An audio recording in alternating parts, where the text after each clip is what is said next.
What? That was our only package of Village Hearth old-fashioned buns. We may as well toss the hot dogs, too. Head for the shore. Don't let soggy buns put a damper on your lake day. Practice food safety. Village Hearth, in the land of 10,000 lakes, there's only one bun for your summertime fun. The legend has returned. Sports Talk Huskers. AM 590. WOW. Omaha. I'm Christine Lisi. The Vikings quarterback competition is over. Kyler Murray named their starter. The former number one overall pick had been the heavy favorite to win the job from the moment he signed a one-year, $1.3 million deal in March following his release from Arizona. Murray, fourth different week one starting QB for Minnesota in as many years. Monday morning quarterbacks, Albert Breer. This year, they wanted to make sure, 100%, whoever we put out in there in the field is going to best serve the veterans in the locker room, because those guys have been through a lot the last couple of years now. And it was always going to be the best option for today, for right now. And, obviously Kevin O'Connell feels like Kyler Murray is the best option for now.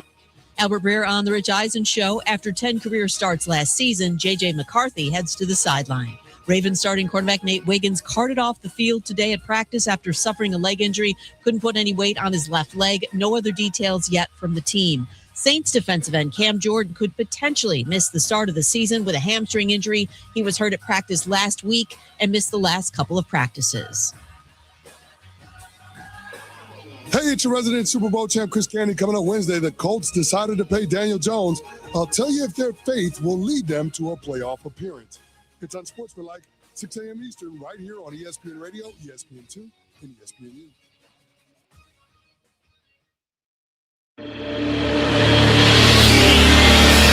Omaha, Lincoln, and the surrounding 5-state area. This is your new afternoon routine. Handley and Hansen. On AM 590. WOW. Connect with the show at Handley and Hansen on Twitter and Instagram. Watch us live on YouTube or call the show at 531-895-0590. Little hand says it's time to rock and roll. And here we go. Now live from the AM 590 WOW studio. Here's Nick Handley. Well, we're waiting.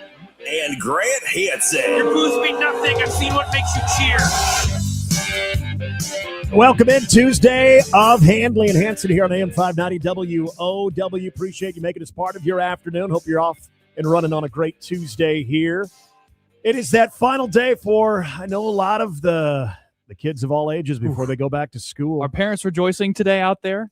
Rejoicing, probably spending their last few hours as we were. I got to meet up and have lunch with them. But, I think it's always a mixture of when you're first starting, like elementary school, whatever, there's that excitement. And then there's the high school kids like, oh, gosh, summer's over. I thought you were talking about the parent side of things. Oh, parents are probably mixed. Because I think there's a lot of sad parents when it's like your kids. Oh yeah, when they're moving away. last first day of school. It's your senior year. There's got to be several of those out there. I was out and about for lunch, and I even saw some. I won't name high schools because I'm assuming it's okay if they go off campus for lunch today, even though they don't have students. But I did see a high school that's sort of in the area where there were at least some members of the athletic department that were having lunch too. I recognized them. They didn't recognize me. I just recognized them with their shirts on. Stayed incognito. I did. Oh, okay. Well, it makes sense. So good for them. They were having some really, really good barbecue, which is great because I always felt this to be very funny. It's kind of fitting because we'll be at Cross Train Brewing this Friday at 180th and Maple. I remember Joe and I doing a show out at the old Nebraska Brewing Company. It was when they had first opened out in La Vista, and it would be the exact same Friday that we will have this Friday, where it's the first full week back for not only the faculty, but they'll actually have students. I feel like that first Friday, there's always those days that educators need to just let her rip one night. It's always the final day of the first semester or the fall semester, and then the last day of school before summer break. But I think that sneaky one And if you're an educator and you want to weigh in on this, 531-895-0590, I feel like a sneaky day to let it rip, whether you might have an alcoholic beverage or two, is that first Friday after the week you have students. And so I could see this Friday, maybe you want to go out to cross-train at 180th in Maple there and join us for you teachers. We would love to. Or even if you're not a teacher and you want to blow off steam anyway. Anybody can come back. Maybe you're a parent. Maybe you're a parent and you're like, oh, my God, I need to celebrate and have a drink because my kid's back in school, whatever. But, yeah, I did see some people out and about. But, this is kind of that final day before people, maybe your household, at least during the morning and afternoon, are a little bit more quiet. I always remember sort of like a sense, especially in high school, like a sort of a sense of impending dread that I always had. We were always back in it with something. So like some sort of activity had already begun before the actual school part had begun. And you knew the first day was going to be like that half day. They're taking you around to a bunch of different stations. One of them inevitably is going to be about how social media is bad. And you should stay off your phone during class, all those sorts of things. Get your locker. And then after that, like the real school began. Yeah. It was sort of silly week-esque, like in college. And then you had at Fort Calhoun, you had early out on Fridays. We were out at 1:30 every Friday. Every Friday at 1:30. Oh, nice. So cost us a couple of snow days, but it was worth it. 100% worth it. So like that first week was okay. You go back Thursday, you're out at 11 o'clock. Then you go to 1:30 on Friday. Like it was a good ease in before the first full week, right after that. That'd be amazing. He's Grant Hansen. I'm Nick Handley. Justice Rhody is our producer. Again, if you want to join in on the conversation at any point here in the next 4 hours, 531-895-0590. You can also email the show. I am Nick at 590WOW.com. He is Grant at 590WOW.com and Justice at 590WOW.com. Coming up on the show, we got a loaded show for you here on this Tuesday. Now, open practice took place, only 20 to 30 minutes, but a lot of takeaways. And more importantly, some key members of that defensive staff spoke to the media. We're going to get right to that here in a moment, but we will talk to Ben Stevens. Big Ten Ben joins us in about 15 minutes from now. Also going to continue our NFL camp outlook. So we're going to be talking Green Bay Packers. I love that. It's exciting for one of us. That I'm guy. Middle of the road, and you're like a negative, whatever negative excitement is. You know what the funny thing is, though, about Green Bay Packer coverage is two of the better dudes that I've ever talked NFL football with happen to cover the Packers. One of those guys is going to be talking today, and that is Dave Sinykin. He is with Zone Coverage, headcheese.com. He's a Packer a Packer follower, a Packer fan. He has great content, but he's actually in the Twin Cities in Minnesota. Is he a part owner? No. Well, probably. You mean a fake owner? Yeah, he might be a fake owner. No, part owner. No, you're fake owners. It's your fake stock. The fake stock. I'm a shareholder. See, sure you are. I got you all started. Sure you are. The other great guy is Rob Aurich, who covers them for ESPN. He's awesome, dude. 4 o'clock. Really excited to be talking to and this is an amazing class that's being inducted into the 2026 Nebraska Broadcasters Association Hall of Fame. One of the four, and a guy who continues to reach some of the most amazing heights when it comes to everything from sports play-by-play to anything in between, is Kevin Kugler. He's going to join us at 4 o'clock. Robin Washut, who was out in Lincoln, had a chance to see a little bit of Nebraska's 20 to 30-minute open window for the media at practice today. We'll get his thoughts on that. So a lot to get to on this Tuesday. Also, excited to do so. On this Nebraska Broadcasters front, this is the first class that I think I know everybody. Not like familiar with, but like I've been impacted by everybody. So Kugler's one of them.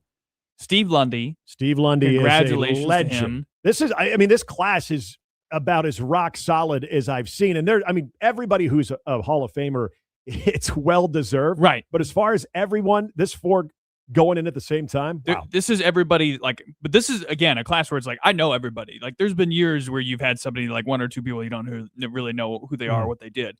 Not the case this year. So Kugler, Steve Lundy, John Nicely, and then Ken Simic. Those are three guys in addition to Kevin that have all had massive, massive impacts on Nebraska. So congratulations to them as they go in tonight. Yeah, we are going to talk to Kevin Kugler at 4 o'clock. You won't want to miss that. All right, so Nebraska having that first opportunity of the media to see a little bit of what they're after. And it just so happened to be the first day of pads. So you had, actually, full pads was yesterday. So the first day of full pads was yesterday. So this was day number 2 of full pads. Practice number 6 in the books. And then Rob Aurich had a chance to speak to the media. And there was, I think, just good information more than anything. There were a couple things that stood out. We're going to play those for you here in a moment. But I want to just get to, if you didn't hear him a lot during spring, and again, this goes back to the spring being a little bit overshadowed by the Nebraska basketball run. Yep. The ball bat sports. And so there might have been some maybe off to the side, paying attention to what was going on and maybe hearing from some of the new additions like Rob Aurich and Jeep White and some of the other coaches. But if you haven't heard Rob Aurich talk, I was reminded of this today. And I don't want to do this for the sake of, hey, well, remember when this other guy was here, that defense was pretty damn good. But there is a very typical, I shouldn't say typical, but there is a very similar energy and to the point, matter of fact approach of Rob Aurich compared to what we saw with Tony White. I think there's a very similar delivery. The energy's there, the confidence is there. That's not to say John Butler didn't have that. John Butler was just a different personality compared to Tony White. I feel like when I listen to Rob Aurich talk, it's very similar to hearing Tony White talk. I think I agree with you 100%. I think there's a little bit less of an edge. Not that like translates to anything on the football field. I don't, for whatever reason, I don't feel like Rob Aurich is going to, jump off the podium and come strangle me. I thought there were some times where like you saw Tony White up there and you're like, okay, this guy could, and definitely with John Butler last year, like you knew there was some, I don't know, seething energy bubbling underneath the surface. It maybe he just hides it better. I don't sense the edge as much. It's clearly based off of the practice observations the fine scribes have been posting today from their open practice period. It's clearly there on the practice field, which is great.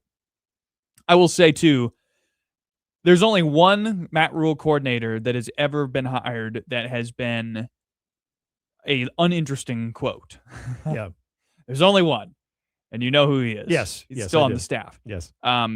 Everybody else has had a very high entertainment value when they're up there on the podium. It's like, okay, I'm going to enjoy this 20 minutes, and I'm going to learn something. Even Terry Braden last year, I remember when we first heard him open his mouth, we're like, what? Yeah.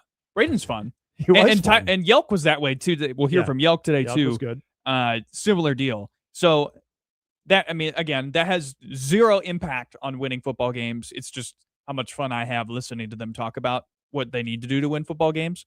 But I 100% agree with you on there, with the exception of maybe a little bit less edge, there's a Tony White level energy. Yeah, the energy that is there. Yeah, I would agree. And excitement. And he's got a good feel for what he needs the program to be. Where he wants it to go, the history, the tradition. Again, keep in mind, this is the third different DC in as many years. All guys who don't necessarily have ties here to that winning tradition from the defense. They're all guys in each of the last 3 years that have had to familiarize themselves with it to some extent. I'm sure everybody is loosely familiar with it if you're a defensive guy, but that's somebody who's trying to adopt it, just like his two predecessors. I have another theory on Rob Aurich, maybe not even a theory, but just a thought on. You were sort of alluding to it about being the third defensive coordinator under Matt Rule. Only one of those guys did Matt Rule ever have a direct connection to, and that was John Butler. Didn't have a connection with Tony White and hasn't had a direct connection with Rob Aurich. Now, obviously, in the coaching circles, one guy knows another guy can recommend another guy. But as far as having, a lot of these guys that Matt Rule has worked with, he's worked with the previous stops as well. So I think this is a situation of what I think Nebraska is hoping, and I'm sure what Matt Rule is hoping, is that you've got a philosophy on how to be successful in all three phases, that this defense and that philosophy that Matt Rule sees ultimately on how Nebraska can be successful in this particular conference, now having 3 years of playing in this conference and the variety of competition that they've had, that you've got a guy that can align with that. And I think they feel like they have that with Rob Aurich. And we know one of the biggest areas for this defense is going to be how that D-line starts and how that D-line performs more than anything. Rob Aurich right out of the gate talking about the defensive line here. Tremendous progress out of that group. Exceptionally pleased with where we're at. We have a great competition in that room right now. They're pushing each other every day, every single day. It's like you see something out of someone where it's a spark. We can use them this way, or you see someone's hands come alive the way we've been talking about. So Corey Brown, Dave Tollefson have done a magnificent job. Really pleased. It's interesting. It kind of brings me back to a conversation Justice and I were having yesterday, right after you had left us in the 5 o'clock hour, about that freaks list and the Nebraska guys that were on this list that weren't playing for Nebraska, that were within 200 miles of campus. And it brings me back to a guy that we brought up in Tyson Terry, who is among that defensive line group. It is a lot easier for fans to stomach guys leaving Nebraska, going somewhere else and having success if there are Nebraska natives on this roster, this current Nebraska roster, that are impact players and having success here.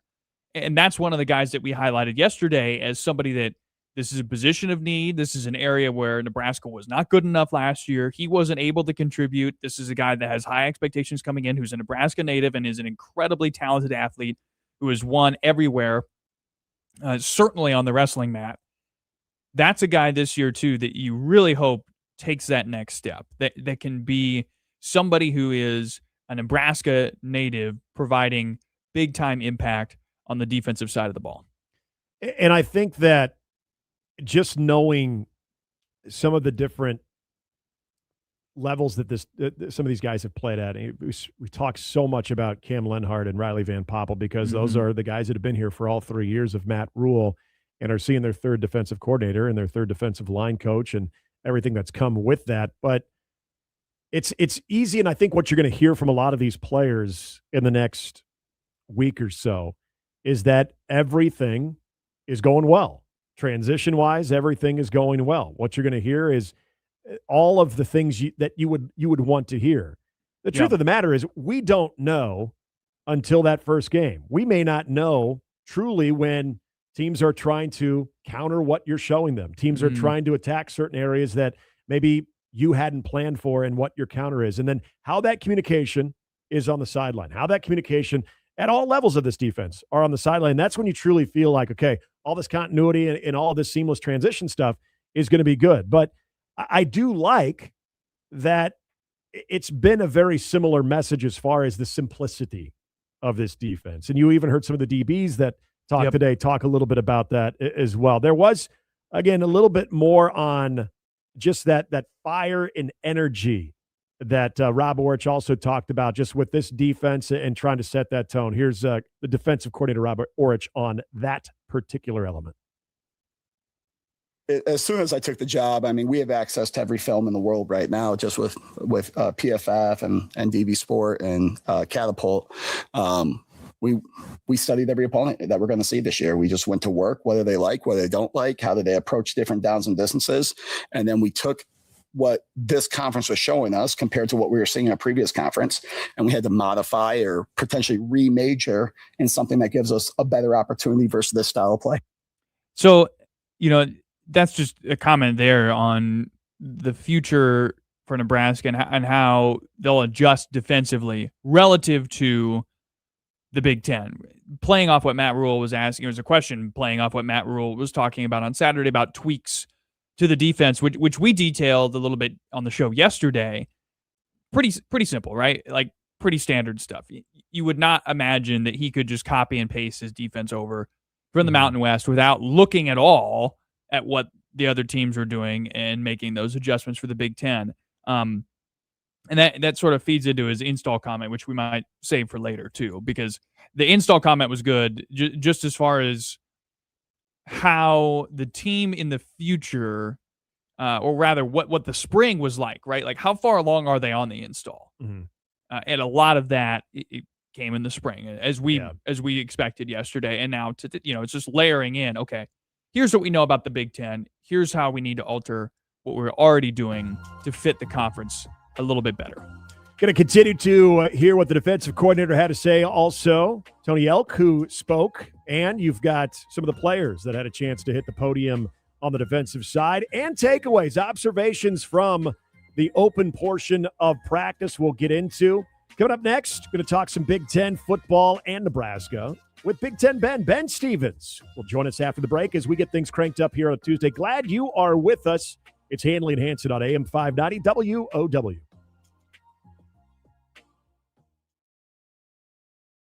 Does your athlete struggle with confidence? As a parent, you can see it. Your child has the talent and the work ethic, but lately something's different. They're overthinking, playing nervous, losing confidence after one mistake. The physical skills are there, but now it's time to train the mental game. Iron Minds Coaching helps young athletes build confidence, improve focus, and perform with greater composure under pressure. Because confidence isn't something you're born with, it's something you train. Schedule a consultation today at ironmindscoaching.com. Looking for a trash service that still believes in good old-fashioned hometown values? Then call S2 Refuse and Recycling. You're never just another account. You're a neighbor, and that's exactly how you'll be treated. From dependable commercial or residential trash and yard waste to recycling service and roll-off dumpsters for home projects or cleanups and portable restrooms. S2 delivers friendly service you can count on. Make the switch to the local company that puts customers first. Visit S2Rolloffs.com today. S2 Refuse and Recycling. It's a hometown service done right. Tired of aches slowing you down? 42 Degrees supports everyday wellness with trained, approachable staff and clear guidance on comfort-focused options. No guessing, no pressure. Learn more at 42degrees.com. Trusted by Mom. Superior Honda of Omaha has immediate openings for highly motivated new and used car sales professionals. High volume, great benefits, incredible support. Apply online at HondaofOmaha.com or call Eric Curtis at 402-612-9126. AM 590 WOW has your hookup on the Huskers. Win tickets to the home opener versus Ohio on Saturday, September 5th, plus tailgate passes, plus WOW swag. How do you win? Just set your radio preset to AM 590. Take a photo and send it to us at 590WOW.com. Winner will be announced on August 28th. Deadline to enter is August 27th. Your home for all things Huskers. AM 590 WOW. Le Peep has been Omaha's favorite breakfast destination for a reason. Whether you're meeting with friends for brunch, catching up over coffee, or enjoying a family breakfast, Le Peep serves fresh, made-from-scratch favorites you'll come back for again and again. Pair your meal with a handcrafted coffee made from locally sourced espresso and discover why Omaha has voted Le Peep the #1 best breakfast for 19 years. Stop by one of our 4 convenient locations and taste the Le Peep difference for yourself. Hi, this is Dave Nabity. Every Saturday, right here on AM 590 WOW, my show, Saturday Mornings with Dave Nabity, is the place to be. 6 to 9 every Saturday. We'll cover news, politics, current events, and anything else my brain decides to conjure up. One promise, it'll be entertaining, and it'll be the right way to start your Saturday morning right here on AM 590 WOW. Have you ever heard of lion's mane mushrooms? It's a mushroom that looks like a brain, and the supplement supports memory that may help with anxiety or depression. Also contains antioxidants and fiber that can support gut and immune health. Capsules of lion's mane are on sale all this month at both No Name Nutrition markets. No Name Nutrition, the natural place to shop. Welcome back to Handley and Hansen. Give us a call and share your thoughts. 531-895-0590. Continuing on here on a Tuesday, it is Handley and Hansen. Appreciate you being with us. I'm Nick Handley. He's Grant Hansen. Justice Rhody is our producer. And we are happy to be joined here with the very great from all the way from California. Calabasas native, too. Was not part of the Mike Riley Calabasas movement that came into Lincoln, Nebraska, although it was around that same time is when Ben Stevens graced this great state of Nebraska with his presence. Ben Stevens joins us. Big Ten Ben is in the house. How are you, my friend?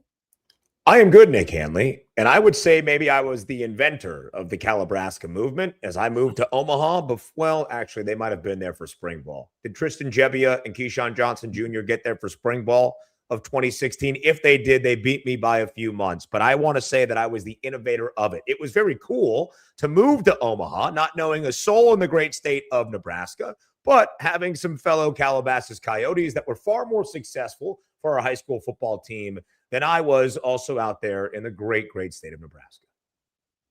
Ben, a lot of discussion this week about preseason polls. Are they bad for college football in your opinion? I don't necessarily believe bad, Grant, but I do think we need to take them with a grain of salt. I do believe that we need some sort of preseason rankings. I do think we need a top 25. The one that everybody should care about is the AP Top 25, which comes out at noon Eastern time this upcoming Monday. I don't mind preseason polls as long as we understand what they are. It is a projection and a slight reward for what you have done and what you return, but that's harder to do now in 2026 and forecast because of all the moving parts and pieces each and every offseason. I kind of enjoy it even from just the media perspective because you can build games with a grandeur early in the year, even if they fail to live up to that by the end of the season. But ultimately, the only rankings that count are the final ones that we have when the College Football Playoff Selection Committee meets on the opening weekend of December following the conference championship games and gives us those rankings as well. I do believe rankings matter throughout the year. It furthers conversation. It puts things into perspective. I wish they were done a little bit less subjectively than they have been recently in college football. Ben, I know you take in a lot of content as it pertains to this conference. I thought Greg McElroy, his podcast on the Big Ten tiers, we're going to get into this a little bit later on, either today or tomorrow, depending on what we've got with the Nebraska content here. But he did bring up Tier 5, and that was he doesn't want to say they're the worst of the Big Ten, but he's essentially saying these are the ones that you almost really have to kind of drum up hope. Now, out of these teams that I'm about to list, I want to get your thought on the teams that have the best opportunity to make that jump to the next tier, to Tier 4, possibly even Tier 3 as the spoilers. And that would be Northwestern, Purdue, Michigan State, Rutgers. Who would you believe in the most out of that group? It's by far Northwestern. I actually really like this Northwestern team. I really love what David Braun has built in his 3 years there in Evanston, taking over a program that was in pure chaos, and he has done an incredible job with it. I like the hiring of Chip Kelly. We will see what he can do as an offensive coordinator with Aiden Childs, who I think is athletic and in the mold of quarterbacks we have seen in years past under Chip as well. There is a lot to like in terms of what they bring back along the offensive line. Caleb Komalafe, who was one of the best Big Ten running backs a year ago, is there. Quinn Weldy, who is fantastic on the outside as a wide receiver. There's a lot to like about this Northwestern team, both on the offensive side and a ton of returning production defensively as well, for what was a stout Northwestern defense in large part in 2025. The only thing that I think holds Northwestern back from being a 6-win bowl eligible team is a very difficult schedule for the Wildcats. There are 4 teams out of of the 15 that can play the probably Tier 1, the Big 3, which is Oregon, Ohio State, and the reigning national champs in Indiana. There are 4 teams around the Big Ten Conference that play all 3 of the CFP teams from a year ago in this league, Nebraska being one, but Northwestern has to play all 3 of them on the road, in Bloomington, in Columbus, in Eugene. It's a very arduous task for the Cats this year to get to bowl eligibility. But I actually do believe roster construction-wise, talent on paper, and what they retain and bring back, Northwestern is the team that could emerge out of Tier 5 and maybe play spoiler for some of the other big dogs in the Big Ten. Ben, I was just thinking a little bit ago, I feel like as a fan, there should never be a time, just like the team is never going to be more positive than right now during this fall camp period. Yep. There should never be a time when you as a fan are more skeptical than right now in this period of time when you're getting ready for the season. You haven't played a game yet. Agree or disagree with that? I think, Grant, if you are skeptical, that's probably not the right tenor that you want for a successful college football season, because I think as a fan, it should also be only about optimism and positivity. You should not be reading practice reports about injury or sluggish play or guys making miscues, because this is the time to build up that hope and to generate the energy for a new year. I believe if you are skeptical, not saying there's a fault in that, but I would just say then the forecast for your upcoming football season is probably not one that will be all that positive or successful based on what your expectation level is. The team should be saying all of the right things. The coaching staff should be saying all of the right things. And hopefully that is inspiring the optimism in the fan base to feel that confidence, positivity, and ultimately the hope that every fan loves, regardless of sport, but certainly in college football for a new season. Handley and Hansen here on AM 590 WOW. We're talking with Big Ten Ben Stevens here on a Tuesday, as we will throughout the season. And Ben, the first glimpse of practice, kind of like what Grant was talking about too, with that first glimpse of practice, there's always the conversation about what the media gets to see for the 20 to 30 minutes. And we know a lot of that is structured so you can see something, but there's certain things that, coaches and the support staff are not going to want you to see. But we do know with this week of full pads, practice does start to ramp into that first scrimmage. I know it's always that last scrimmage right before game week that people get excited about, but you're one of those people that looks at all these little details. For a team like Nebraska, how big is this first scrimmage, especially when it comes to just giving a lot of these new coaches an idea of what some of these live reps are going to actually look like based on the spring, the summer, and now the early part of fall? There is no preseason in college football. You don't really get to compete against other teams, even if that is to fill out the depth of your two deep, of your depth chart, and what that is going to look like they do in the National Football League. You don't even get the joint practices where you get ones versus ones. In large part, you are competing within your own team, within your own roster, with the 90 plus guys that you have to try to fill things out and have success for the year upcoming. So I think it's incredibly significant, especially when you have some new coaches on that staff, like Rob Aurich and what he is going to bring with the defensive brilliance that he put on display last year for the Aztecs of San Diego State. A couple of those guys from SDSU followed him to Lincoln, but he's got to learn a lot about what this defense can present, where its strength is going to be, if there are any weaknesses, and how you try to overcome early. So I think those full-blown scrimmages where you get best versus best, and you are going to see guys that hopefully will be all conference performers and staples of what you do well in a college football season,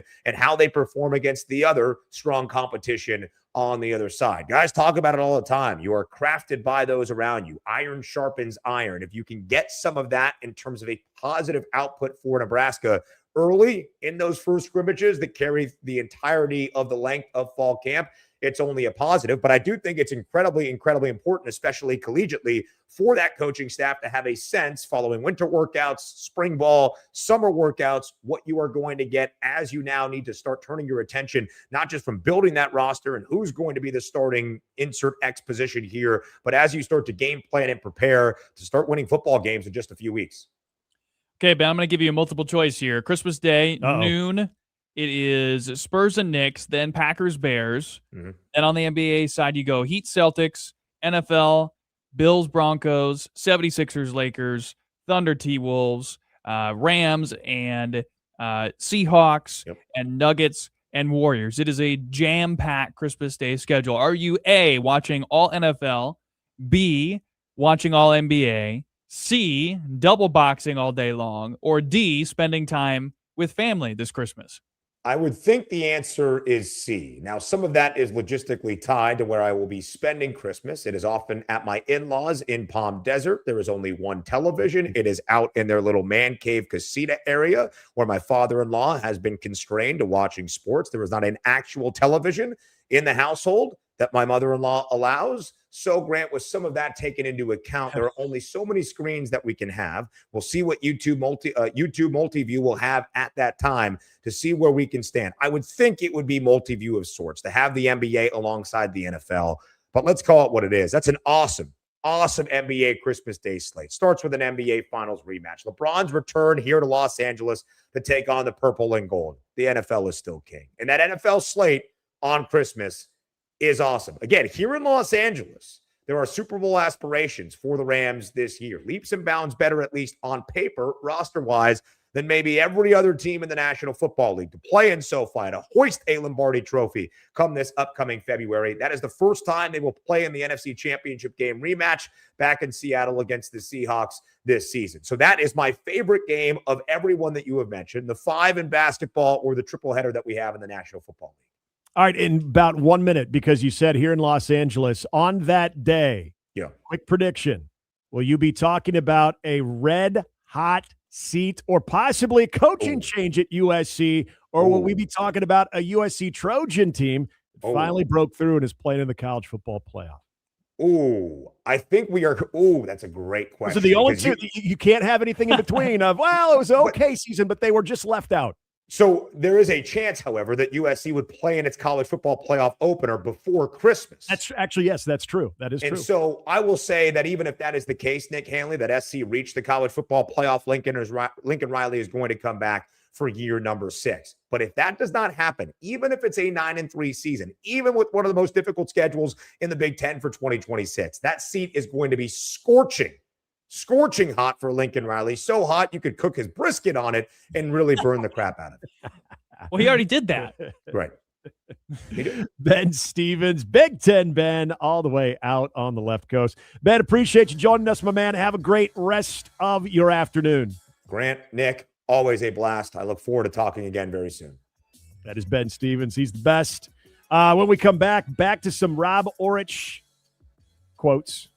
Audio. Oh, yeah. I was going to say conversation. We didn't have a conversation with Rob Aurich, though. The entire media did. And we'll let you know what he had to say to various questions, because that's what we do when we get to hear from these coaches. Exciting. Looking forward to that. Again, 531-895-0590 is the number to the program. It's AM 590 WOW, Handley and Hansen in your afternoon.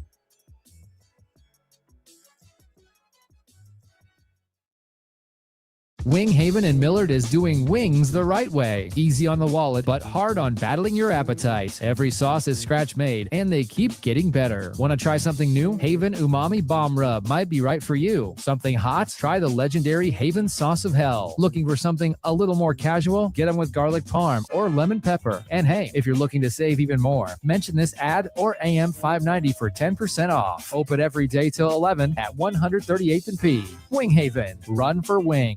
Hey, guys, it's Nick Handley. Look, I'm 47 years old. I got a wife, a young son, and I've made the decision that I'm not going to let my age determine what I can and can't do. I still want to be active with my family. I want to enjoy my golf rounds and my son's countless activities and everything else I love. That is why I have partnered with the Men's Health Clinic in Omaha. Like a lot of guys, when you start to lose that energy, you want to know exactly what the root of that is. The best thing about the Men's Health Clinic, you go right in, you run some of the most easy tests, just like a physical, and they're going to get right to the bottom. Maybe it's low T. Maybe you're experiencing something else that needs more attention. The great news is they can take care of all of it. And look, I've been going through a little bit of pre-arthritis in my left knee from doing a lot of running throughout my whole life. I have gotten on the peptide treatment, which in the first week, I can already feel my knee is a lot less achy. That is a huge help. But it's not just the peptides. They got everything from testosterone optimization, GLP-1 weight loss, and even, as I mentioned, the peptides that can help with regenerative treatments that are helping guys like me and guys like you get back to their self. So whatever your goals are, you need to do the most important thing. Go in, talk to somebody at the Men's Health Clinic. Go see Eric. Go see the great staff there. They're located over in the Pepperwood Village on 156 in Dodge. And you can learn more by going to the menshealthclinic.com. Stuck halfway, loud as a freight train, or just done? When it happens, go to Langfeld Overhead Door. 25 years fixing and installing doors all over Omaha. Free estimates, and they get out to you fast. New opener, broken spring, or a full replacement, one call handles it. Request service now at langfelddoors.com. That's langfelddoors.com. Get it working right. After my recent shoulder replacement, my surgeon recommended I get my PT at EHS Physical Therapy and Chiropractic. That's Omaha's premier spine, muscle, and joint clinic. If it hurts when you go like this, the award-winning EHS team will create a customized treatment plan to get you out of pain and back on track, being and feeling your best. Check out some of the glowing testimonials online. Google EHS Physical Therapy and Chiropractic, 74th and Pacific. Looking for Omaha's best tacos, wings, and tequila? Look no further than the Corner Kick Cantina, where tacos and tequila reign supreme. Our unique Midwest Mex experience blends the bold flavors of Mexican cuisine with the warmth of Midwest hospitality.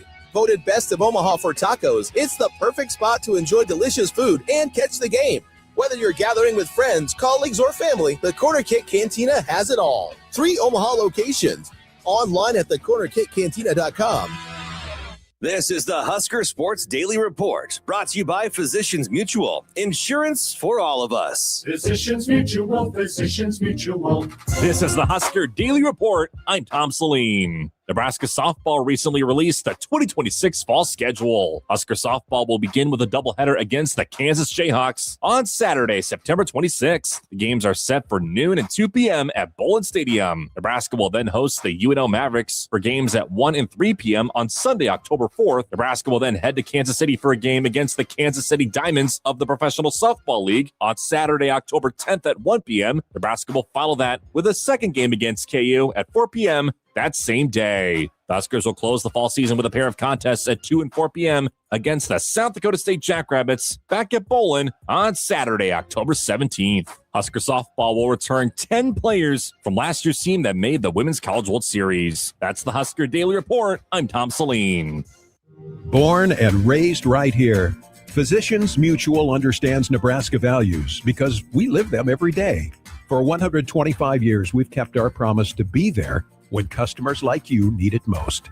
When you choose Physicians Mutual, you can rest easy knowing we will help protect what matters most to you with insurance for health, life, and retirement. Built on trust, focused on your future. Visit physiciansmutual.com. Physicians Mutual, Physicians Mutual. Welcome back to Handley and Hansen on AM 590 WOW. Folks, Generational Beat Trivia, sponsored by the Pit Barbecue Lounge, starts this Friday. We'll have it every Friday at 4 o'clock going forward, and you can do it with us live at Cross Train on 180th and Maple this Friday in person. You'll test your knowledge against Generations and get a chance to win a $25 gift card to the Pit Barbecue Lounge just off Highway 370 and 72nd Street. I'm excited. You get a chance, Nick. Let's say you're a boomer out there listening right now. You'll get home court advantage. You get to pick somebody from our panel to take on 3 questions, and it'll be boomer trivia, generational trivia based around your generation. So you are on the front foot, taking on, well, one of us or one of our panel for a chance to win a $25 gift card to the Pit Barbecue Lounge. What if you're a millennial?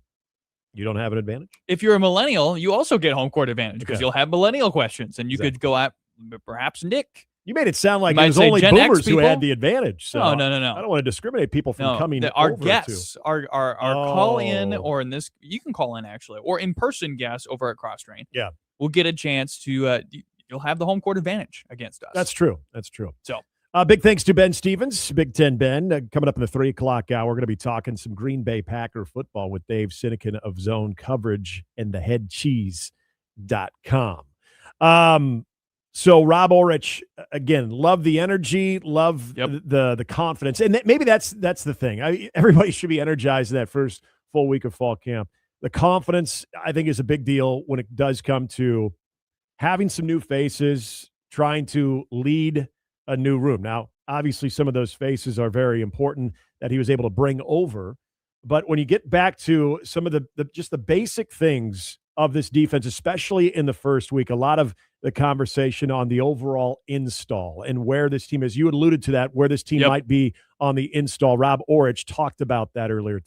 I know my system. I know the defenses I've been a part of. You know, we talk about being simple, fast, and violent. But I think if you would talk to our guys, we certainly try to carry enough to attack the opponent we're seeing. And we want to teach simply, but our guys still have to manage a decent level of install. Now we're through day 6 right now. We're about 80% through the package, about another 20% to go with goal line and some end of game situations. But spring was such a jump forward for us. Like they got an understanding of, you know, the conceptual 100, 200 level approach. Now we're diving into the deeper details. Again, just spring, you're in front. Now this is okay. We're going back in. We've established the baseline. We've established what the fundamentals look like of this defense. Now we're fine tuning. Now we're filling in the blanks, right? Pretty standard stuff as far as it pertains to this time of year. The other thing he had to talk about, which I thought was interesting, was just okay. How involved is he in the linebacker position? How involved is he with Rob Dvorak, and how connected is he to the rest of the defense? This is Rob Aurich on being in the fire defensively and how you need to stay connected with everybody else? I like the work. I like seeing kids improve. I think sometimes when you're a floating DC, you're out of the fire and you can cast blame on others. I'm in the fire with them. And it's important to me they play a certain way. And Dvorak has done a great job of that through his time here and so far. But I want to make sure that the guys running the show are running the show the way they need to. I'm not going to wax any more poetic on Rob Dvorak. Everyone who listens to this show knows how I feel about that guy, and I think he is an all-star on that coaching staff. But I love the fact that you also have another set of eyes in a position that is going to be huge, because if this defensive line can take a step forward, can improve, and can at least, with this new alignment, guys playing maybe more to their natural spots and not having the four eyes approach like a guy like Cam Lenhart being on the edge, you can actually have just that ability to read a guy. Williams Nwaneri can actually read the tight end as opposed to having to look down the entire offensive line. If you can get that improvement from this defensive line, this linebacking core stands to have collectively a big year, but you've got to have the understanding with the technique, what they want to do, because when you think about you're continuing to hear that sort of moniker of the simple, fast, violent, which is not to be confused with RDV, relentless, disciplined, and violent. But the simple, fast, violent part of it, the thing that I look at it is the first two, and that's the simple and the fast. And if that defensive line can be violent, they're off the back end, and then you've got the simplicity and the speed from that group behind them, that linebacking core. That's where you can make things happen. And I'm not even talking about exotic blitzes or anything. I'm talking about those guys being able to fill in those gaps, those guys being able to engage with ball carriers at the line of scrimmage. And then when need be, when teams are trying to get you in those predicaments, those matchup predicaments, you've got the guys that are there in space to make the plays. I kept talking about, even though Buda Wright had a good year last year, what I wanted to see from him in a season where he was healthy and had gotten beyond the blood clot situation was to make more plays in the turnover category, because he was that type of guy, very active. And unfortunately, with the defensive line not playing like we saw with Ty and Nash when they were there the first 2 years under Matt Rule, I think that linebacking group was a little bit more on an island. And I think you have athletes like a Javen Wright, who I don't think could be used at his fullest potential because he was kind of put in some very tough situations. If that defensive line can help this group, I think that is a sneaky, not even sneaky, that's a very athletic group of guys. They just need the help from the guys in front of them. Well, so here's what Nebraska's defense, in my opinion, failed at a year ago, right? Javen Wright led the team in sacks. He had 3.5. Yeah, that's 3.5 as your sack leader. Nebraska, that's a lot. Nebraska was 13th in the Big Ten in havoc rate last year. That is, I mean, that needs to change first and foremost. Yep. Now, I do love, again, just the comments about, look, I'm going to be involved in the linebacker room.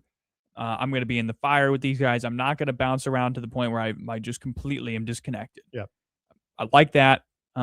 His energy certainly comes through, as you had said. I mean, it's hard not to sort of glom onto that. And then, you get the sense that guys feel generally comfortable with the install. And they talked about flattening the learning curve. So that was a big thing too. We'll hear from Dwayne McDougal on that a little bit later in the show. But like all of those things together, you really like how that sounds. And then, you have the comments from Coach Yelk on chemistry and where the staff is as far as that part of it gelling together. 7 new key additional or new coaches on this year's staff compared to a year ago. And here's Yelk on how they're all gelling together. In one word, seamlessly. Man, and that's a credit to Rob. I mean, his ability, his emotional IQ, everybody is a confident, teetering on arrogant, in this profession, and to be able to humble yourself to be part of something bigger than you is, what we all have to do.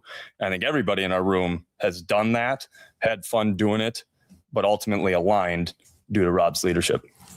Tyler Yelk talking about the safeties and the confidence, I think, was also a little bit of a takeaway between the seamlessness of that continuity with that group that had been together and those guys. Talked about Matt Rule, defensive coordinators. Only one that he had a direct connection to was John Butler, but bringing in a new defensive coordinator, but also having him bring in over guys that he's confident in, especially on that side of football. And Tyler, talking about, I think that's another maybe overlooked part early on in camp is having that continuity going all the way back to spring, having that continuity. So those guys going into fall camp, they don't have that relearning of verbiage and just the overall idea of what to expect from those coaches. I think is a big part of it. All right, when we come back, there is a certain food item that is drawing some shade today, and we've got some beef in more ways than one when it comes to this. We'll get to that. Also in the 3 o'clock hour, we are going to get into the NFL conversation and Dave Sinykin talking some Green Bay Packers. That's all still ahead. It's Handley and Hansen, AM 590 WOW.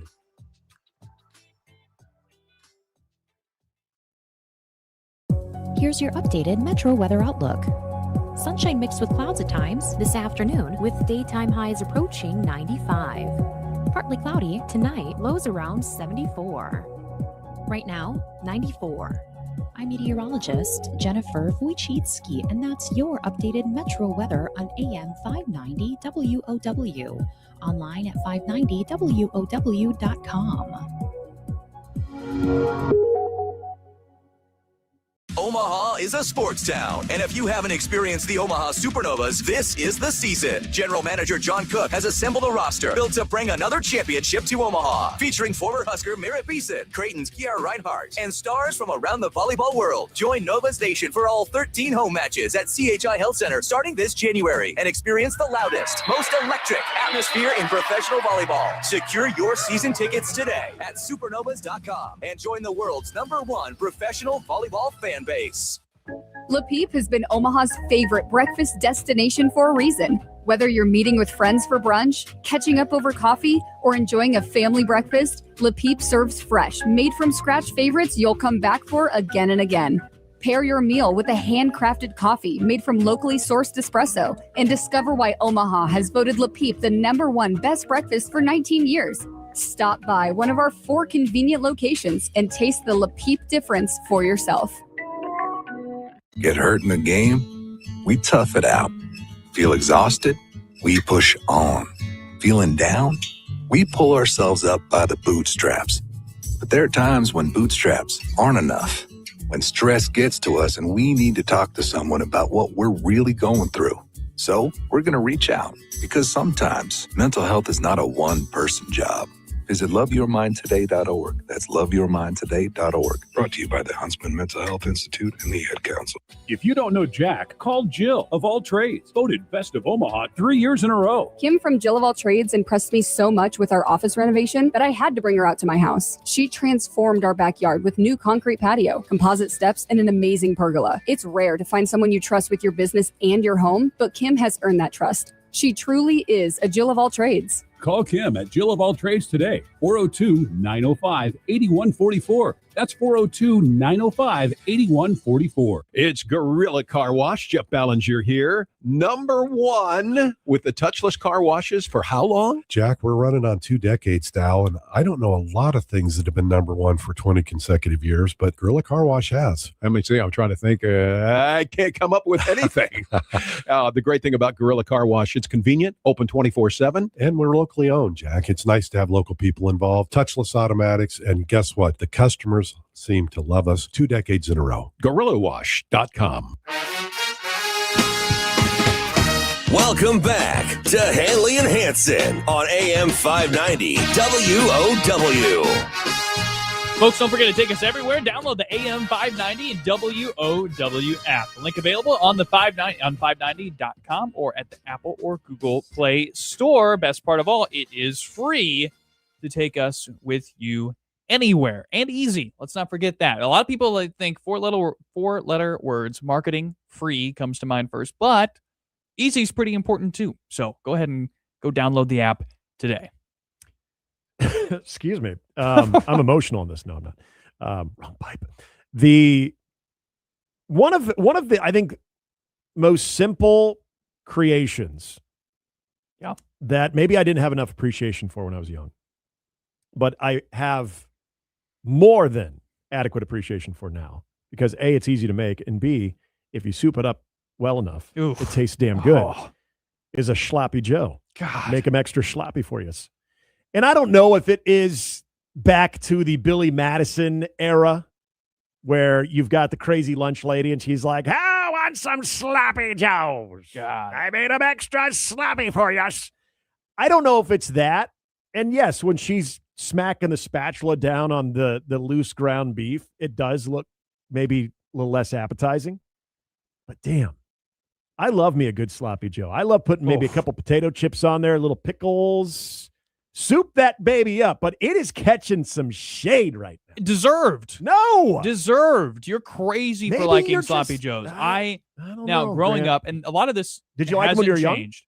Growing up, this is why I asked you during the commercial break when you went to lunch if Reese got ribs at the place you went. You said yes. They had ribs? Which surprised me.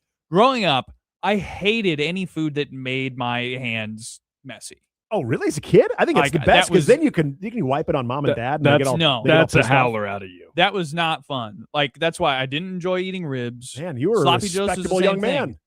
Like, completely messy. I hated sloppy joes. You don't like finger food? I in the world? I am amazed by this. So you were a kid and you hated messy food. For the most part, that's how I That's how I rare. remember things. Perhaps somebody else would think otherwise, but I was yeah, not. the messier the better. Which, I mean, is it really that surprising to you, knowing how I'm wired? Is it really that shocking? But do you want me to answer that? What? Can we answer that without No, it being you offensive? said it. I'm I not didn't. being offended. That's what I'm saying. You said it. No, Is that that's- really that surprising No, to you? I guess not, but- I never enjoyed them. That it did get me to thinking though, like, what was something like if you come home, because the whole impetus of that tweet was you come home after a 14-hour day and guess what? This is what's for dinner. What are you going to do? A lot of people were responding negatively to that. If I'm getting sloppy joes after a 14-hour shift. Nope. Okay. Was there I'm anything, you come home from school or you come home from work and you'll have to navigate this a little bit more I got you. intricately than you and me and Justice will. But you're like, you see this and you're like, oh, this is what's for dinner. Obviously, sloppy joes would fall under that category for me. Yeah, I have another pick. You're dejected when you see it. I got you. It's something that, like, you're hungry. You've Just built gonna up, grin and you bear build it. up an appetite, and you're like, oh, really? It doesn't match up with what you're fantasizing that could be.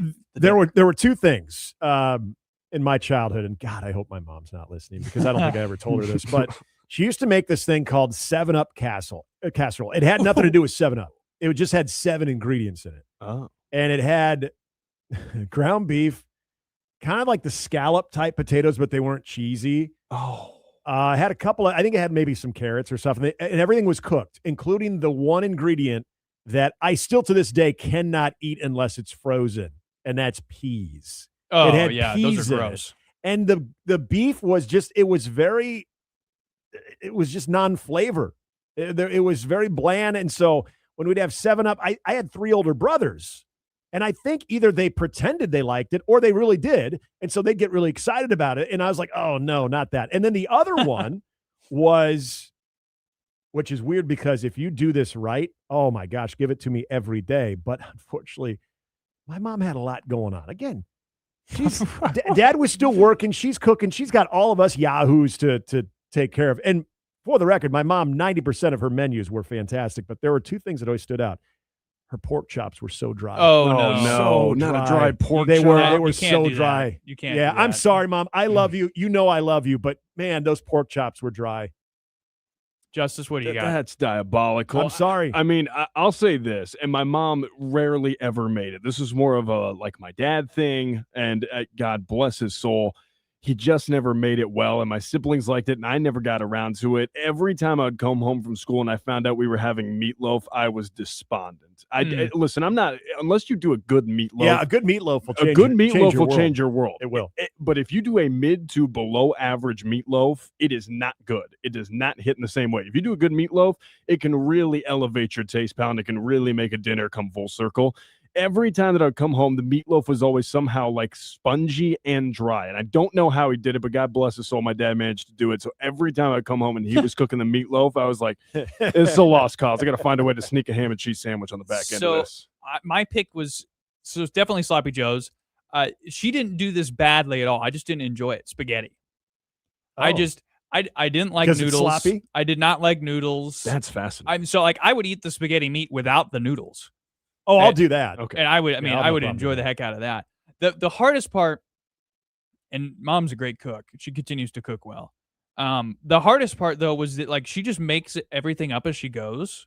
Oh, so she doesn't have like a set So recipe? she has no recipes for anything, Yeah. which means there's good and bad to that. Yeah. If it's a flop, you're never eating it again. That's okay. But if it was really good, what sucked was you probably weren't getting it again because she Yeah. makes it different every time. There's some good comments in the stream we'll get to on the other side of the break. Also, Justice, I think there still is a Granite City in Lincoln. That meatloaf, phenomenal. Great meatloaf. I'm gonna at jump on Granite that. City. It's very good. Hour 1 in the books. Hour 2 coming up. We're going to talk some Green Bay Packer football and more NFL headlines, plus the latest at Husker practice. It's Handley and Hansen on AM 590 WOW.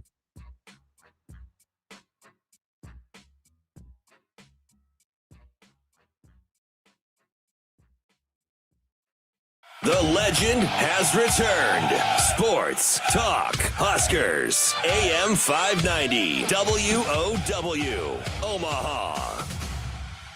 This is SportsCenter. I'm Christine Lisi. As expected, the Vikings have named Kyler Murray their starting quarterback. He'd been the favorite to win the starting job since signing the one-year deal with Minnesota in mid-March. This move pushes former first-round pick J.J. McCarthy to the sideline and raises questions about his future. NFL Network insider Ian Rappaport. He's going to be the backup. The question now is, if something happens to Kyler, is he your best option moving forward, right? Because the Vikings are a team that I think is going to be in it. So, like, if you're a team who, like JJ coming out, it actually might make some sense to say, like, maybe we'll just trade for him and develop him. I mean, Daniel Jones is a fantastic example of when he went to the Vikings a couple years ago. Ian Rappaport on the Pat McAfee Show. Quarterbacks Carson Wentz and Max Brosmer also remain on Minnesota's roster. Jets cornerback Quantez Stiggers taken to a local hospital via ambulance after collapsing during a joint practice with the Buccaneers. Coach Aaron Glenn told reporters Stiggers was conscious and able to speak. No other details available. American League leading Rays tonight seek to win their 8th straight when they take on the A's. Tampa Bay is a game and a half back of Milwaukee for the best record in baseball. Hey, it's your resident Super Bowl champ, Chris Candy. Coming up Wednesday, the Colts decided to pay Daniel Jones. I'll tell you if their faith will lead them to a playoff appearance. It's Unsportsmanlike, 6 a.m. Eastern, right here on ESPN Radio, ESPN2, and ESPNU. Get ready to throw it back on Friday, August 21st, when Children's Square presents Culinary Remix 90s Edition at the Mid-America Center from 6 to 10 p.m. Relive the iconic sounds and flavors of the 90s with live music from the Day Traders. Bring your favorite 90s red carpet styles, celebrate this year's Jason Award winners, and help uplift children and families served on the Children's Square campus. Get your tickets at childrensquare.org. Sponsored by AM 590 WOW. My wife and I were watching television one evening, and we saw an ad come on, and it was for Roof Max. So after I had 4 or 5 people out, he came out, and sure enough, it turned out to be a great process, especially being able to replace some of the shingles that came off. I'd be happy to give a recommendation. You guys do such an outstanding job, and I've watched you all the way through the process, and I just have nothing but praise for how careful and neat and really exacting crew was and what they did. Learn more at roofrevivenebraska.com or call 402-679-5741. Losing someone you love is never easy. During life's most difficult moments, having caring people by your side can make all the difference. At Good Shepherd Funeral and Cremation Services, you'll see compassion in every face and feel comfort in surroundings filled with light, love, and cherished memories. For traditional funerals, cremation, personalized tributes, or veteran services, Good Shepherd Funeral and Cremation Services. Locally owned with 2 convenient locations, North 90th and the newly expanded chapel at 82nd and L. Learn more at gsfuneral.com. When the power goes out, everything changes. Your comfort, safety, and peace of mind suddenly matter more than ever. That's why homeowners across the Midwest trust Generators for Sale. From expert guidance to professional installation, their team makes backup power simple. So when severe weather hits, life keeps moving without interruption. Generator for Sale. Power your home. Protect what matters most. Learn more at homegeneratorsforsale.com. With school just around the corner, don't forget to buy Nordic Naturals DHA products. DHA is essential for normal brain and eye development, and it may help attention, behavior, and reading. And these supplements are on sale the whole month of August at no-name nutrition markets. Available in capsules, gummies, and liquid form. No Name Nutrition, the natural place to shop.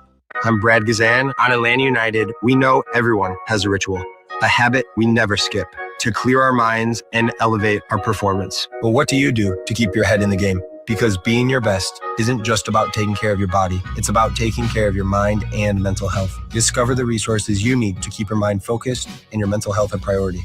Find resources at georgia.loveyourmindtoday.org. Brought to you by the Huntsman Mental Health Institute, the Arthur M. Blank Family Foundation, and the Ad Council. Le Peep has been Omaha's favorite breakfast destination for a reason. Whether you're meeting with friends for brunch, catching up over coffee, or enjoying a family breakfast, Le Peep serves fresh, made-from-scratch favorites you'll come back for again and again.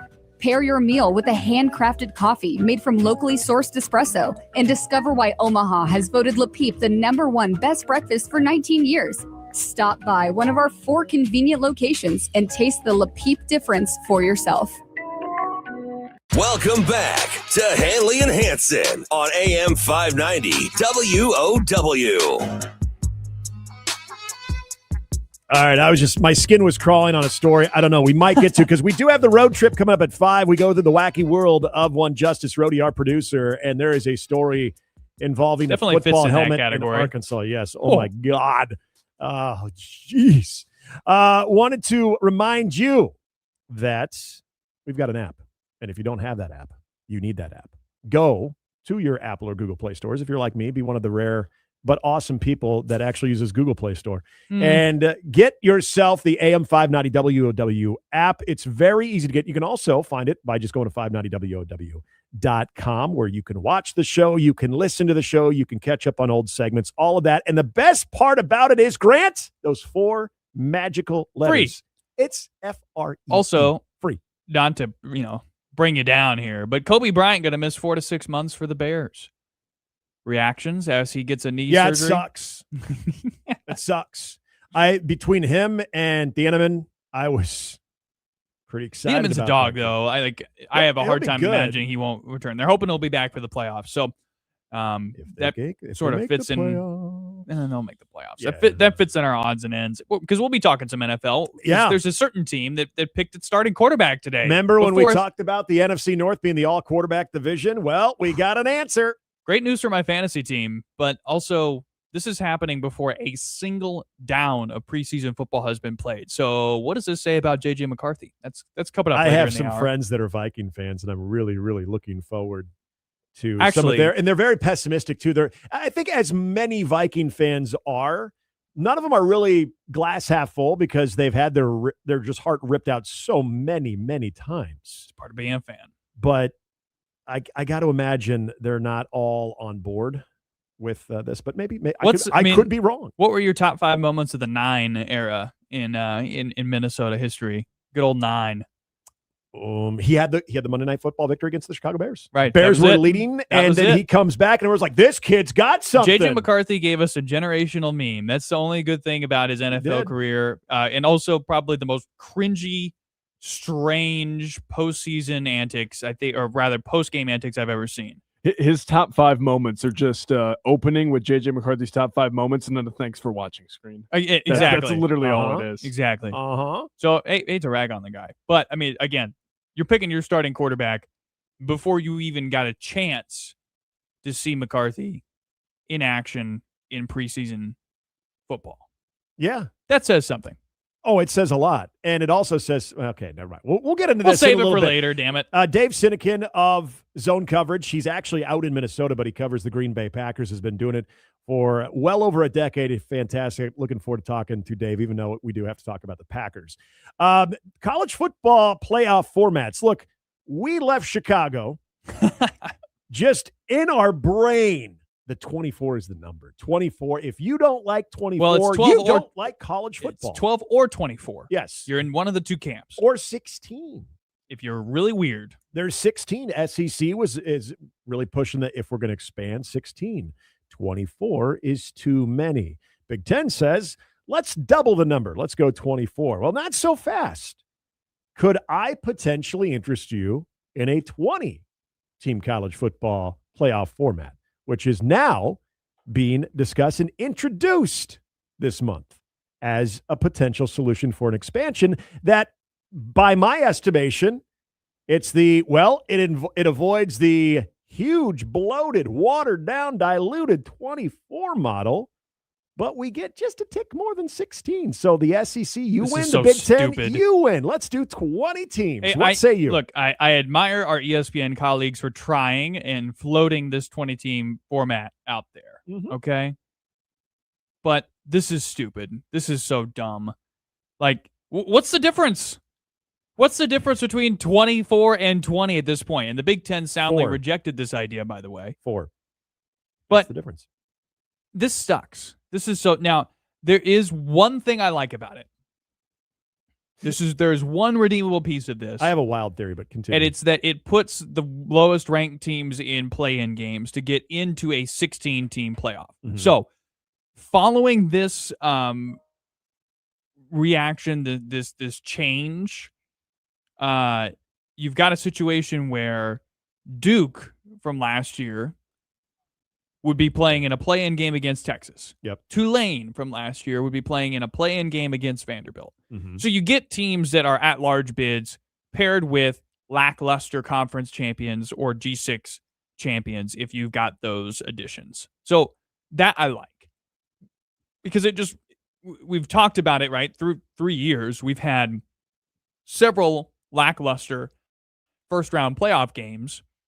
And a lot of it is because the gap between a team like Duke last year or perhaps a team like Tulane or James Madison when they had to go to Oregon and the opponents that they're facing is so large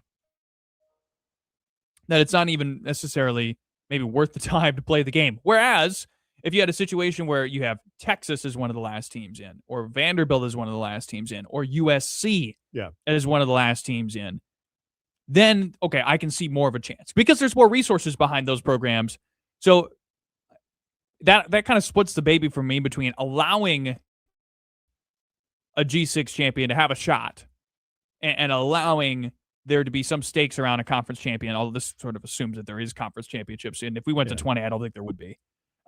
Those teams get a shot at it. This year, if we were operating off of the current coaches poll, it would be LSU versus Boise State in a play-in, USC Washington, which would be a great game, BYU Tennessee, Michigan Penn State would be the play-ins. Yeah. Under this proposed format. So that to me is the redeemable part of this. I still keep coming back to why in the world do we need to come up with all these different ideas, all these different playoff formats, picking any team between teams, even numbers, thankfully, so far. Yep.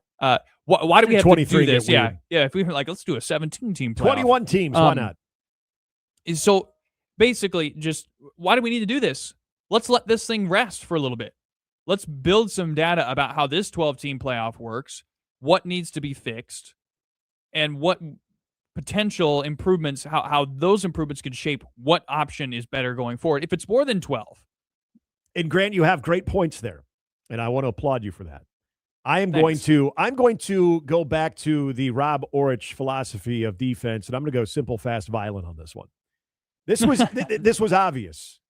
The college football playoff executives and the rights holders, being Disney, being ABC, ESPN, they wanted to sort of control the narrative, but in the process of also protecting their largest college football commodity in the SEC by saying, okay, how about we meet both of you guys halfway? And I guarantee you, if we don't settle on the 16, if we don't put a lot of support behind this 16-team one, and they'd be smart, it'd behoove them not to just stop at 16 because that's more games, it's more revenue dollars, more opportunities to get eyeballs on their product, and that is going to be a bigger payday. We all get the business of that. But as long as it's not 24, that appeases the SEC. And the SEC says, well, okay, cool. It's not quite 24, so it's not the Big Ten's model. maybe it's not as watered down as 24. Okay, we could possibly get on that, especially if the people that is televising are regular season games, but also the postseason that we hope to have a large presence in. Yeah, we can go with that. I think I think ESPN thought by not settling on 16 or getting behind 16, but saying, hey, let's meet both power conferences halfway. Let's go to 20.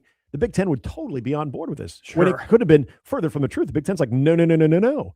We spent days in Chicago and however many hours behind closed doors with athletic directors and any decision makers within the conference of why everyone needed to be on the straight and narrow or on the lockstep messaging of the 2014 playoff. And it was interesting.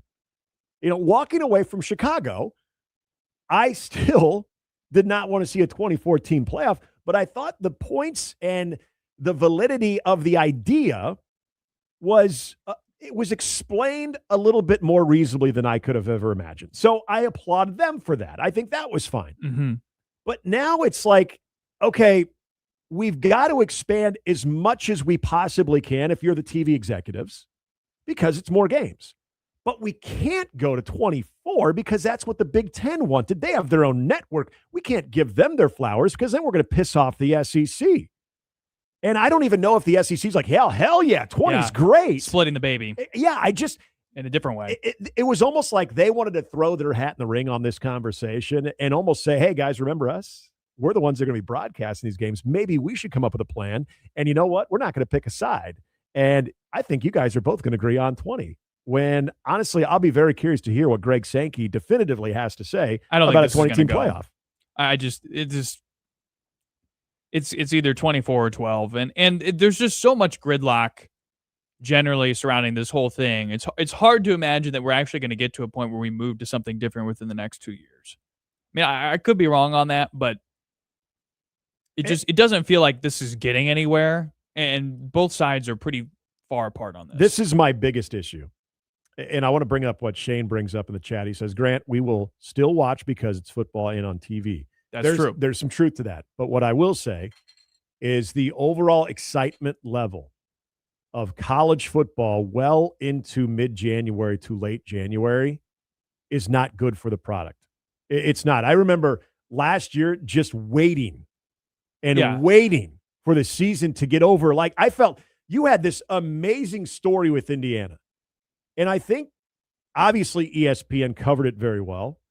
I think there was a lot of outlets that covered it, but I don't think it got nearly the type of attention that it would have if this was on a regular college football calendar. When we're taking this thing well into January, we're almost flirting with February, or we're having to start the college football season earlier or shorten the regular season, whatever they decide to do with this thing. Having college football in mid to late January sucks. Oh, it's awful. I can't stand it. Everybody's out on that. Everybody's out on that. I mean, we'll be playing the college football championship this year on the 25th of January. Mm-hmm. I think you can fix the college football playoff and move it up to have it start in December without expanding to 24. Yep. But that is the one part about the 24-team playoff that I like, is that you're moving it up. I just don't want. I'm so sick of people telling me, well, wouldn't you rather want to watch Iowa Washington with something on the line in November? Well, no, not if the Oregon and Ohio State and Penn State and Alabama and those other big programs, not if their games don't matter at all because they've already secured their spot. That's what I don't want to lose. And around we go on the college football playoff format. Coming up, we're going to change it over to some NFL conversation. NFC North is going to be a powerhouse. Green Bay, a lot of people think they could emerge as division champs. We'll take a look at Green Bay Packer camp with Dave Sinykin of Zone Coverage right after this. It's Handley and Hansen on AM 590 WOW. Having trouble sleeping? Stop by 42 Degrees and discover why so many people turn to 42 Degrees for solutions that help them rest, relax, and wake up feeling refreshed. Visit the brand new location at 180th and Q, or stop by any of the 10 convenient 42 Degrees locations serving Omaha and Lincoln. Grand opening savings are happening now, making it the perfect time to stop in. Learn more at 42degrees.com. That's 42degrees.com. 42 Degrees. Still by your mom's house. Evan, Canty, and Michelle are unsportsmanlike.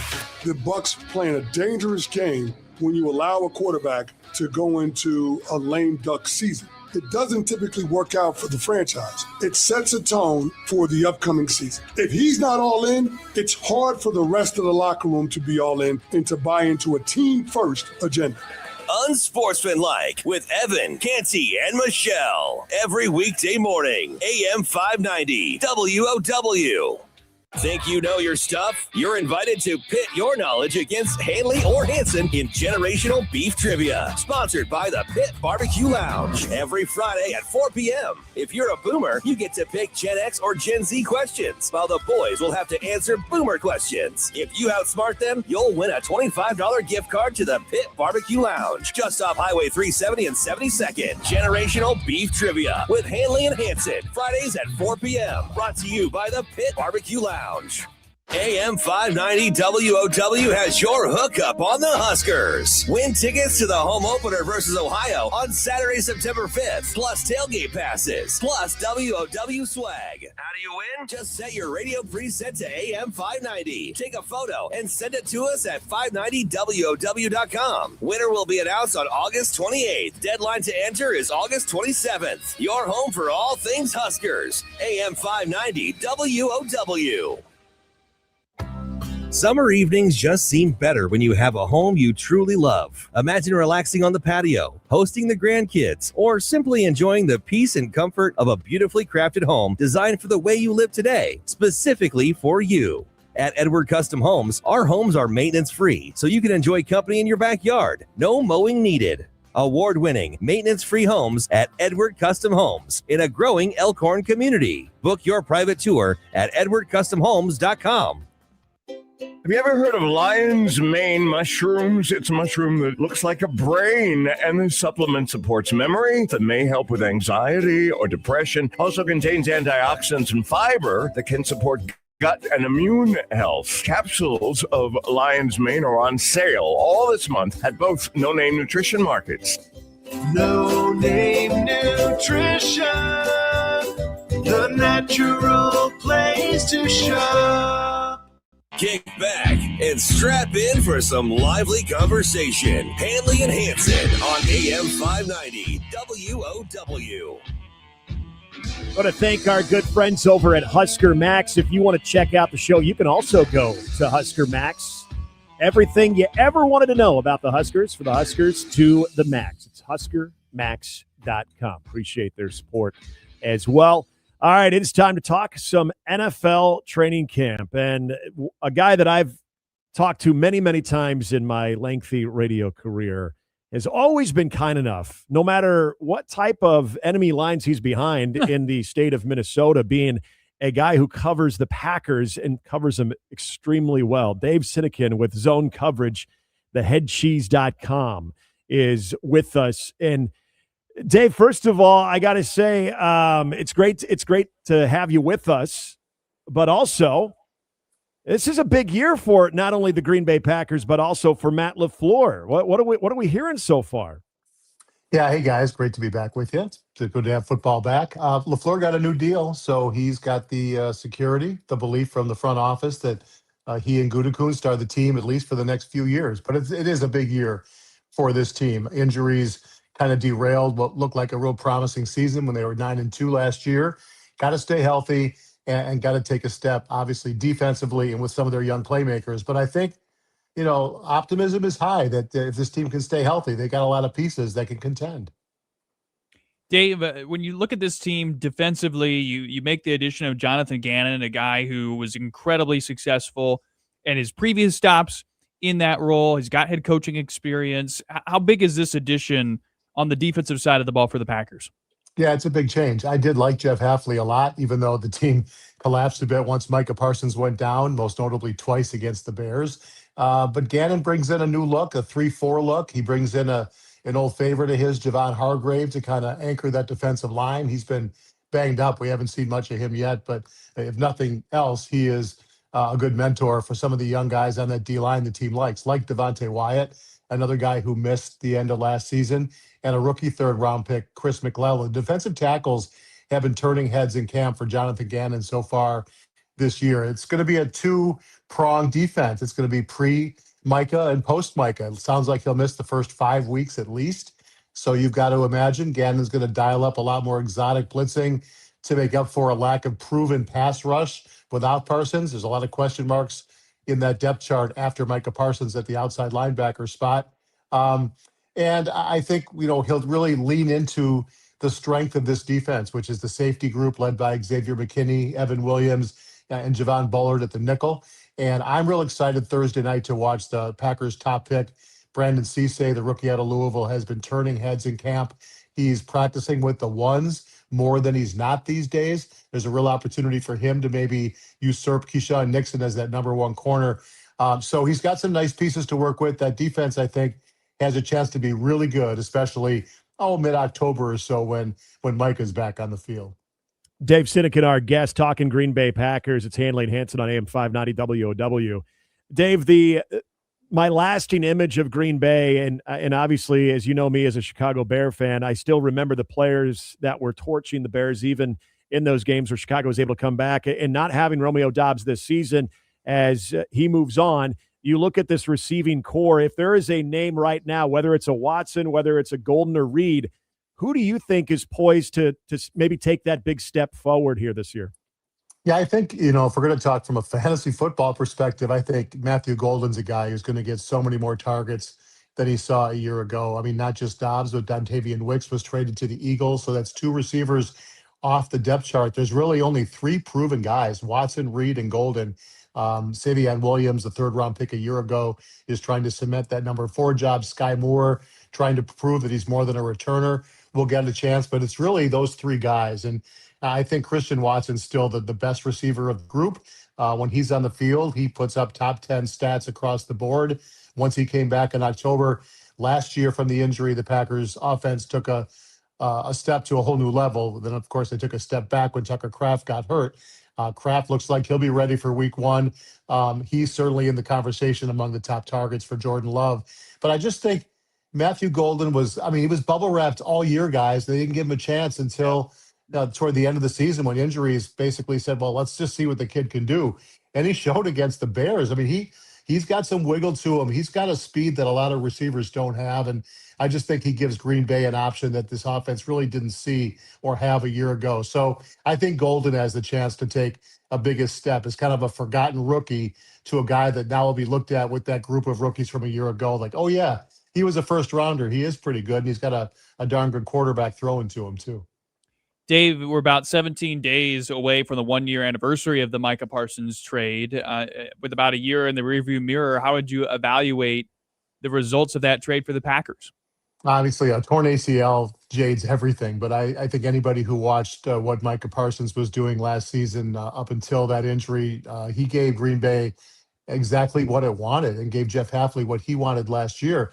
As I said, this team was 9-2 and in winning in Denver until everything fell apart. Watson goes down, Parsons goes down, and the season goes up in flames. He's a top 3 defensive player in this league. He's a Hall of Fame type talent. And he's 25, 26 years old. So once he gets back from the injury sometime around the Bears game, or maybe the week after against the Cowboys, it's unfortunate. Bears, Cowboys, week 5 and 6, and he's just pressing it when he'll be back. He's saying week 6 is likely the earliest. I think he showed everything and more when he was on the field last year, and he just plays at a different level than basically anybody not named Myles Garrett. And the Packers, as any team would be, are an entirely different team when he's on the field. Dave Sinykin is our guest host of the Packer Preview on Minnesota's K-Fan, also on Zone Coverage. Dave, the NFC North, we were talking to Carmen DeFalco last week of ESPN 1000 about just the overall division and maybe its identity, and it feels like this is the division of the quarterbacks, especially with the type of success these teams are hoping to have here in 26. Vikings made an announcement today, too, with Kyler Murray. So when you look at this division, what do you think defines this division, and who do you think are the biggest challenges? Because it seems like you can almost make a case for just about every team right now. Yeah, Nick, I think top to bottom, it might be 3 games separating 1 through 4. I wouldn't be surprised if all the teams were between 9 and 11 wins, 9 and 12, 8 and 11, something like that. I do think the question mark for the Vikings with Kyler Murray is the biggest question mark in the division. He's not looked good in training camp. I mean, he's basically taken the job by default. It's early. He has plenty of time to start picking up the offense, but by all accounts, he's having a hard time adjusting to this new offense, and it works both ways. So I'm still thinking the Vikings are a work in progress among the four. I think the other three teams all could have a great case for the postseason. I know the Lions are the trendy pick because of their soft schedule, but I worry about that defense and the hits that secondary has taken. They're down a number of key guys that you just can't make up for. Chicago has to deal with the old regression word. That's the R word for you this year, Nick, I'm guessing, because many people believe all those turnovers aren't going to happen again. But on the other hand, Caleb and that offense and all those weapons have another year together. So you kind of weigh that back and forth. I still look at quarterback play. I still think Green Bay has the best quarterback today in this division. I think I think the stats bear it out. I don't necessarily think it's that close, actually. And ultimately, I think he's the difference maker. And I think this is the year Jordan Love takes that step up in other people's eyes, not just the nerds that look at all the nerdy stats that show him a top 5 quarterback across the board. I think he'll do it on the field when the games matter in late December and January. I do think this is the year Love moves up a tier in a lot of people's minds. How I want to go back to the fan base for a second, just because I and something you said earlier, just laying out like where this team was going into that Denver game a year ago and where things are trending versus how the season ended up again as the 7th seed, having that lead in the playoffs and watching it slip away. Like, where's the mentality of the fans? Is it more like, oh my gosh, we were the 7th seed again, this is disappointing, or we were right there, we had everything we needed to be, and this year we're going to get it because the injury luck's going to bounce our way? My guess is its majority is the former of that they're just down on its 7th seed year after year after year. I get that. I've been following this team for 50 years. I've seen a lot of downs. There have been much more ups lately, but a lot of downs. I just point to, everybody looks at the Micah Parsons injury as the one that really derailed the season. And I understand every team goes through injuries. But Green Bay was playing without 5 of their top 8 guys the last month of the season. When you add Tucker Kraft, and Devontae Wyatt, along with Micah Parsons, and Christian Watson was out. Jaden Reed was out for a chunk of the season. They were down some significant, and Zach Tom, their right tackle, who is a Pro Bowl caliber tackle, missed a good chunk of the end of the season as well. They were down, like I say, 4 or 5 of their top 8 or 10 players. And I just think that was too big a challenge down the stretch against good teams, where the difference is razor thin. And ultimately, Brandon McManus not making kicks cost them probably 3 games, including the last one, where if he makes an extra point, Chicago's down 12, and it's tougher to come back than 11, where a field goal keeps you in play. So just a lot of things went against Green Bay late. I'm in the optimistic camp, and I guess part of me has to be when I'm dealing with Paul Allen and the Vikings on a weekly basis up here. I tend to lean that way, but I truly believe getting those playmakers back and Love another year older as the leader of this offense. To me, the 2 biggest question marks, guys, are Josh Jacobs' availability with pending discipline, perhaps. If he is suspended for any part of the season, Green Bay's got a very unproven backup in Marshawn Lloyd who can't stay healthy. And then ultimately the kicker, the rookie, Trey Smack, right now has no competition in training camp. If he's not ready for action, a lot of those fourth quarters are not going to go Green Bay's way.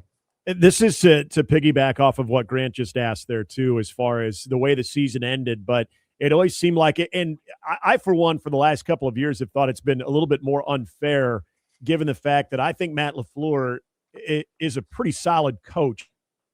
What are you hearing the confidence level with him going into this year? I mean, is this a deep into the playoffs or bust type year for LaFleur? Do you think there, especially with the new DC, there's maybe a little extra runway here? I think there's a non-zero chance he could be in trouble if this season goes pear-shaped, even though he just signed a new multi-year deal. I don't know if we ever heard how many years the new deal is for. I don't think money necessarily would be the issue. If things go really bad, I think he could be on the hot seat. You've got a quarterback entering his prime, and you went all in for Micah Parsons. Green Bay, the organization, said, this is our time. We look at the NFC, look at Seattle. Nobody looked at Seattle a year ago and said, that's a Super Bowl team.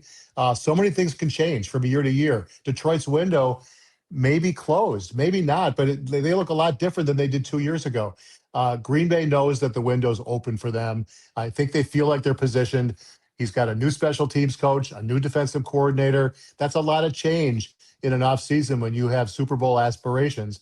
I don't think it's likely that LaFleur has anything to worry about. I do think the year is likely to go more in their favor. I do think the schedule, though tougher than last year, is favorable, especially early. But yeah, there is some pressure on Matt LaFleur as the UPS man, has my dog going crazy right now. Clearly, your dog does not agree with your No. assertion. What are you talking about, Sinykin? Dave, really appreciate you joining us. You can hear Dave out in Minneapolis on KFan. Also, great stuff on zonecoverage.com. Look forward to talking to you throughout the season, my man. Appreciate you. Anytime, guys. Take care. Good stuff there from Dave Sinykin. Speaking of the NFC North, as we alluded to, there was a big announcement in Minneapolis pertaining to the Vikings quarterback situation. And as Dave mentioned, this isn't a battle that was won by the overall performance where one guy just completely outplayed. Is this the lesser of two evils when it comes to the Vikings? We'll discuss that on the other side of the break. It's Handley and Hansen on AM 590 WOW. Looking for Omaha's best tacos, wings, and tequila? Look no further than the Corner Kick Cantina, where tacos and tequila reign supreme. Our unique Midwest Mex experience blends the bold flavors of Mexican cuisine with the warmth of Midwest hospitality. Voted best of Omaha for tacos, it's the perfect spot to enjoy delicious food and catch the game. Whether you're gathering with friends, colleagues, or family, the Corner Kick Cantina has it all. 3 Omaha locations. Online at thecornerkickcantina.com.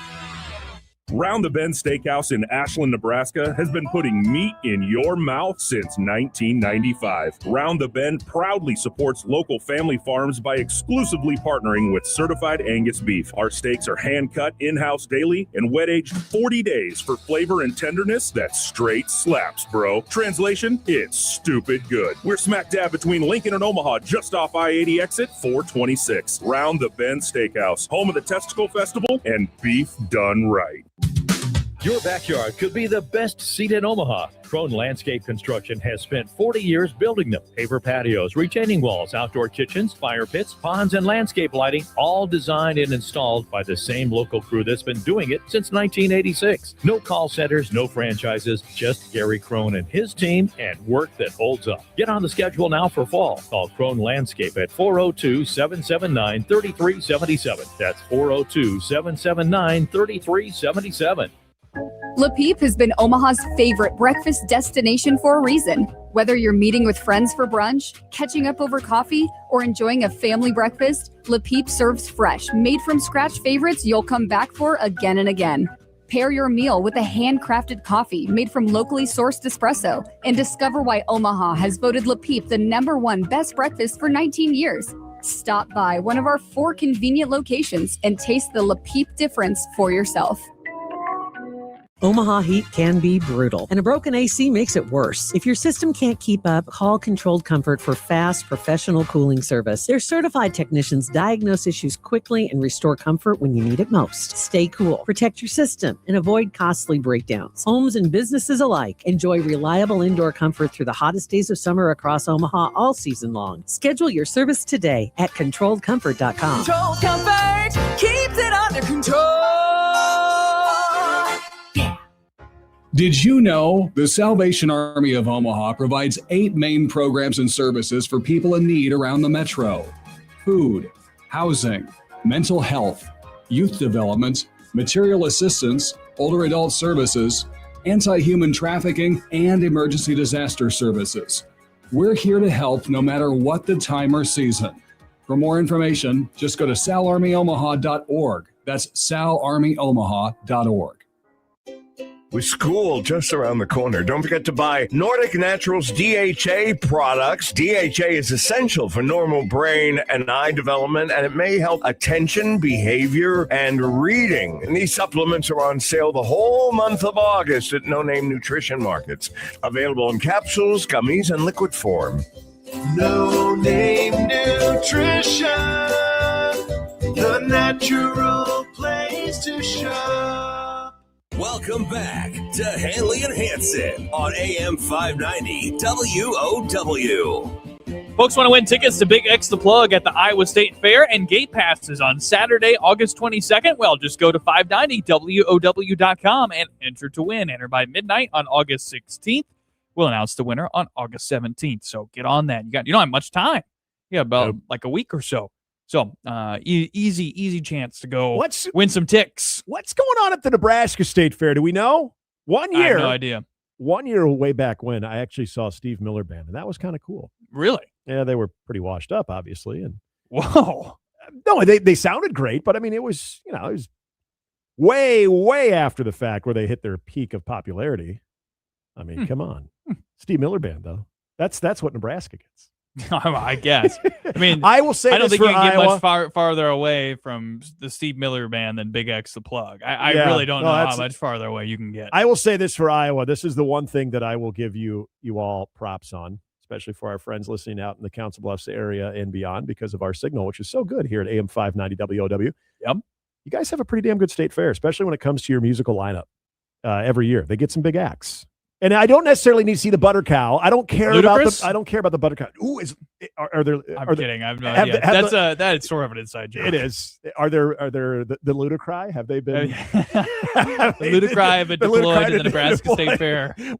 I could see us getting one of the Ludacry. I'm going to see the last time Ludacris played Nebraska. By the way, if you've never listened to Small Town Murder, you need to, and then you'd understand what we're talking about. Yep. But also 531-895-0590, the number to be a part of the show today. If you know what Ludacry is. Yeah, I guess. Also, later on in the show, we'll discuss what it takes. A great piece from Max Olson.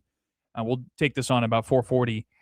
But Max Olson had a great piece at ESPN.com just breaking down what it costs position by position in the NFL to field the roster or to get a guy out of the transfer portal. So my question, and we'll get to this later on in the show, but what position apart from quarterback would you be willing to spend the most money on? Would you be willing to spend the most money I already on? know the answer to that. But So we'll save that. We'll tell you more about that at 4:40. Yeah, we got later on today. We got kind of a big 4:00 hour kicking off with the great Kevin Kugler, play-by-play voice of just about anything worth anything, from the College World Series, NFL Sundays, college basketball, you name it. He's going to join us right at 4:00 as a 2026 inductee into the Nebraska Broadcasters Association Hall of Fame. Okay, so the Minnesota Vikings have announced today that Kyler Murray will be the starting quarterback. He is QB1 in front of J.J. McCarthy, and in case you forgot, Carson Wentz is still there, and so is Max Brosmer. This is not an ideal situation because, as Dave Sinykin indicated, the Kyler Murray winning this job wasn't because Kyler Murray has been dazzling and just outplayed J.J. McCarthy. Now, there's a element of being outplayed in this one, but it was because J.J. McCarthy was not good. It can't be Kyler by Murray default. was less. He was the lesser of the two evils. And I just thought, I heard a couple of people, and these were not Viking fans, so I don't want to put my Viking friends on blast here, but I heard people that cover the NFL that thought this is a potential match made in heaven when it comes to Kevin O'Connell and the KOC factor with a quarterback and being able to revive Kyler Murray. And I'm sorry, I don't buy it. First of all, I don't know if KOC is this everything I touch the quarterback position is gold guy. I think some of that is a little far-fetched. And I'm sorry, Kyler Murray, I have not been on for a very long time. I don't get it. So I don't really even mind the Vikings that much. Yes, they're a rival. This is not a good situation. It's funny. Most of the people don't hate. I feel like a lot of my NFC North fans that I've been around, Bears and Packers people, don't hate the Vikings as much as other teams in the league. Sure. Like even the Lions have drawn more hate in the NFC North from NFC North fans than the Vikings have. I know one Bears fan in particular who hates the Lions. I'm like, they have never won anything. I don't really hate them. But this is a bad situation for the Vikings. This is, to me, it says more about J.J. McCarthy than it does the success or failure for Kyler Murray. Because if it is true, if you do look at it from this standpoint of, okay, it's the lesser of two evils and Kyler hasn't played as well during camp and blah, blah, blah. I mean, this means they're giving up. Yeah. This means they're giving up on J.J. McCarthy at 23. Yeah. That it's over. I mean, right? I think in a way this is very reminiscent, again, to bring it back to the Chicago Bears, very reminiscent with the Justin Fields experiment where they got him in the first round. They thought that was a quarterback. I was excited about him too. And then what are you doing in the next couple of years? You're drafting another quarterback. I think that is going to be a big ticket item, unless this can work with Kyler Murray. I'm sorry, but I just don't see it. And here's the other thing with him too. I'm just looking like I don't even know how many games he's played at the NFL level. Like I'm trying to like sort through that. Are you talking about J.J. McCarthy or Kyler Murray? McCarthy. He's played less than 12 games. Yeah. So I mean, it feels pretty early to punt. It must be pretty bad. Mm-hmm. It's not good. Now, look, obviously the door's not closed, but a lot of people are thinking, okay, well, maybe they're going to try to trade him. But who would even take a flyer on him is my question, right? Like, if you're bailing on him at this stage of the game, I mean, he doesn't have the athleticism that Kyler has, the shiftiness. I think that's the only thing J.J. McCarthy has is athleticism. I mean, I just don't think he has the quarterback moxie. He did not have to use that at Michigan. I'm talking about legs. I'm talking about moving around. Yeah, I think he has that. It's not at the degree that Kyler's got it. I can say that. And unfortunately, I think that's the only thing Kyler has too. I mean, Kyler Murray, the best completion percentage he's ever had is 68% in the NFL. I'm sorry. 69%. But nice. He's wildly inaccurate. He's a guy that I don't want to do the whole, he's more into video gaming than he is studying the playbook. I'm done with that. That's whatever. I don't think that's the issue. I just don't know if he is a great NFL quarterback. He might have been a better Major League Baseball player, to be totally honest. I just don't. I trust your evaluation on that. I think there was that Kyler Murray pop, what was it, 2019, his rookie year, where he threw for just under 4,000 yards. And even though he was turnover prone, I think the interceptions were up there. Just think the 28. Let's see where he ranked. 24 season, he had 3,800 passing yards, 21 touchdowns, 11 picks. So, like, not wildly productive in terms of the passing. 21 was his best year. Can we say this though? This will be the best skill position group that he's had. Is that fair? I think that's fair. I mean, with Hawkinson, certainly it's the best number one receiver he's ever had with Justin Jefferson. Right.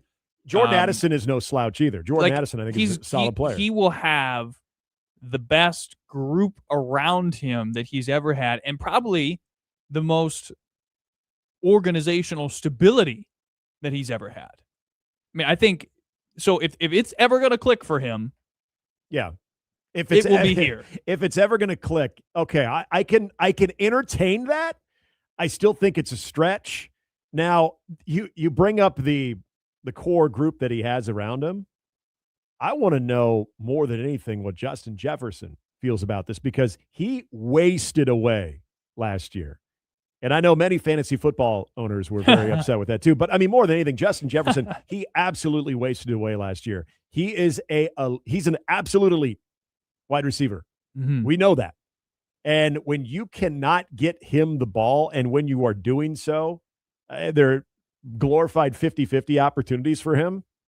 Like, that is not clean living right there. No. If you're Justin Jefferson. So I'm sorry, but I'm sure, in camp, he probably has done some side work and everything with Kyler Murray. Probably feels like they're building the chemistry. But when it comes to Sundays and you're Justin Jefferson with a little PTSD from a year ago, do you really feel that Kyler Murray is going to be able to provide you the football and allow you to make the plays that everyone expects Justin Jefferson to make? The other with his thing, team? too, is he's got to stay healthy, obviously, for the Vikings. And maybe that's why you hold on to J.J. McCarthy. I mean, maybe. Or Carson Wentz. I mean, because that's the other question, right? Like, if you do hang on to him, okay, well, who's to say that Carson Wentz doesn't win that job? Who's to say that McCarthy isn't third on the depth chart at this point, right? And maybe that's overreacting. God, I get if it. that was the case. And here's the other, back to Kyler, he has played fewer than 10 games in 2 of the last 3 seasons. Yeah. So he's got to stay healthy for them. Otherwise, this whole thing falls apart. Now, if you get B- or B+ play out of him, they'll win at least 9. They'll go above 500. I mean, I feel pretty confident in saying that. They've got enough offensive weapons. B-, they've got a good enough head coach, and they've got a genius at DC and Brian Flores. So, if you get B- quarterback play, they can win 9. They could be knocking on the door of the playoffs. I still want to see if KOC is this more of a KOC is got the chops and he'll make anybody golden. How many people were doubting Sam Darnold before he even went into the picture? True, but if anybody can do it, couldn't do it. JJ McCarthy, but. A little update on the Nebraska women's flag football team when that season will kick off, maybe a little earlier than originally expected. We'll tell you about that. Also, don't forget Kevin Kugler. Kevin Kugler, easy for you to say. Kevin Kugler joins us right at the top of the 4 o'clock hour. You don't want to miss that. It's Handley and Hansen here on AM 590 WOW. In the Midwest, we experience all 4 seasons, sometimes before lunch. 1 minute it's sunny, and the next you're searching for your flashlight. Skip the panic and enter the Generac Power Play giveaway from AM 590 WOW and Generators for Sale. Just visit 590WOW.com and tell us what you want to protect when the power goes out, and you'll be automatically entered to win a professionally installed Generac whole house generator worth nearly $15,000. But don't wait. Register at 590WOW.com. When a neighbor is struggling, a simple act of kindness can make all the difference. The Society of St. Vincent de Paul Omaha provides food, hope, and financial assistance. Their food pantry alone serves more than 36,000 visitors annually, and your support helps keep those shelves stocked. Please consider donating non-perishable food to the Society's food pantry at 21st and Leavenworth Street on weekday mornings. Learn more about how the Society of St. Vincent de Paul Omaha serves our community at ssvpomaha.org. Gunshot victim, spinal cord injury survivor. I choose not to be limited by these descriptions. I can't change these conditions. The only thing I can change is my approach. At QLI, I didn't accept change, I created change. I know that what I have is a gift. It's not something that I take for granted, and I used to. I got a passion now that I never had before. At QLI, I choose to thrive. For more information, visit teamqli.com. Have you been to Deer's Farm lately? We may not be the biggest dealership around, but we strive to be the best. And Fremont agrees. We've been honored with 9 Best of Fremont awards, including Best Place to Work, New Car Dealer, Pre-Owned Car Dealer, Locally Owned Business, Tire Store, Auto Repair, Glass Repair, Body Shop, and Best Oil Change. See why so many drivers choose Deers Ford Lincoln. Visit us today at deersford.com. Fremont's best award-winning dealership. Have you been to Deer's Farm lately? Jeff Ballinger, Gorilla Car Wash, and your family has quite a history in Council Bluffs. Jack, we've been blessed to be in business 100 years. My grandfather starting Ballinger Automotive in 1926, and Gorilla Car Wash, of course, starting 1991. So we have been blessed to be in business. We're grateful to the people in the metro area who have traded with us for so long. Yeah, we sure haven't taken it for granted. That is quite a legacy. It's Gorilla Car Wash. Find those 8 locations, GorillaWash.com. The 7th annual Suburban Rotary Show and Shine has been rescheduled for August 15th at Shadow Lake Collision Center, 84th and F. Proceeds support Suburban Rotary's youth programs. Boomer Radio will be spinning tunes. Boxer Barbecue will be there with their food truck, and there'll be a split the pot raffle. Sponsored by Woodhouse Auto Family, Auto Owners, and Smith Davis Insurance, Dundee Bank, Cruise Planners, and AM 590 WOW. Show and Shines from 10 to 2. Hope to see you August 15th at Shadow Lake Collision Center, 84th and F. Here's your updated Metro weather outlook. Sunshine mixed with clouds at times this afternoon, with daytime highs approaching 95. Partly cloudy tonight, lows around 74. Currently 92. I'm meteorologist Jennifer Wojcicki, and that's your updated Metro weather on AM 590 WOW. Online at 590WOW.com. Welcome back to Handley and Hansen. Give us a call and share your thoughts. 531-895-0590. Well, we're giving away tickets left and right here at AM 590, including tickets to Nebraska's home opener against the Ohio Bobcats on September 5th. And by the way, it's not just tickets, tailgate passes, and WOW swag as well. So just set your radio preset in your car to 590, take a photo of it, and go to the contest page on 590WOW.com and enter that photo to win a chance to get those tickets. Enter by midnight on August 27th. We'll announce the winner on August 28th. There you go. Coming up 4 o'clock, going to talk to Kevin Kugler. Also, Rob and Washut getting back into some more Husker conversation. So Nebraska, as you know, has a flag football team. Yeah. And they will be competing in the 2027 season. Now, originally, wasn't this going to be the 2028 season? That's right. That's right. Okay, Mitch so Sherman we're- reporting all this stuff earlier today, which kind of got buried in a little bit of the Aurich deluge. But yeah, coming in 2027. My first take was like, okay, like how many teams are going to be able to play right away? Yeah. And there won't, and well, the good thing is Mitch answers that because there won't be sanctioned postseason until 28, which was the original time. But there will be some teams that will be ready, like Nebraska, for that women's flag football season in 27. Yes. So they accelerated that start date for the upcoming spring in 2027. This is, I think, again, something that continues to, and not just Nebraska, but flag football, and especially in the female division of flag football. Now seeing it as one of the 28 being pushed into the 28 Olympics as well. I'm really curious to see the type of fan support that this does get, because I've always said, and I'm still extremely confident, and I think now watching women's flag football at the University of Nebraska debut in 27 is going to be the perfect litmus test of this. But I always thought the way Nebraska fans support these, not just the revenue generating sports, but even some of the ones that are a little bit more unique or a little bit more in their infancy, I always thought that there's always been that debate of, will Nebraska ever have a men's hockey team? And I don't think that's going to happen anytime soon. But what I have said is Nebraska women's hockey would be pretty cool. And I thought, and I still feel this way, that fans would go out and watch Nebraska women's hockey. I'm very confident, though, if you're not going to do hockey, you're doing flag football. I think it's going to be very successful with the fan base here. There, on that point you were making about the men's hockey team, I just that pulled a file for me. But like, just thinking talking about the gentleman's handshake between Trev and Tom. No. There were real, honest to goodness people that 2 years ago, when Nebraska basketball missed the NCAA tournament, floating out there that, man, maybe you should just scrap basketball entirely and add men's hockey instead and put that in PBA. Oh my God. I forgot about those unserious people. I love those strong opinions.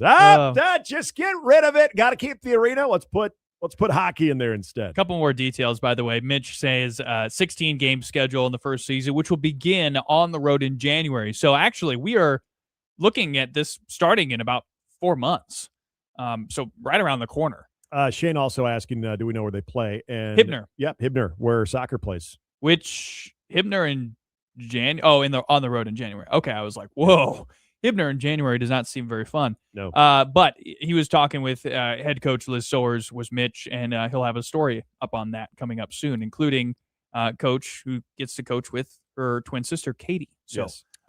Looking forward to that. I guess question for the room here, when it comes to this flag football program that's going to be planting its roots in January, what are you guys most excited to see? For me, I look at how open and exciting the offensive play can be in flag football. I look at the athleticism. I look at some of the scheming, the trick plays. Is that something you guys are excited for? Is there a different element to this that you're really keeping your eye on? I'm excited to see how quickly the fan base adopts it. Like, just to watch Nebraska fans do what they do as they kind of tackle a tackle. There won't be any Can't tackling. do that. But as they embrace, how about that? As they embrace a new sport within the athletic department, because look, I think they'll glom onto this, especially if they win early. Because look, nothing Nebraska fans love more than to support a winner. I think it's just seeing athletes. I think athletes in an environment like that where you can showcase speed, your vertical agility. I think any sort of wide open look when it comes to those types of sports, whether we're talking about male or female sports. This was one of the things that I loved in high school when I was broadcasting high school football out in Columbus. Is I do a lot of 8-man games too, like in the Humphrey area. And seeing some of those athletes on display in 8-man football where it's a lot more wide open and you can see everything that you need to be successful as a 8-man football player, especially one either a running back or quarterback or wide receiver. I have visions of that to where you're going to see good speed. You're going to see the ability to go up and snare a football out of the air. You're going to be able to see even just the ability to throw the ball 40 to 50 yards downfield. Like all of that, I think is going to be really cool to see how these athletes come along and how these football players come along. And I think when you finally get to the spring and you begin competition, I think it's just going to be something you got to watch, something that you're going to want to kind of set your calendar for, because it's just so unique. We haven't seen it at a competitive level. Like a lot of us, like, I mean, my son is playing flag football right now, but he's not even 6 years old. His athletic limitations are very present compared to young adults playing a sport where you can really showcase your athleticism. So I think that's probably the thing I'm looking forward to the most. We're loaded, as I mentioned, in the 4 o'clock hour. Going to be talking to Kevin Kugler right out of the gates, and then Robin Washut as well. We'll get back into some college football conversation with both of them because they both have very solid perspective on that. And as we mentioned, a big night for the Nebraska Broadcasters Association and the Hall of Fame, including one Kevin Kugler. He joins us on the other side of the break. Halfway home here on a Tuesday. Glad you're with us. It's Handley and Hansen, AM 590 WOW.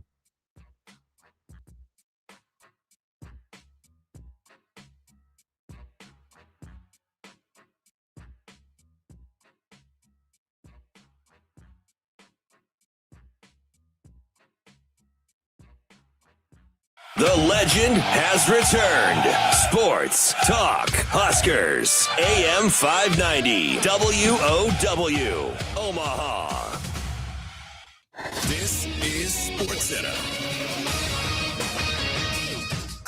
I'm Christine Lisi. The Vikings quarterback competition is over. Kyler Murray named their starter. The former number 1 overall pick had been the heavy favorite to win the job from the moment he signed a 1-year deal in March. Murray, 4th different week 1 starting QB from Minnesota in as many years. Monday morning quarterbacks, Albert Breer. This year, they wanted to make sure, like 100%, whoever we put out in there the field is going to best serve the veterans in the locker room, because those guys have been through a lot the last couple of years now. And it was always going to be the best option for today, for right now. And, you know, obviously Kevin O'Connell feels like Kyler Murray is the best option for now. Albert Breer on the Rich Eisen Show. After 10 career starts last season, J.J. McCarthy heads to the sideline. Ravens starting corner Nate Wiggins carted off the field at practice today after suffering a leg injury. Couldn't put any weight on his left leg. No other details yet from the team. Baseball, Blue Jays righty Trey Savage had surgery to repair damage to his left meniscus. Team hasn't ruled him out for the rest of the season. Toronto plays recently acquired right-hander Jamison Tyone on the injured list with right forearm tendonitis. If you run a small business, you've got to try Gusto. Get unlimited payroll runs and get your payroll taxes filed automatically. Offer health insurance, 401k, and more. Get started for free at gusto.com.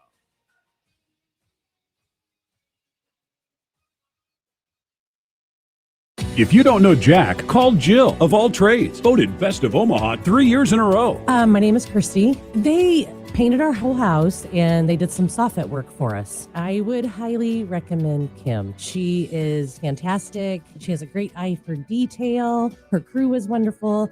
Everything was clean when they left, and it was fantastic. Call Kim at Jill of All Trades today, 402-905-8144. That's 402-905-8144. The AM 590 WOW app is here. Download it now at 590WOW.com or in your app store. You can take AM 590 everywhere. Every Husker game, every ESPN show, every Handley and Hansen broadcast. Anywhere you feel the need for sports talk and more, AM 590 WOW is right there with you. Get the app now at 590WOW.com.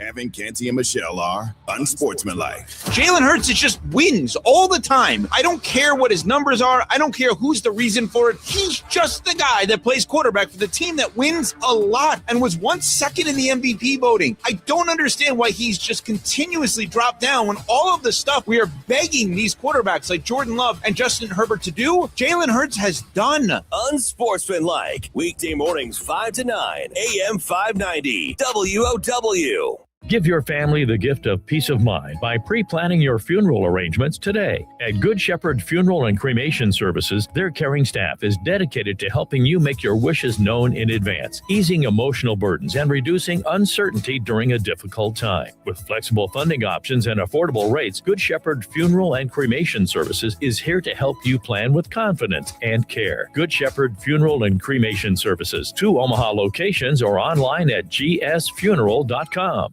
When the power goes out, everything changes. Your comfort, safety, and peace of mind suddenly matter more than ever. That's why homeowners across the Midwest trust Generators for Sale. From expert guidance to professional installation, their team makes backup power simple. So when severe weather hits, life keeps moving without interruption. Generators for Sale. Power your home. Protect what matters most. Learn more at homegeneratorsforsale.com.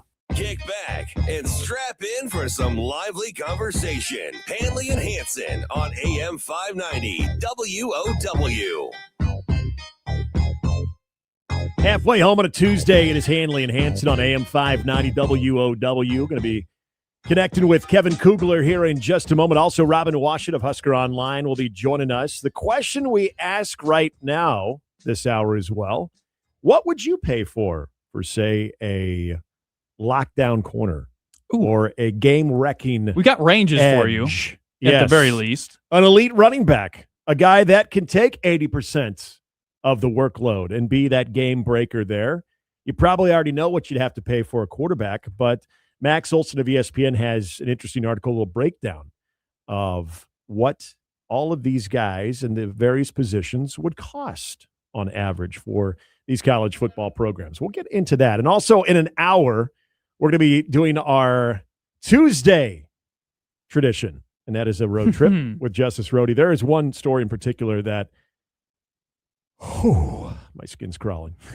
It's not good. Excited to get to that one. Yeah, That was one of those ones that, like, I saw it pop up, and I was like, you know what? It's going to go on the road trip. Right. I'm guaranteeing you it's going to go on the road trip. 531-895-0590 if you want to join in on the show. You can also reach us, email the show. I am Nick at 590WOW.com. He is Grant at 590WOW.com. And Justice at 590WOW.com. We better let Justice know that we actually got to reach out to Kugler. We got him. We got him on the line. Yeah. We do. We got Kevin. We didn't see him up on the screen. Oh, okay. I didn't see the call screener. Whoa. My gosh. Now I have egg on my face. We're going to catch hell for that. There we go. All right. Excited to welcome in. And we mentioned at the top of the show, there is an elite group of broadcasters in the area that are going to be inducted into the Nebraska Broadcasters Association Hall of Fame, including our next guest, Kevin Kugler, play-by-play extraordinaire, starting – oh, my gosh, he's going to have to catch me up on this. I know from UNO football to Nebraska sports, now you see him on Fox Sundays, college basketball, everywhere that you're going to hear one of the most solid calls in any sport. It is this man, Kevin Kugler. It is great to hear from you, and also congratulations on tonight, man. I appreciate it, Nick. Thanks. Good to be on with you guys. So, earlier today, Tyler Yelk, Kevin, was talking about his time at the Division II level for football and coming to play UNO, and the day that the music died for UNO, so to speak. Just what do you remember about that stop for you in your career, and where does that rank as the voice of the Mavs? Oh, it was the stop that kept me in broadcasting. I was getting ready to leave. I couldn't find a foothold. I couldn't really figure out what I was going to do with my life. I couldn't figure out how I was going to stay in the business. And in fact, I had just gone on a golf trip where I was debating about what the next step was going to be. And I came home and had a message from Gary Anderson, who was then the sports information director at UNO. And they had Jim Kelter, who had been the voice of the Mavericks for many years, had decided he wasn't going to do the games anymore. And so there was an opportunity for me to do football and men's and women's basketball for the Mavs. And that was the opportunity and I guess the sign that I needed to stay in broadcasting. Otherwise, I would have been doing what so many other broadcast people did and gone and sold insurance or gone to, financial help. Who knows what I would have been doing. I didn't have any good answer for that when I started down that road. So it was very fortunate. And I did that until I started working for Westwood One doing the National College Football Game of the Week. It was a great opportunity. It was a great way to really blossom as a play-by-play person because I just had tons of reps and I got to do tons of games and it was a lot of fun. Kevin, and I say this tongue in cheek, the little radio show that turned out to be a pretty big deal too. And starting with Bob Bruce and seeing that thing manifest the way that it has. I know that was a big part of your everyday, but you've been removed from it, for a handful of years now. Do you ever miss it? I've been gone longer than I was on it, which is hard to believe because I did local sports talk radio for 12 years. And it was a great time in my life. I mean, I loved it. I loved getting the chance like you guys do now to talk to people every day and to have some fun and go over, the world of sports on air for 4 hours.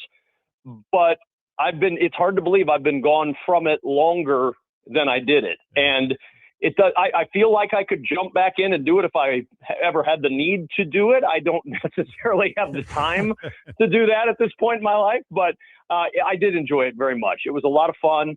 We had some really good times, had a lot of good people come through that show. And I do miss it sometimes. I miss the opportunity really to just have fun with people who listen. That was always the fun. Fun with my co-hosts, yes. But fun with listeners, that's the envious part that I have for you guys now. You're getting to just start off on that road and find some people who are going to enjoy your conversations every day. Kevin, you guys, you and your crew on Fox open up the season in a few weeks with the Bengals and Buccaneers, and of course, former Husker Zach Taylor, the head coach there for the Bengals. When you meet with him in production meetings and have had a chance to cross paths with him over the years, especially these last 3 years where they haven't made the playoffs, what's a sense of the pressure that you feel like he's under and the Bengals are under this season?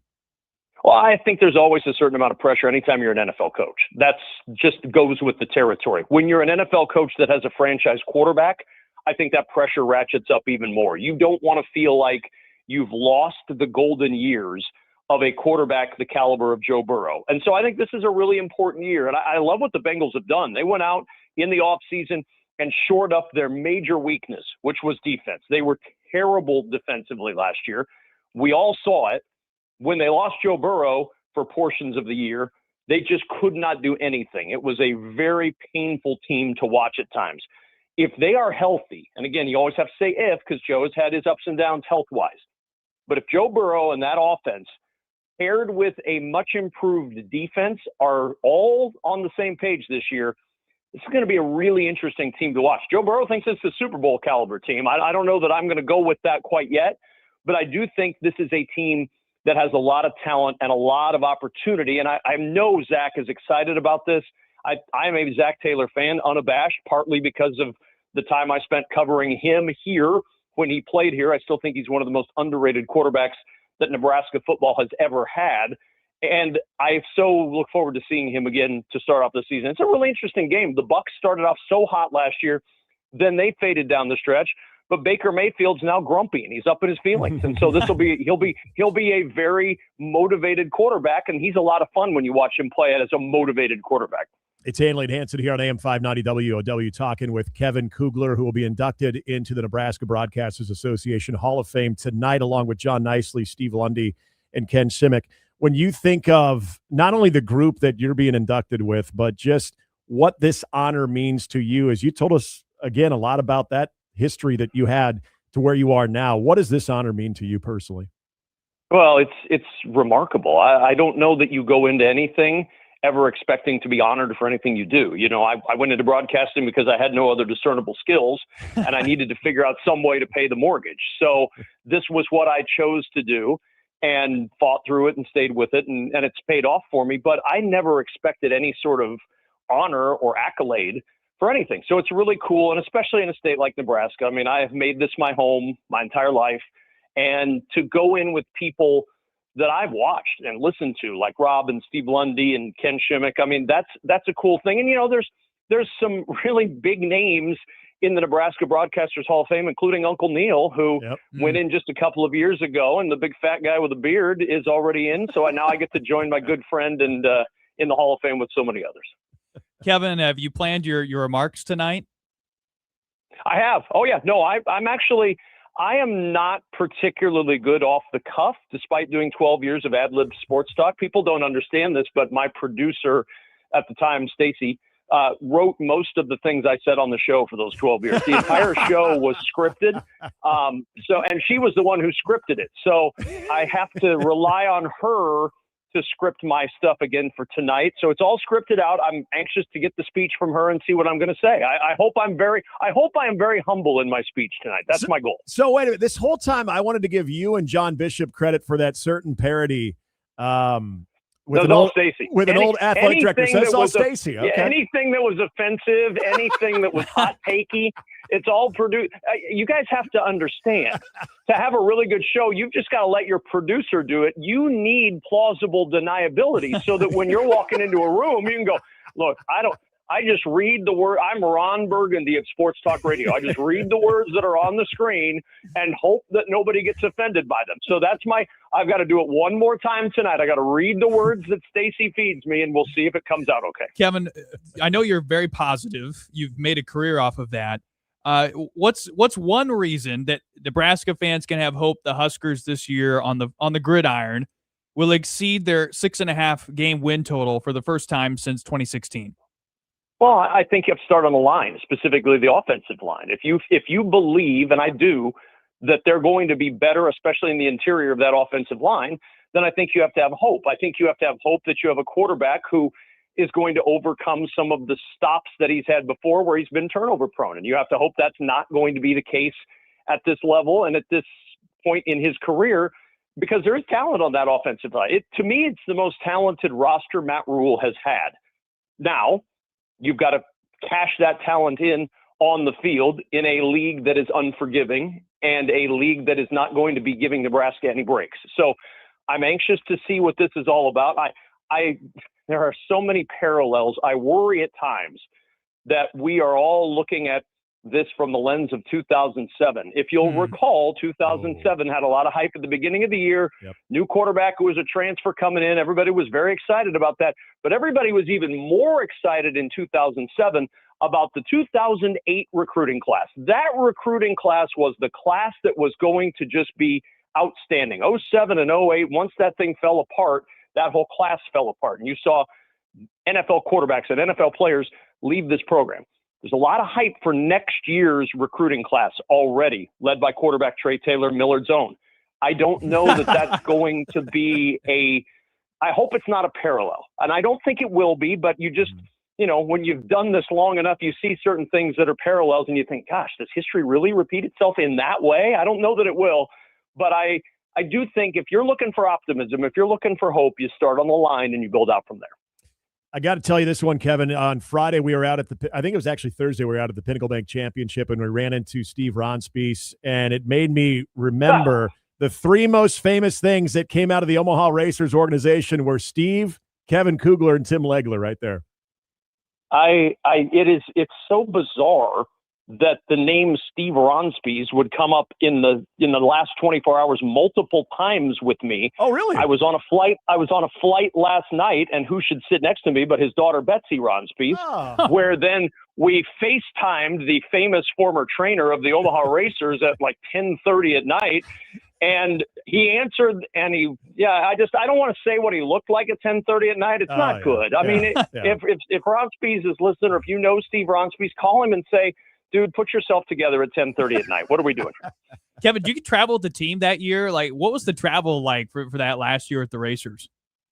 Oh, it was fantastic. I was the youngest play-by-play guy in the league, and I was absolutely enthralled with the whole process. Traveled with the team, got to know, I talked to Mike Tebow, the coach of the Racers, earlier today. It was one of those experiences that I did for a year plus and has stayed with me for decades since. All those people were friends.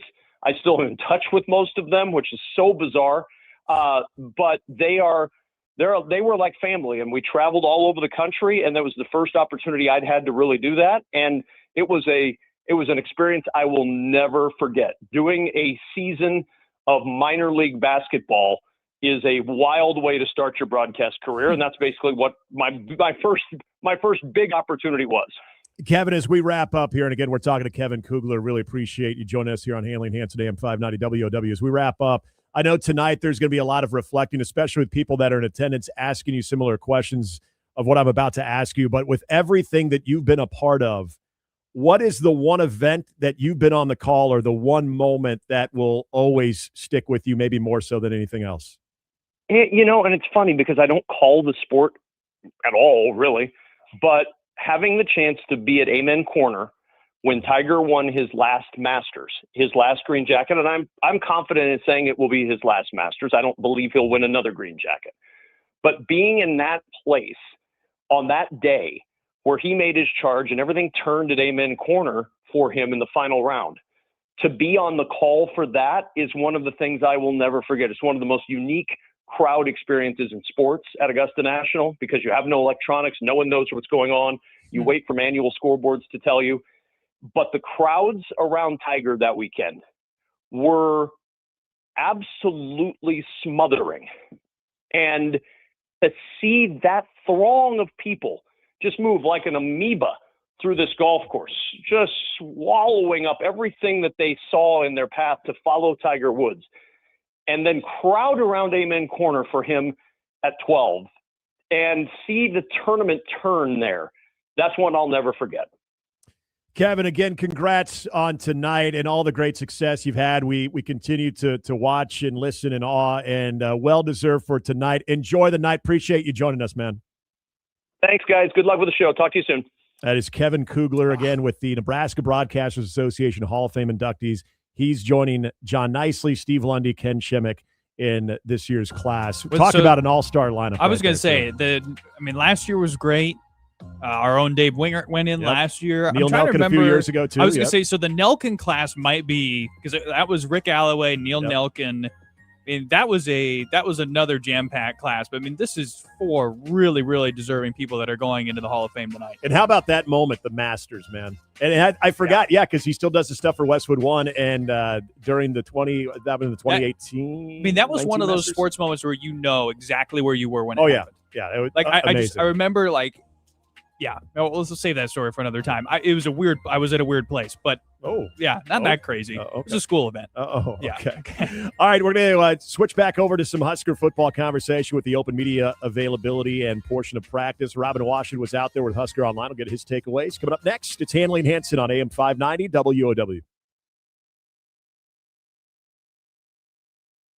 Set the Bar is more than just your typical sports bar. It's where women's sports is a movement and not just a moment. Don't worry about dinner either. Set the Bar has smash burgers, side-out chicken sandos, and wings with 6 different types of sauces, all with an option for everyone, from vegan to vegetarian to gluten-free. Get rewarded for watching Husker or Creighton volleyball with our punch cards. 1 punch per day for watching games to earn an appetizer. And enter for your chance at the grand prize. Set the Bar. Online at set-thebar.com.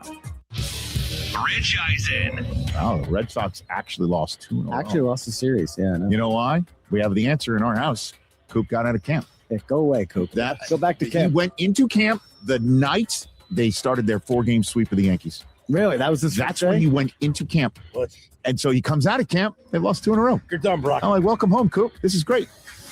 Rich Eisen, every weekday, 11 to 2 on AM 590 WOW.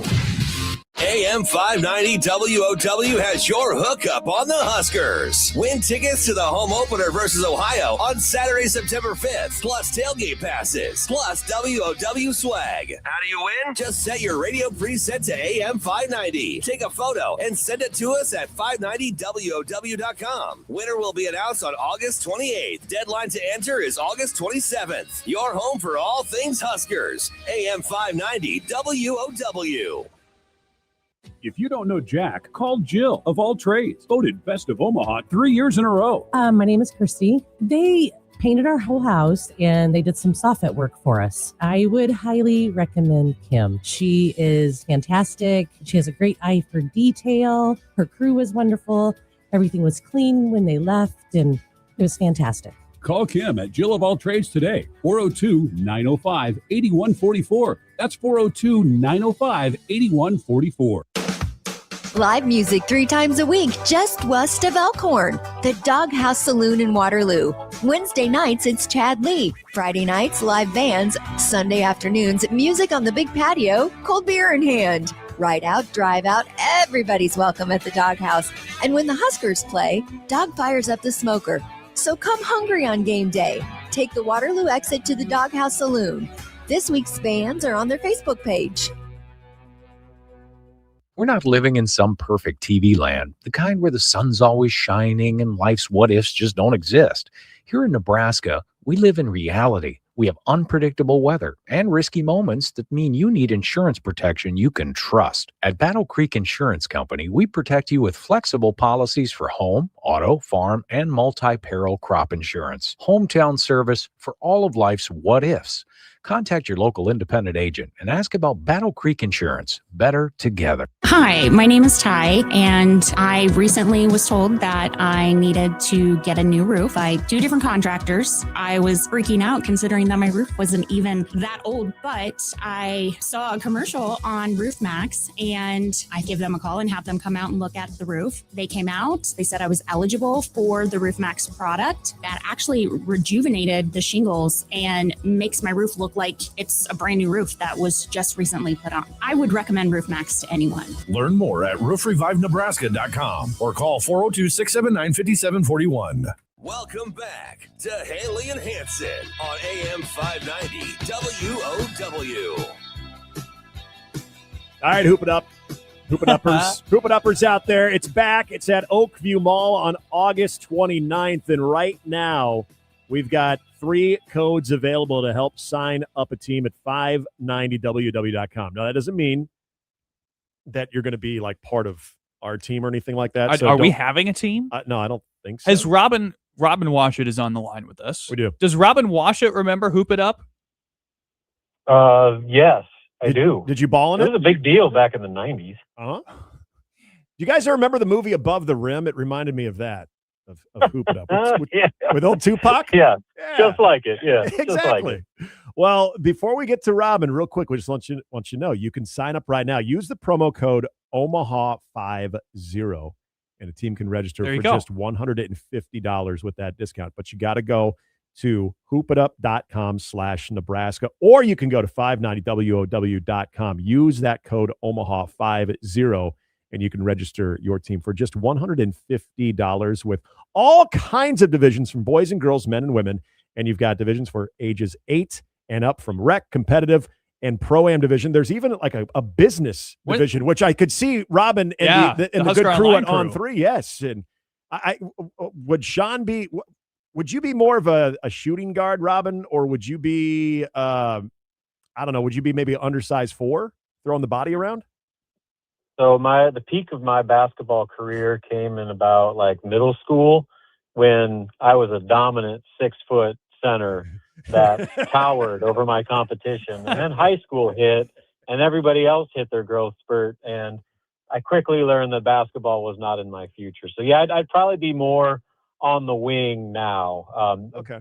My strategy would be to just like make the Sam Hoiberg hustle plays and get to the free throw line, because I can still put him in at the charity stripe. I feel like we'd toss like Sean down on the block and just let him go after boards and battle down there in the paint. And Sip might be relegated to the sidelines, unfortunately. He might have to fill a coaching Doesn't role. Sip seem like a noon ball guy, though? Like he could have like the rec specs on and the knee pads, and then everyone takes a look at him like, I don't want this guy. And then he's just raining threes. You're like, gosh dang, I can't keep up with this dude. That's how I see Sip.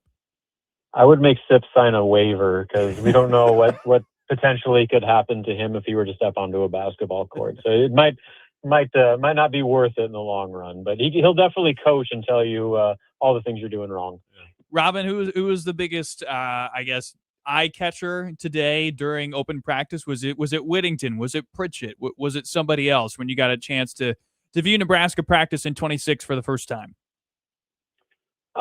Yeah, I mean, it is what it is. It was 20 minutes of individual and position work where they really didn't do a whole lot of like football. I think the closest thing we got to it was like one-on-one D-line, O-line, like run blocking drills. So there's only so much you can take away from it. But like, if we're just talking strictly eyeball test, the one that comes to mind is the linebackers, and the top three of Owen Chambliss, Vincent Shavers, and Dexter Foster. Those guys looked every bit the part of what you would want Big Ten inside linebackers to look like. It was good to see. They all looked, stout and strong and lean. But one thing with that is I thought Vincent Shavers, obviously looked the part, but he looked slimmed down. He lost weight, but in a good way. I thought, maybe he was carrying a bit too much weight last year, which maybe impacted his explosiveness. He's still, looks plenty big, but it's like, feels like he kind of redistributed things a little bit to where he just looks leaner and a little quicker. So those three guys, you talk about just players that, like, if you're creating a player in, Madden or college football, whatever, and you want your linebackers to look like those guys would look pretty close to what you'd come up with. All right, there's the get off the bus element of the first day of practice right there. But in all honesty, too, and seriousness here, Robin, I know we all joke about it. There's not a lot that you can really take away, especially if they're not doing a whole lot of actual, position group drills and whatnot. But if there was one thing that you're looking at here these first 2 weeks, especially with the scrimmage coming up this weekend, what do you think maybe some of the more interesting or maybe some of the more key developments that could come out in the next couple of weeks? What do you think that those would be that can maybe give people some confidence in this season?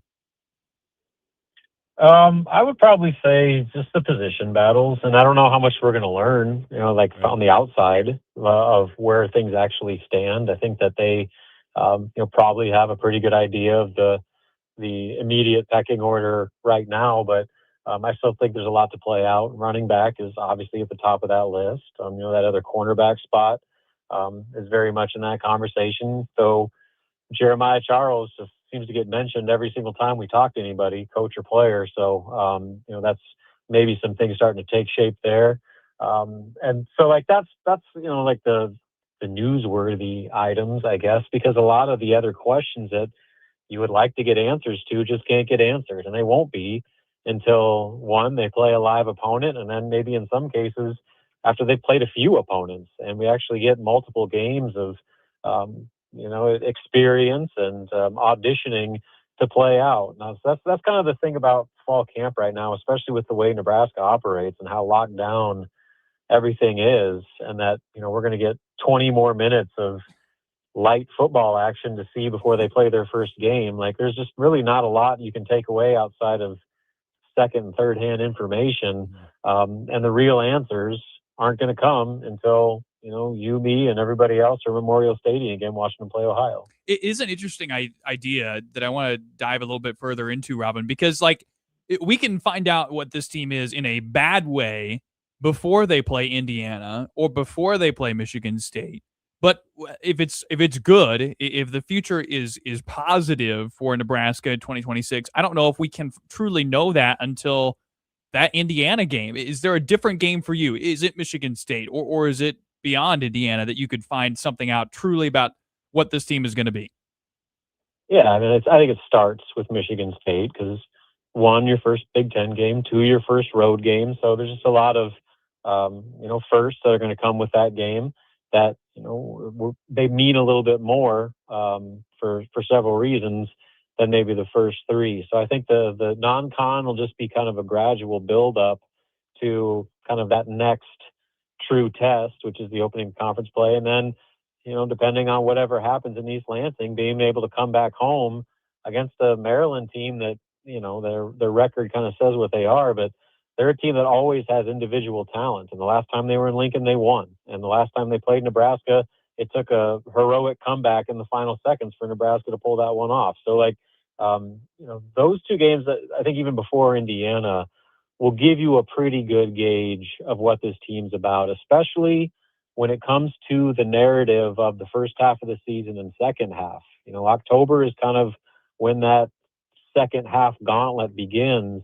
And I think most people are under the understanding that if Nebraska isn't 5-0 or at least 4-1, then they're going to have a real steep hill to climb an increasingly difficult degree of competition that they're going to be facing over those back half of the season. So, while they're not maybe the bigger names on the schedule for those first 5 games, I do think that there's a lot of value you can take with how Nebraska takes care of business in its non-con, and maybe some of the depth chart questions start to get answered. But then, with those first couple Big Ten tests, the Nebraska better be ready to go, because both those games are probably going to be a little bit more difficult than some might want to admit.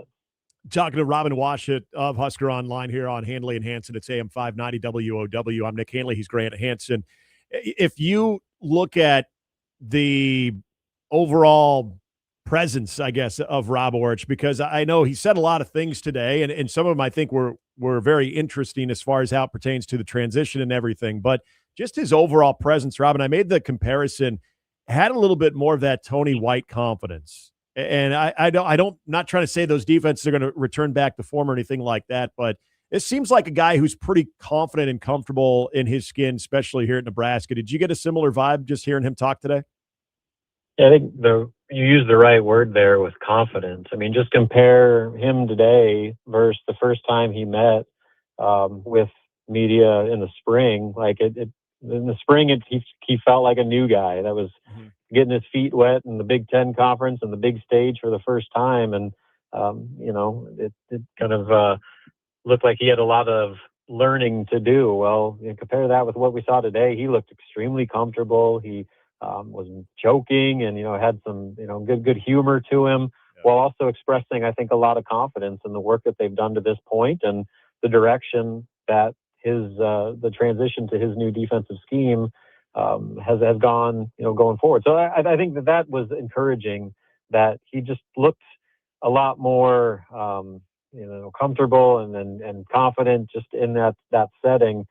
And it's funny to compare him to the last 2 defensive coordinators, where Tony White, he was confident, but he was guarded. Like, he wasn't going to tell you much, and he was going to kind of give you the routine answers.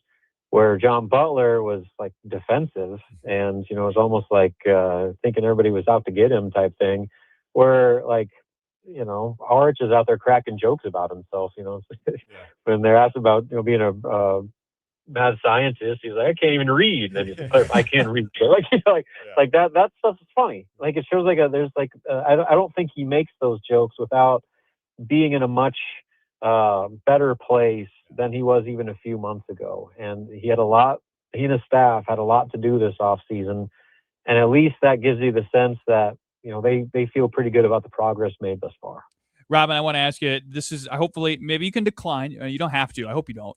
But this is a question I saw that was solicited from our friend and your colleague, Abby Barmore, for your mailbag tomorrow for the Husker Online podcast. It was too good a question for me not to ask. So who on this Nebraska football team has the scariest eyes? Oh, it's easy. Cam Lenhart. That was my pick. Cam Immediately Lenhart. is Cam Lenhart. My Yeah, gosh. Lenhart's in there. Now I'm trying to think, because there's a lot of guys, honestly, I haven't even seen him without a helmet. So Yeah. there's just a lot of newness. I'm trying to, I don't know. It's hard to beat Lenhart. I'd have to look at some of the offensive linemen maybe a little bit more, but yeah, I think that whoever it is, it's going to be tough to beat Cam Lenhart. I agree. Like, when he gets going and focused, Oh, yeah. he's not trying to be scary, but he's just locked in. Yeah. I think the more confident he is with what he's talking about, like, his eyes get bigger and bigger and bigger. Yeah. Well, and especially get him going on the Giants. Yes. He's a fellow New York Giants fan as well. So he's got that passion to him. He's ready to go just like the rest of us, Big Blue Nation. We are so ready. Is he predicting a guaranteed playoff appearance as well, like you guys did last year? No. Yeah, we need to ask him that. And next time he takes, I'm going to be like, okay, let's just get straight to the important question. Yeah, exactly. Tell us how many games the Giants are going to win the division by, and what seed we're getting in the playoffs. Yep. And he'll tell you confidently to 11 games and a 4 seed. Oh, wow. That's what he'll say.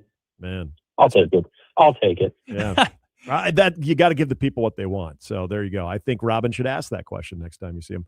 Robin, appreciate you coming on, my man. Have a great rest of the day. Always appreciate you doing this for us. Of course. Talk to you guys later. All right. That is Robin Washut, Husker Online.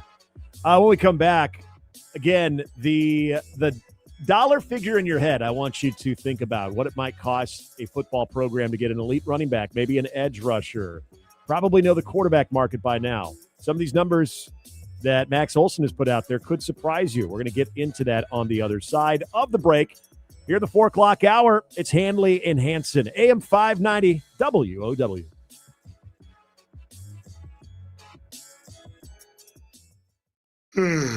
Having trouble sleeping? Stop by 42 Degrees and discover why so many people turn to 42 Degrees for solutions that help them rest, relax, and wake up feeling refreshed. Visit the brand new location at 180th and Q, or stop by any of the 10 convenient 42 Degrees locations serving Omaha and Lincoln. Grand opening savings are happening now, making it the perfect time to stop in. Learn more at 42degrees.com. That's 42degrees.com. 42 Degrees. Still by your mom's house.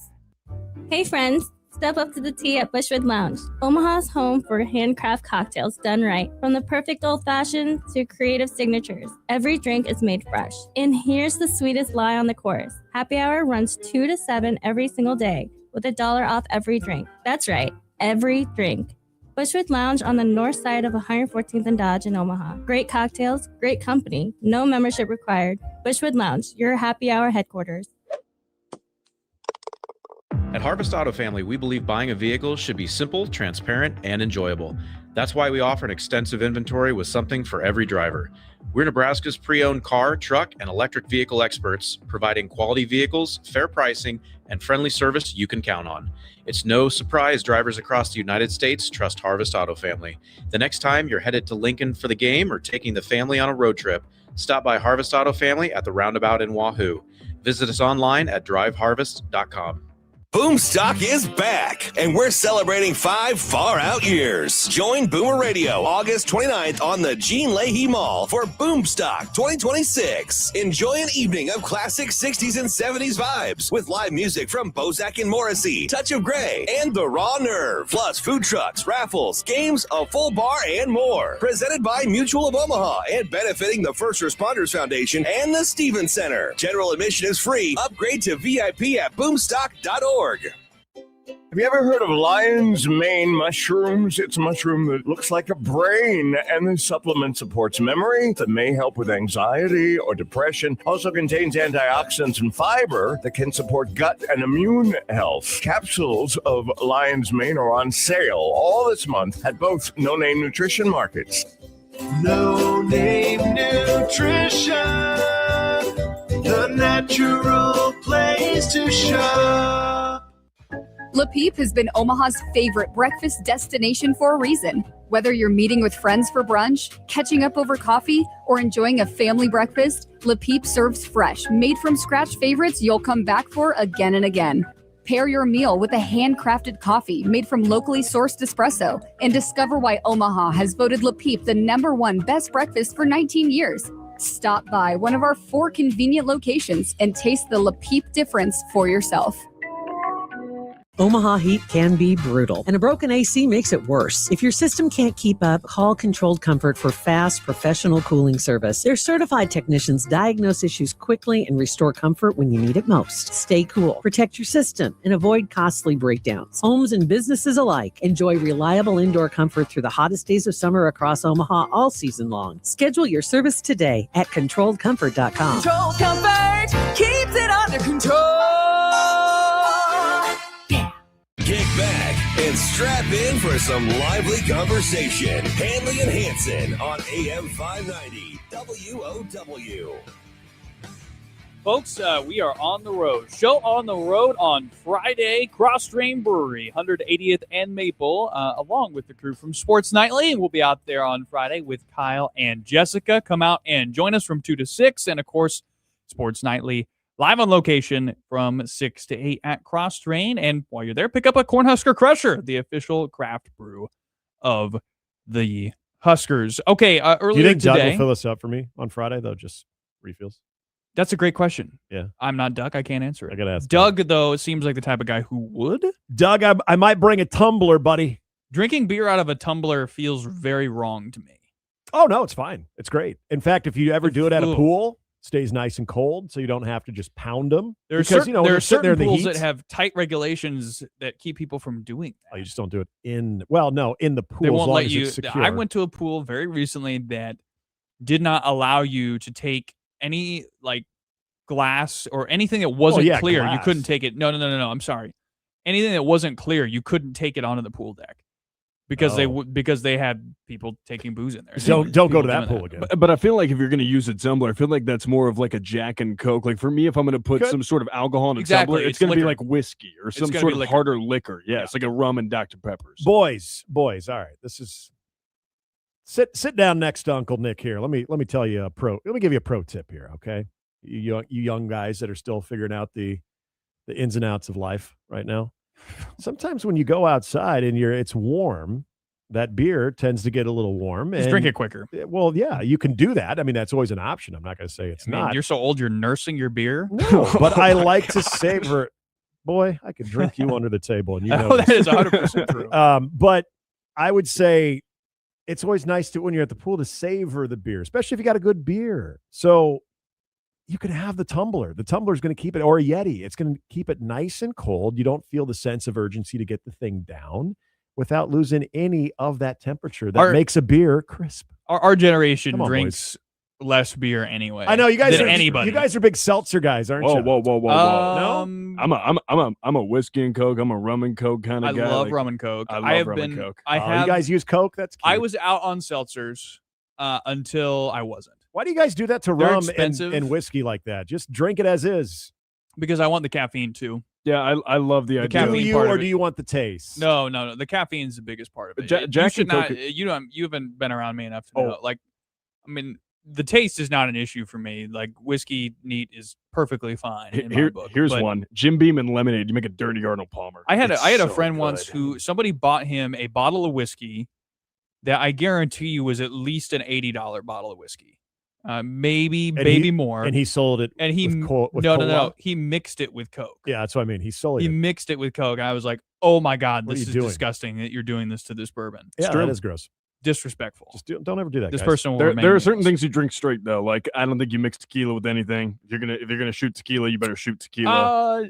Clear something like. Have you ever Sprite. had a Tequila Sprite is. Oh, what the hell are they called? It starts with a P. Oh man, they're really Patron? good. Though. No. Yeah. It's a tequila that you mix it with a certain. It'll come to me. They will. They're good. See. They're very refreshing though. So I think it's okay to mix tequila with something, especially when ranch waters. Ranch waters, another good thing to mix I've tequila always with. just been if I'm gonna shoot tequila, I'm gonna shoot tequila. That's just the A way I go. Paloma. A Paloma. there you That's what go. they're called. Palomas are really good, so you Takes a can little mix bit tequila longer to that fire. and ranch water. Ranch water is also very, very good. This segment went not in the way it was supposed to, Well, but that's no, very much okay. I'm just That's trying to okay. let you guys know that it is okay to, on occasion, if you want to keep the beer. Beer in the tumbler to- seems really weird. No, it's fine. It's It's very common. I can't imagine opening a tumbler and drinking something that is carbonated. That feels weird to me. I don't know why You that got my your brain comfort is zone. wired that way, but it just does. I mean, I'll drink a soft drink out of a tumbler. I mean, Okay, well then that sort of debunks Grant's. well, weirdness with I it. didn't say I'm drinking a soft drink out of a tumbler. No, he No, didn't you say didn't. that. I said did. that. I Doesn't looked at debunk a Justice thing and about said- me. I said that debunks Grant's thing for Justice. Yes, it Sorry, does. not Oh. for you. Okay. But yes. Oh, thank you. Shane also had Paloma in there too. Yes. There we go. Okay. Good call. Nice there, job. Shane. Yeah, sorry, Shane. I've been around the block. So yes, as we were. I don't know. We don't have enough time to get through this whole thing. Well, we can tease it and then we can get back to it definitely again. can't We got tease another. it. We got another open segment before we get to the road trip, which I'm kind of fearing this thing because I know of one story and I do not. By the way, forward it to just hit ESPN.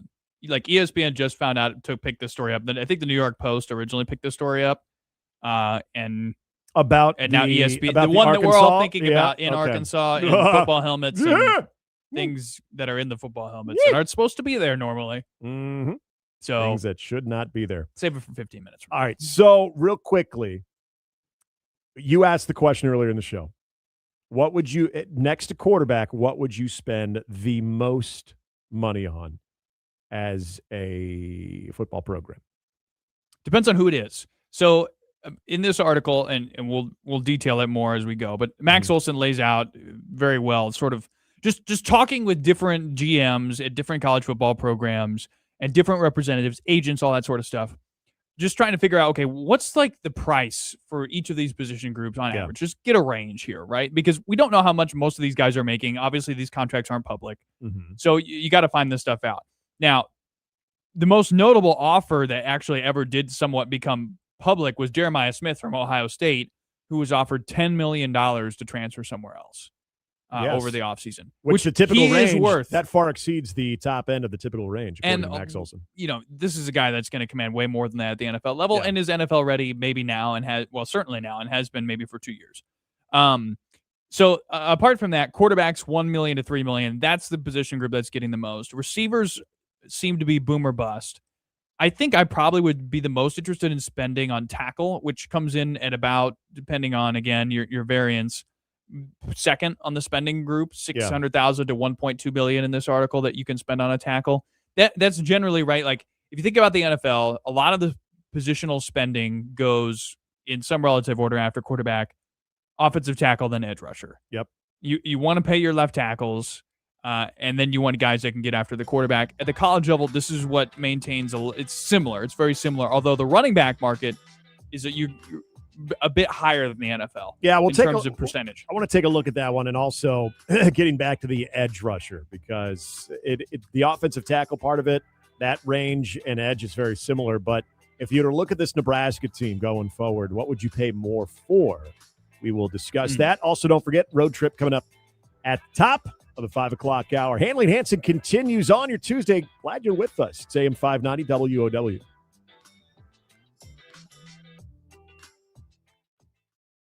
You care about this community. And at United Way of the Midlands, we turn that care into action and impact right here in the Omaha Council Bluffs Metro. When a family is working hard to stay on track, United Way and our partners connect that effort with additional support so families can keep food on the table, stay in their home, and move forward with stability. Together, your gift goes further, keeping essential services within reach for families across our community. Make a difference today at UnitedWayMidlands.org. Where has the time gone? I missed being a part of our evenings together, and I'm proud to be back in Omaha and in Nebraska on this legendary station. Hi, everybody. McGraw-Milhaven here, and every night on America at Night, we'll break down the news, tackle issues that matter, and have a real conversation with people in the headlines. I hope you'll join me each and every night. Let's make our nights interesting once again. America at Night with McGraw-Milhaven. Weeknights 8 to 11 on AM 590 WOW. Does your athlete struggle with confidence? As a parent, you can see it. Your child has the talent and the work ethic, but lately something's different. They're overthinking, playing nervous, losing confidence after one mistake. The physical skills are there, but now it's time to train the mental game. Iron Minds Coaching helps young athletes build confidence, improve focus, and perform with greater composure under pressure. Because confidence isn't something you're born with, it's something you train. Schedule a consultation today at ironmindscoaching.com.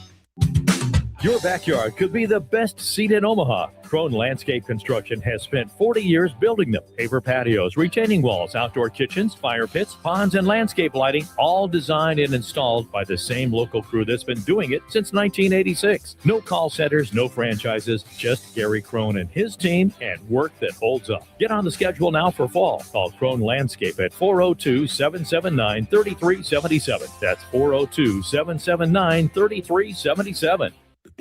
Nebraska weather is unpredictable, but your comfort shouldn't be. When you need reliable heating and cooling, trust John Henry's for professional installation of high-efficiency Lennox systems. Lennox delivers consistent temperatures, quieter operation, and real energy savings all year long. Make the easy call to John Henry's and schedule your free in-home estimate today. 435-5555. John Henry's Plumbing, Heating and Air, and Electrical. Summer evenings just seem better when you have a home you truly love. Imagine relaxing on the patio, hosting the grandkids, or simply enjoying the peace and comfort of a beautifully crafted home designed for the way you live today, specifically for you. At Edward Custom Homes, our homes are maintenance-free, so you can enjoy company in your backyard. No mowing needed. Award-winning, maintenance-free homes at Edward Custom Homes in a growing Elkhorn community. Book your private tour at edwardcustomhomes.com. Welcome back to Handley and Hansen on AM 590 WOW. So just a moment ago, we were discussing this Max Olson piece at ESPN.com detailing the price range for transfer portal additions or just quarterbacks generally right now, or positional college football players generally right now.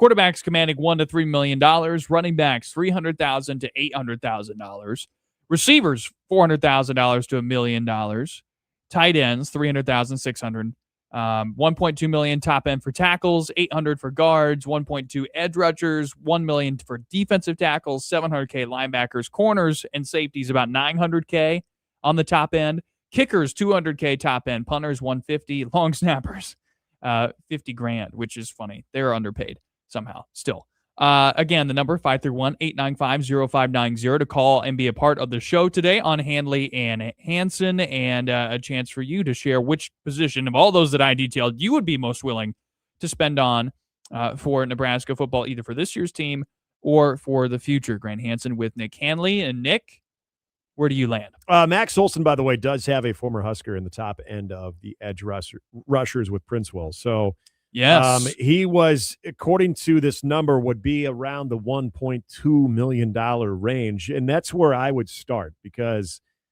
for me, and we're talking about the potential, maybe a Williams Nwaneri, just given his overall physique. It's easy to, kind of has that ranginess like you've seen from Randy Gregory. Now, to expect him to be as productive and dominant as Randy Gregory was might be a little bit unrealistic or a little bit unfair, but I think the hope is you can find somebody that can wreak havoc on that side. Maybe it will be Williams Nwaneri. I think it's interesting that Princewell, when he was here, I don't think you ever looked at him, and mind you, battled through injuries. I don't think you ever looked at him as a guy that, oh my gosh, this is going to be that next marquee edge rusher that Nebraska has been looking for a while. Since it Randy felt Gregory. like it felt like it in the Colorado game. A little bit, 24. Yeah, a little bit, but again, I just think that there was a little bit of something missing compared to like when you saw the early part of the Randy Gregory presence. But I, for me, think that one of the biggest issues, even when Nebraska's had a stout defense, and go back to the first year under Tony White, they're so good against the run. Even the 2 years, very good against the run. That inability to get to the passer, that inability to wreak havoc and force some of those bad throws and be able to set the tone when it comes to trying to get your side of the football, and that turnover margin. Not having that just elite edge pass rusher. I think you look at different programs where they've been able to maybe work around it because maybe they have a little bit more solid secondary play where you've got ball hawkers in the second or third level of your defense. For Nebraska, they've had a good secondary. Not elite, but they've had a good secondary. They've had good linebackers. Again, I wouldn't say collectively elite, but they've been good. The one area, even when you've had run stuffers like Nebraska's had, I mean, Nash and Ty were the most recent examples, and those guys were exceptional. That lack of real edge threat, I think, has really shown up in the inability to take the football away. So if I'm choosing between tackle, which Nebraska's paid for before, or edge rusher, for Nebraska personally, I'm taking edge rusher. I'm paying the money for an edge rusher. No, you need somebody to create more havoc. I agree with that. And that's why this is such a big year for Williams Nwaneri, because you need someone to get home consistently. And that was a thing that I was hoping to see more of this past year, and didn't get to see. A couple other things that I think are interesting, just like doing some of the math on all this. If you add up like one of everything, it's about $10 million. And I was like pricing everything through this list about the middle of the road. So if you get like a middle tier everything in the price range, it's about $10 million. And that's before you've paid the other 85 or so guys on your roster. So that's staggering to me as we think about the future. Now, obviously, everybody's not paying at the top end, but the sheer amount of money it takes right now to fill an entire team. Northwestern gets this $35 million donation today, which is big news. And I don't believe it's all being dedicated to NIL. It's other stuff. But even that right there, that's like what, maybe 2 years worth of money for a team. The other thing I thought was interesting that Olson put a note in there is that multiple GMs told ESPN that top kickers have worked together to raise their market by sharing with each other how much they're being paid and offered. I get it. Like, you're only out there. Now, you're not out there that much, right? If you're a kicker or a punter or a long snapper. $200K, $150K, $50K. At the same time, Nebraska fans are acutely aware, Caleb Lightbourne, how things go, long snapping issues a year ago. Yep. Connor Culp, how things go when any one of those three positions. Man, COVID Connor Culp was great. Big Ten kicker of the year. He had it. Yeah. Then he had it going. Then fans were in the stands, and all of a sudden he couldn't kick the ball through the uprights. Such a strange thing. Yep. But if any one of those three things is not operating at a high level, Nebraska fans know how that goes. Yeah. And so that part is kind of surprising to me. Not that like I would expect a college kicker to be making $300,000, but still, it's just like it is crazy when you think how far below everybody else on the pay scale those three positions are relative to how bad everything goes if any of those three guys suck at their job. And I want to, if anybody's reading this article at any moment, I could see them maybe looking at the running back price range and say, what the hell? Why did we be in Nebraska? Why did we not go after a running back? I could see fans looking at that and saying that.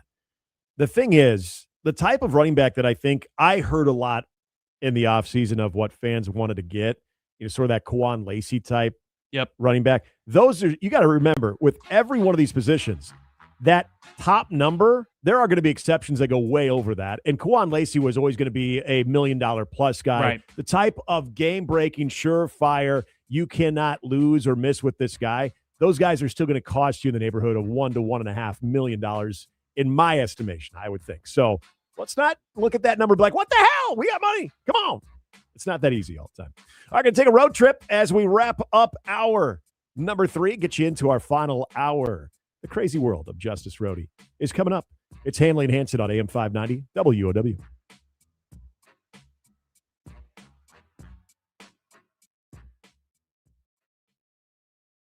The legend has returned. Sports Talk Huskers. AM 590 WOW. Omaha.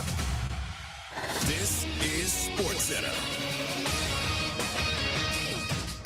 I'm Christine Lisi. As expected, the Vikings named Kyler Murray their starting quarterback as he beat out J.J. McCarthy in the competition. Murray had been the favorite to win the starting job since signing the one-year deal with Minnesota in mid-March. The timing of this announcement will benefit Murray and the Vikings offense, says our Harry Douglas. Now you have a guy who was coming in his first season with the Minnesota Vikings. He's going to get those reps.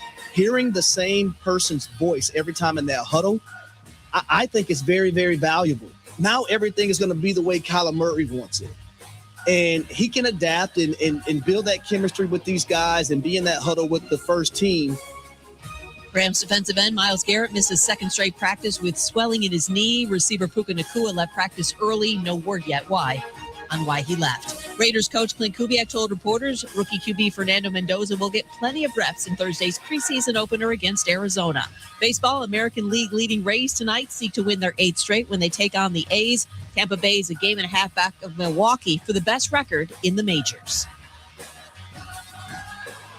If you run a small business, you've got to try Gusto. Get unlimited payroll runs and get your payroll taxes filed automatically.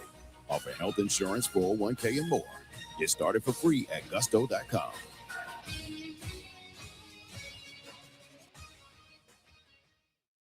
Time now for the Injury Report, brought to you by Abood Law Firm. When injuries happen, go to aboodlawfirm.com. This week in notable injuries, Fremont, Nebraska native and Dallas Wings forward Jessica Shepard was ruled out for the remainder of Sunday's game against the Minnesota Lynx after she hurt her right ankle in the first quarter. Shepard had been averaging a double-double for the Wings this season, and as of Monday morning, the severity of the injury and a timetable for her return are unknown. That's your Injury Report, brought to you by Abood Law Firm. Did you know the Salvation Army of Omaha provides 8 main programs and services for people in need around the metro? Food, housing, mental health, youth development, material assistance, older adult services, anti-human trafficking, and emergency disaster services. We're here to help no matter what the time or season. For more information, just go to salarmyomaha.org. That's salarmyomaha.org. Have you been to Deer's Ford lately? We may not be the biggest dealership around, but we strive to be the best. And Fremont agrees. We've been honored with 9 Best of Fremont awards, including Best Place to Work, New Car Dealer, Pre-Owned Car Dealer, Locally Owned Business, Tire Store, Auto Repair, Glass Repair, Body Shop, and Best Oil Change. See why so many drivers choose Deers Ford Lincoln. Visit us today at deersford.com. Fremont's best award-winning dealership. Have you been to Deer's Ford lately? Jeff Ballinger here from Gorilla Car Wash. What's bugging you? I'll tell you what, Jack, the bugs are everywhere. Whether you're running up to Okoboji or down to the Ozarks, you get back home and the car is full of bugs. Thankfully, Gorilla Car Wash has a wonderful double pass to take care of that. Yeah, and it's touchless. That's great. Touchless is wonderful. Your windshield wipers are still on, as are your side mirrors. Yeah, it's Gorilla Car Wash. Where can you find those 8 locations? GorillaWash.com. The 7th annual Suburban Rotary Show and Shine has been rescheduled for August 15th at Shadow Lake Collision Center, 84th and F. Proceeds support Suburban Rotary's youth programs. Boomer Radio will be spinning tunes. Boxer Barbecue will be there with their food truck, and there'll be a split-the-pot raffle. Sponsored by Woodhouse Auto Family, Hub International, Equity Bank, the Schubert and Lassett Group, and AM 590 WOW. Show and Shines from 10 to 2. Hope to see you August 15th at Shadow Lake Collision Center, 84th and F. With school just around the corner, don't forget to buy Nordic Naturals DHA products. DHA is essential for normal brain and eye development, and it may help attention, behavior, and reading. And these supplements are on sale the whole month of August at no-name nutrition markets. Available in capsules, gummies, and liquid form. No Name Nutrition, the natural place to shop. Le Peep has been Omaha's favorite breakfast destination for a reason. Whether you're meeting with friends for brunch, catching up over coffee, or enjoying a family breakfast, Le Peep serves fresh, made-from-scratch favorites you'll come back for again and again. Pair your meal with a handcrafted coffee made from locally sourced espresso and discover why Omaha has voted Le Peep the #1 best breakfast for 19 years. Stop by one of our 4 convenient locations and taste the Le Peep difference for yourself. Welcome to the Hoppy Hour on Handley and Hansen. Brought to you by Monolithic Brewing. Carved from a single shared vision, delivering high quality, well-crafted beers. Now, let's crack this hour wide open.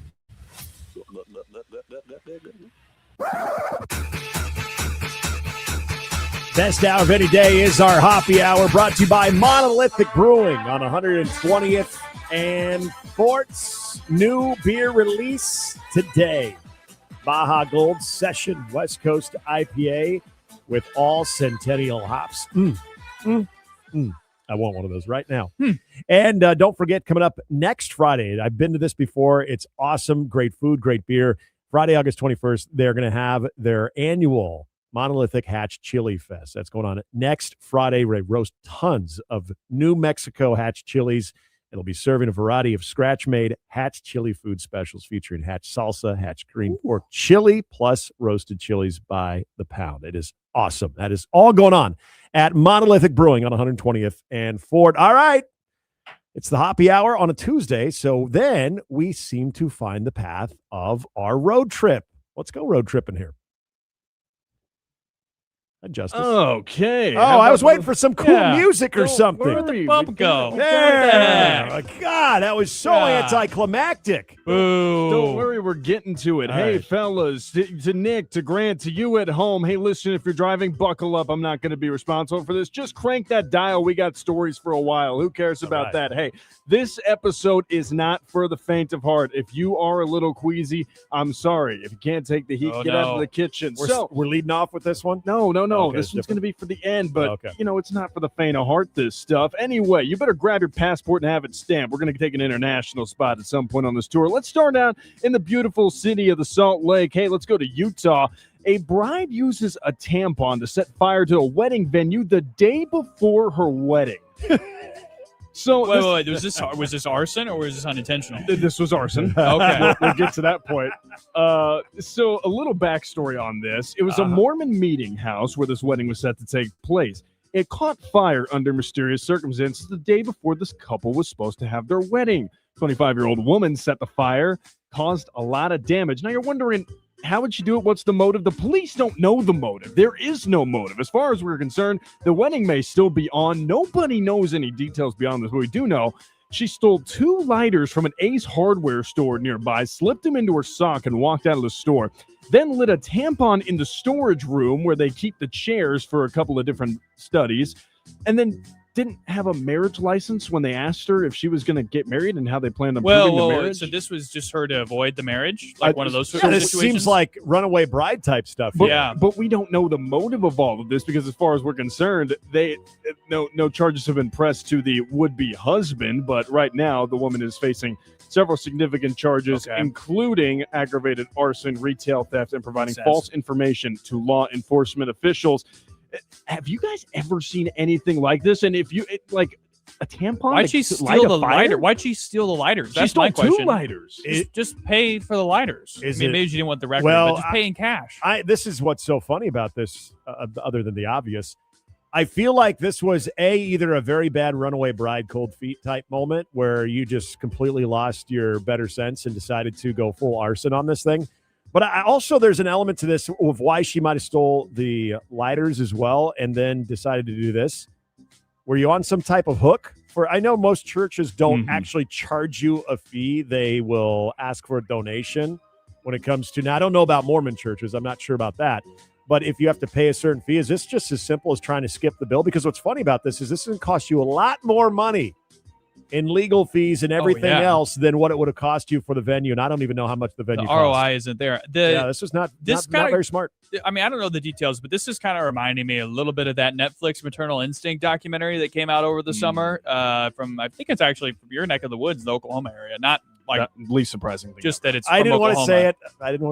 Least surprising thing ever. I'm not going to say anything more, but fake pregnancy. And if you want to watch the documentary, you can yourself. That state-produced Tiger King. That's all you need to know. Hey, stamp the passport. We're going international. Let's take a quick ski to Slovakia. Police there destroy a massive World War II bomb found in the Danube River. This is a 1,543-pound bomb found in a drought-stricken Danube River. They've been having droughts for over 3 months. The waterbed had dried up in the river. It's the largest unexploded bomb ever found in Slovakia, part of Britain's Operation Gardening back in World War II, and it's also part of a large rash of bombs, military gear, and sunken Nazi warships found across Central and Eastern Europe. But think about that. That thing is freaking massive. What do you do with those things? That's what I want to know. I mean, do you... Well, you blow them up, obviously. Who looks at that in the river and goes, it's a bomb? Are these collector's items? That's what I'm trying to figure out, because they're finding these all over Europe. I'm not collecting an unexploded bomb under any circumstances. What if you got the all clear? No.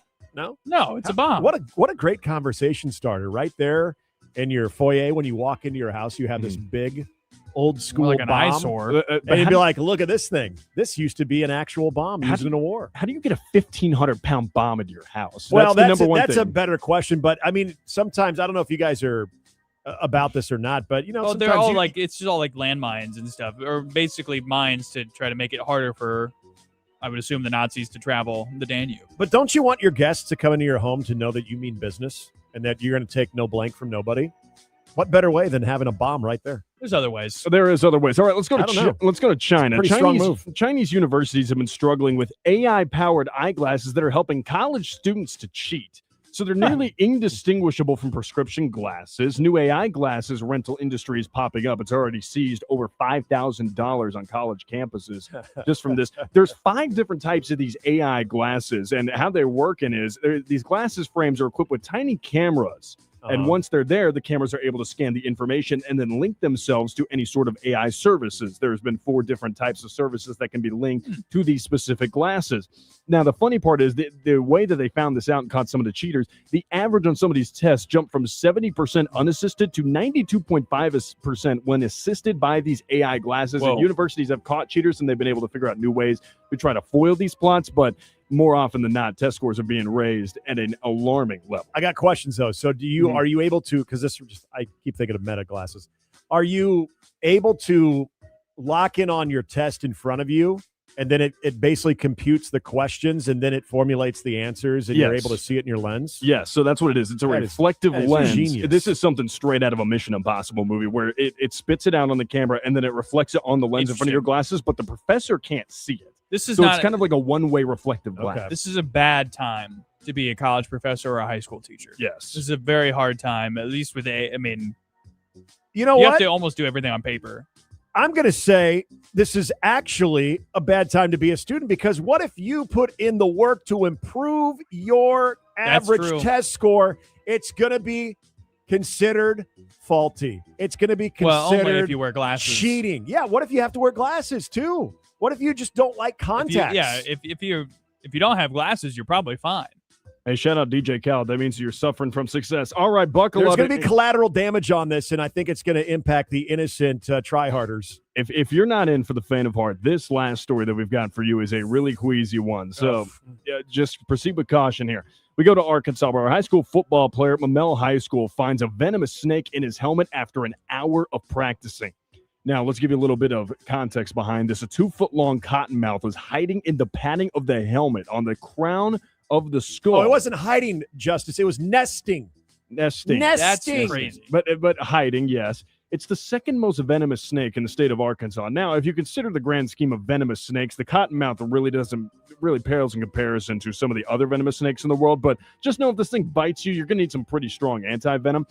But at Mamel High School, animal control had to come retrieve the snake. The way they found it, the player practiced for an hour, felt and then saw movement in the helmet when he took it off for a water break, took it to the coaches and said, hey, look what I found. There was a giant snake slithering around it there. There's a snake in my helmet, Woody. So the animal control came, retrieved the snake, and removed it from the premises. But how about that? Hey, Nick, imagine putting the helmet on with the, brutal. With the way that, That's tough. God, that's football awful. is these days. Imagine getting hit and then all of a sudden Well, the snake no, pops the out. snake. I mean, the poor snake. What if he The gets poor speared? snake? What if the snake got speared? Sorry, Or should've what if been this standing guy? there. What if this guy was spearing somebody else in like an Oklahoma drill, and the snake is? I mean, that's a rude awakening. And then the snake pops, and then venom just all over in your hair, and That's you just not get how that snake works. gunk. We That's think not how that works. about how it's anything but cold in Arkansas or anywhere right now during two-a-days or Hell Week or whatever. And then all of a sudden you feel something that's kind of moving around your head. What if you have a high and tight hairdo? What if you're close crop like me or shave your head? Then you're really feeling that It doesn't thing. freak me out as much My as if God, it was that's like scary. like a big roach. Oh, Like a roach couple- is like fine. like a couple of big roaches crawling around in there would make I'm Eh. talking like I'm not talking like the ones we get here. Like we're talking like the Madagascar No, this sized, is- like massive roaches. And this is like a 2-foot-long snake. You're talking about like something in Bangkok? huge. Yeah. Whatever it is. Something the size of a dinner plate. Yeah, like, I know what you're talking you about. know, like A roach that would barely fits in actually the palm of your hand. Like if that was crawling around, a like, roach that you pull up a Yeah. chair next to at the bar. Okay. Yeah. exactly. But, that big. but I mean, think about that. That's a 2-foot-long snake. Listen, me and my Yes. family had like a pet king rat snake You when did? we were in Oklahoma. Yeah, he lived under the I had a porch. pet His snake too. Yeah, his name was Brutus. Oh He my was, God, you guys are so weird. no, he was great. He ate all the rodents in the area. It was awesome. He would nest the eggs. Like he was pretty chill. Yeah, we had Brutus. He was a great king rat snake, and yeah. You have a pet snake too? Yeah. Again, the least surprising thing to come out of Oklahoma. Somebody from Oklahoma Why do has you a pet got- rat snake. Why do you but- guys want a pet snake? Because Snakes they're very never useful. They never freak me out the way Oh, like yeah. it does for some people. Oh, Like, I'm one of them. creepy crawlies for me do not include snakes; they include bugs. Mm. Bugs is the Man. biggest thing for me. I'm like, ugh, they're gross. Even if you're like not against snakes, why would you want it as a pet? I don't know. All you can do is look at It's it. actually very It's practical. true. That is true. I mean, you can't really do much other than No, look it's just at it. it sits there and it's in a ball, and every now and then you can bring it out and hey, look, I got it on around my neck. No, but it's cool. It's pretty Well, practical. then it poops on you. Because think about Oh, it. it does? That's the Oh. other thing. Like, I mean, when they get picked up, they Mhm. dump. Really? Yeah, they do. Oh yeah. But, I'm glad I don't know that because I never touch It a does snake. not smell good. No, but like in Oklahoma, especially with like a rash of wildfires, it flushes out a lot of rodents, and so there tends to be an infestation sometimes. And so we just kept Brutus around. He would live under our wonderful little wooden porch, and then he would help us with the rodent problem, and we would make sure that he was well fed and well situated. Grant would hate this. We also had a tarantula habitat, but that was pretty cool. Oh my we were, God, we those were are in the fun. we were in nature experiments. I You know can't what, do guys? spiders. We had a dog growing up. I think at one So did time we. I had a Yeah, we did hamster too. and I accidentally killed the hamster. That's the extent of my pets. dog and a hamster that I accidentally took the water out because it kept banging on the water one night, and I forgot to put the water back in before I went to school, and I came back and he was dead. I don't think Nick's going to be making any trips to the reptile exhibit at the Handley No, I won't. anytime soon. You know what was disgusting about this? I saw it when I was reading that story that you just talked about. The responding officer talked about how he's removed, and I've heard of this before, but I'm also thinking of how awful this would be, that he has removed snakes out of car vents in the engine, purses, but never a helmet. A car vent. Can you imagine if you're like, hey, what's that thing keeps flickering outside of my little AC vent Oh, my there? God. Oh, on it's a the snake inside. tongue. It's a snake tongue. Yeah, that wouldn't be fun. Yeah, no. No, thank you. Good stuff, though, on the road trip. I'm freaked out now. All right. Yeah, next time you put a football helmet on, you'll be checking. Defensive coaches and players speaking today, and the first opportunity for the media to take a look at a little bit of Husker practice. We'll get to some more takeaways and audio when we return. Handley and Hansen here on AM 590 WOW.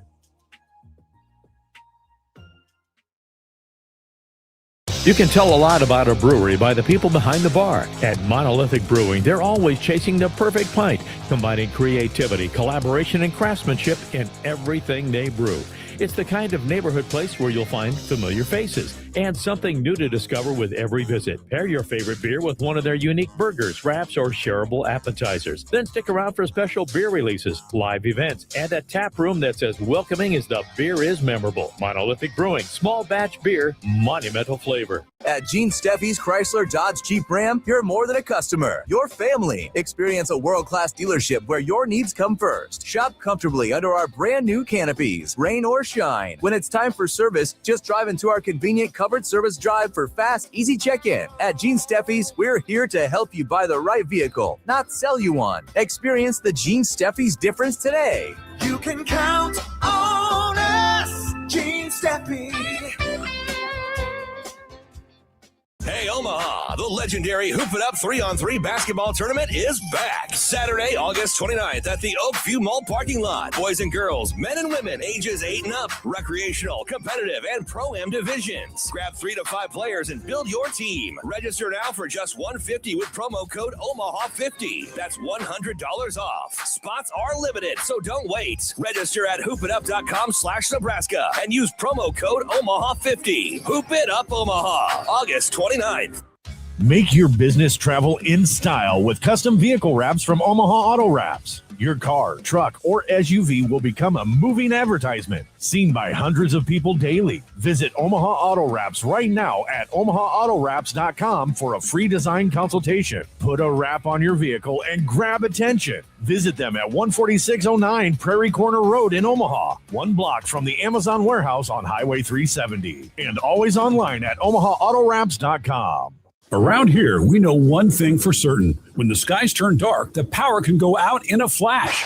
Don't be left in the dark. Register now for the Generac Power Play giveaway from AM 590 WOW and Generators for Sale. Just tell us what you want to protect when the lights go out, and you'll be automatically entered to win a professionally installed Generac whole house generator worth nearly $15,000. But don't wait. Register now at 590WOW.com. Winner will be drawn September 4th. Register today. From ducks to bucks to bass, you never know what we're going to talk about regarding the great outdoors of Nebraska and beyond. We will cover the full gamut: hunting, fishing, hiking, biking, bird watching, and then some. So you got to tune in. It all happens with me, Greg Wagner, and you, Saturday morning, 9 to 10, AM 590 WOW. The Great Outdoor Radio Show is presented by Cubby's Convenience Stores, Daniel's Produce, Host Coffee, and Storsage House of Sausage. After my recent shoulder replacement, my surgeon was pretty particular about where I should go for PT. I am so gratefully recommended working with Brennan at EHS Physical Therapy and Chiropractic. Their 3-man staff use either movement or chiropractic or both to help you heal quickly and naturally. Of course, your pain is unique, so let them create a customized treatment plan to help get you back on track. Google EHS Physical Therapy and Chiropractic. Welcome back to Handley and Hansen on AM 590 WOW. All right, you want to win tickets to Big X The Plug at the Iowa State Fair and gate passes for Saturday, August 22nd? Well, just go to 590WOW.com and enter to win. Do it by midnight on August 16th. We'll announce the winner on the 17th. This is Handley and Hansen, AM 590, WOW. I'm Grant Hansen. He is Nick Handley. Justice Rhody, our producer. 531-895-0590, the number to call to be a part of the show today as we lay out our spend. We did that a little bit earlier in the hour. What would we spend money on? How much would we pay for various college football positions in the spirit of Max Olson's article today? And we got more audio from Nebraska's defensive day at fall camp, including some good stuff from Dwayne McDougal, who will be, I would be stunned if he's not a starting safety for Nebraska this year. Dudes, what's the biggest track from Big X the Plug? Couldn't tell. I'm from Texas, probably. Oh, okay. I mean, that's the one I associate, although he's not from Texas. No, he's not. And the player who used that song as a walk-up for Tennessee at the College World Series 2 years ago was also not from Texas. What else? Is up there. Back on My BS is another one. Climate featuring Offset's up there. Oh, that's a good one. He's got a lot of notable songs. Yeah. In the modern hip hop scene. What about Whip It? I'm You guys realize I have no idea what I'm talking about. It's true. I literally Googled him. But he's a big X. No, I know. And I guarantee the fact that he's performing at the Iowa State Fair, he's actually a big deal. Yeah. I don't know. Have you ever seen the video of him running routes at the OK Royal Stadium? It's the funniest video. Well, he's a I've big never dude, seen that. so I bet Oh that my would be gosh, funny. It's hilarious. I love seeing big dudes. I'm going to show you guys after the show. It's one of the funniest. He's down with his route trees. That's fantastic. Yeah, he was doing the Doug Baldwin hand roll release, and there was a lot more than the hands rolling. We can say that. We were talking earlier in the show about Ludacris last time he played in Nebraska. Yeah. Ludacris played Nebraska in 24. Oh, he did? Where? I think the Like Ralston, in Shelby? the old Ralston Arena, Liberty Credit. Oh, that sounds about right. Yeah. That sounds about right. I agree. Sorry. All love to Shelby, Rising City, by the way, too. But I just thought maybe Shelby's Shelby had like Shelby Days. No, or I have no idea. Platte County Fair. Shout out Columbus, Platte County. What? They just had Columbus Days this last weekend. I could see the Ludacry being out there as well. It's great. It's great. Let's get to this. Let's get to this McDougal audio. Shall we? Yeah. There's some good stuff in there. So we talked yesterday about this time, actually, about flattening the curve. Not to bring back COVID memories for anybody, but flattening the curve, God, the learning curve. You just did. The learning curve for this Nebraska defense. And McDougal's a big piece of that, as is Owen Chambliss. He spoke on that earlier today. Yeah, most definitely. Like soon as me and Owen got here, we start setting up our own meetings with the defense, just doing our own thing without the coaches, breaking everything down because we was already a step ahead of everybody else, just so everybody could get on the same level as us, so we can go in the spring ball ready to go. Nick, this is one of these things that you love to hear. Obviously, you don't want to hear. We actually isolated ourselves entirely from the team. Yeah. So we're me guys. This is obviously things that you want to hear, right? The hard thing, and it's to me, it's sort of similar to the numbers that Matt Rule laid out to the media on Saturday about lean, adding lean muscle and shedding pounds of fat and all that stuff. It's fun to hear. It's fun to hear that information. It's hard to see where that puts Nebraska in the context of everybody else when you don't necessarily know what everybody else is doing. Now, the things that we use to put Nebraska in the context of everybody else is the games. That's what we use to figure out how much work is this going on other places. You know, how far along the way is Nebraska from the learning curve perspective. But now what you can say now for sure is that Nebraska's guys are doing what they're supposed to be doing, right? Like those guys in Chambliss and McDougal, and to some extent Andrew Marshall, although I'm sure some of the principles are different than his time with Aurich before, they know and they have familiarity with these coaches, and their job is to ease that transition for everybody else. So check mark, you're doing at least the baseline there of helping everybody get ready to go and going above and beyond and going outside of your normal duties. I think with what Dwayne McDougal, and he also spoke about earlier today with the players' availability, just the kind of knowing your role when you get there, of showing that the guys that are currently on this roster that were here a year ago or even several years ago, and really the core guys, you know, you think about Cam Lenhart and Riley Van Poppel, but also, you know, we've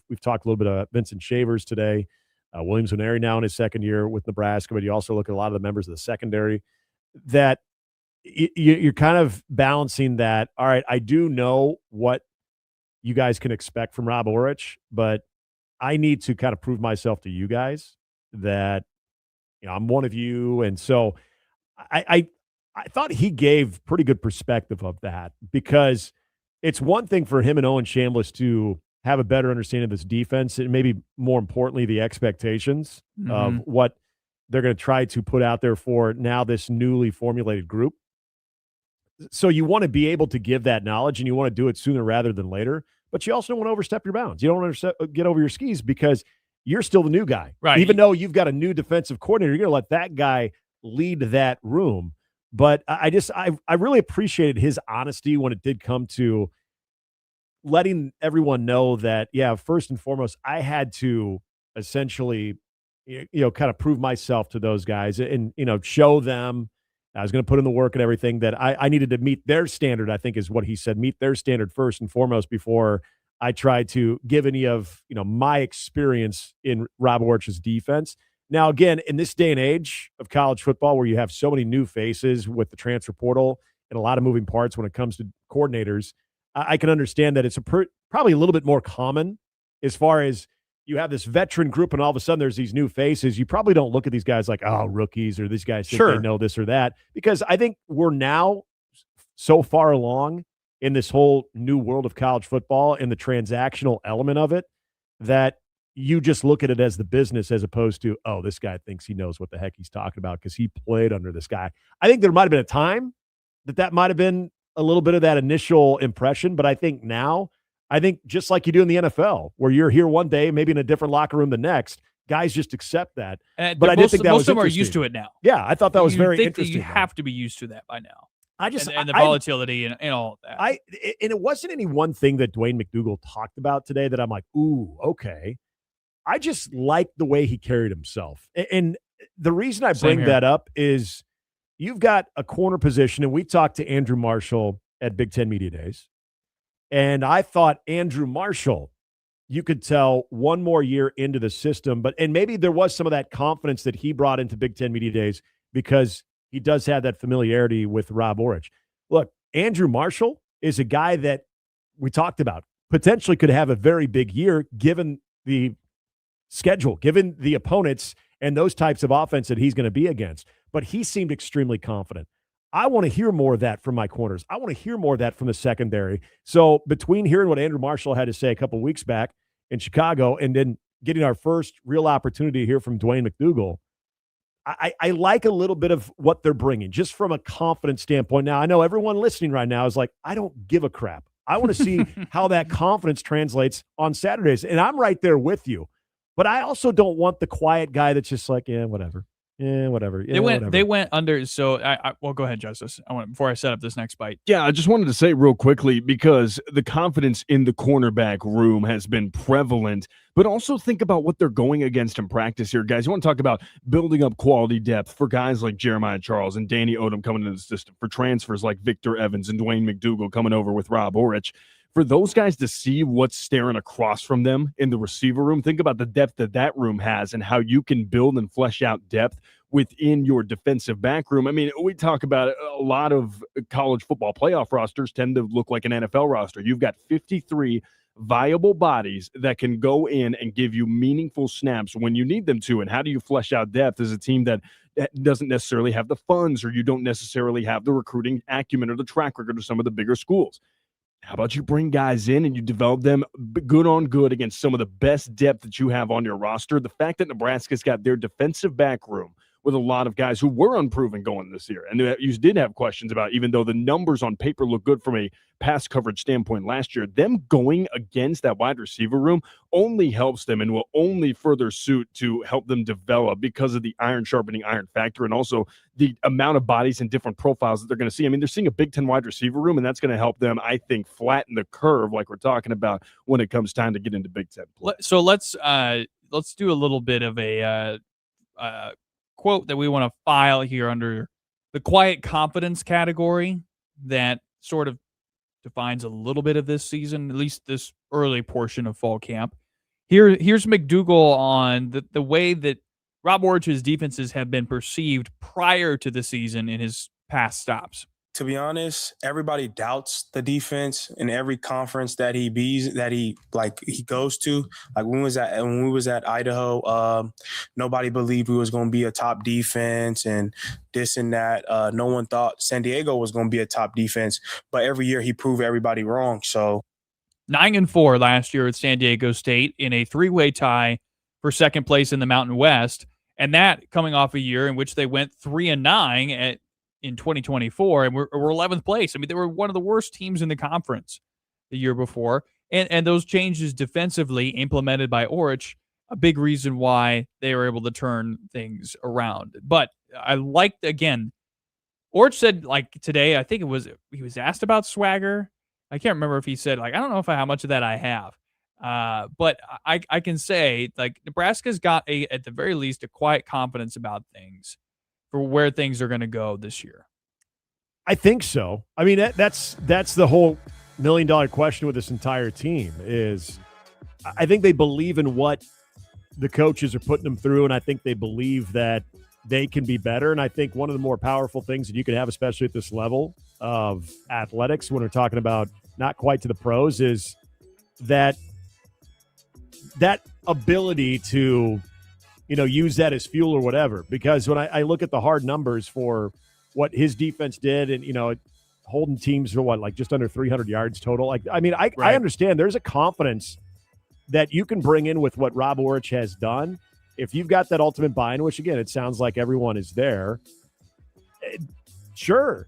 But obviously this is where the schedule comes in early on. We may not really know that until week 4, week 5 of this thing, with glimpses early on. So it'll be interesting to track. But I like the way everyone carried themselves today. That was good. We'll get some more takeaways and continue talking a little Nebraska football as we return. It's Handley and Hansen, AM 590 WOW. The Husker Practice Report with Sean Callahan is brought to you by Physicians Mutual. Physicians Mutual. Well, Nebraska got through their 6th fall camp practice on Tuesday. As we heard from defensive coordinator Rob Aurich on just where things are at with his system. Obviously right now we're through about 6 days of install. One thing I've been really pleased with is we're not always focused on rather the outcome of the play, but our process of playing technique, executing defense. Really all 11 guys kind of live in that. What can they improve? And as for the move to the 4-2-5, one of the players who should have a key role is Vincent Shavers, and he likes what he has seen from the scheme. I like the defense we've been running. I like how the defense is just not even like as a whole unit. I like how we just playing as one. Like everybody flying to the ball, we playing physical violence. Everybody communicating. We all on the same page. So I like how the scheme working, and I feel like it's gonna be we're gonna have a great defense. Huskers back in full pads again here today before taking Thursday off. Reporting with the Nebraska football team in Lincoln, I'm Sean Callahan of HuskerOnline.com. Evan, Canty, and Michelle are unsportsmanlike. I have a really, really, really, really hard time going to an X factor that is not a quarterback. Because when I think about X factor this year in the NFL, the number one person I go to is CJ Stroud. That's number a great one answer. person. And yes, he's a quarterback because I think about what if he's good? Not even great. It could be a wrap. What if he's just good? Unsportsmanlike with Evan, Canty, and Michelle. Every weekday morning, AM 590, WOW. The Husker Practice Report with Sean Callahan is brought to you by Physicians Mutual. Physicians Mutual. Well, Nebraska got through their 6th fall camp practice on Tuesday. As we heard from defensive coordinator Rob Aurich on just where things are at with his system. Obviously right now we're through about 6 days of install. One thing I've been really pleased with is we're not always focused on rather the outcome of the play, but our process of playing technique, executing defense. Really all 11 guys kind of live in that. What can they improve?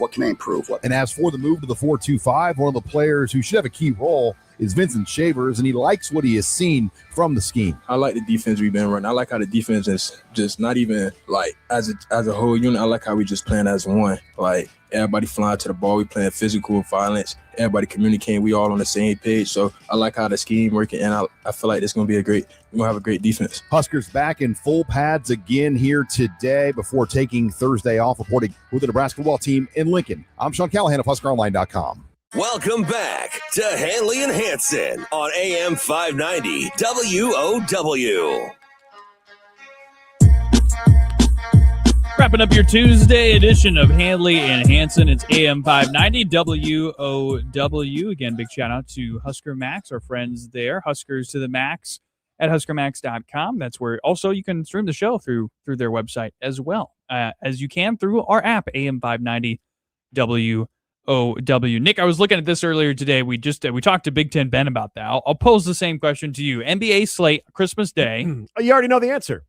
Are you going to go? Which one are you going to do? Green Bay, Chicago. Okay, Green Bay, Chicago. That's true. That's all my day is. That's true. That's all my day is. And then if the Bears lose, what happens after that? Oh, I don't do anything. If the Bears win, do you continue to watch? I get pissed off and I get on message boards and I'd say fire. There's Bears message boards. I don't know. I'm sure there are. I'm sure there are. I just haven't delved into them. Chicago, baby. It's a big city. Obviously. So I won't be watching the NBA. No, that's just the thing. I can't bring myself to watch the NBA on Christmas Day. Now, that is probably the one day I am most prone to watch the NBA outside of the playoffs is Christmas Day. And there's something intriguing to Celtics Lakers. There's some sorry, not Celtics Lakers. Sorry, Sixers Lakers. Yeah. And LeBron's return to LA, although it's not nearly the same as LeBron's return to Cleveland. No.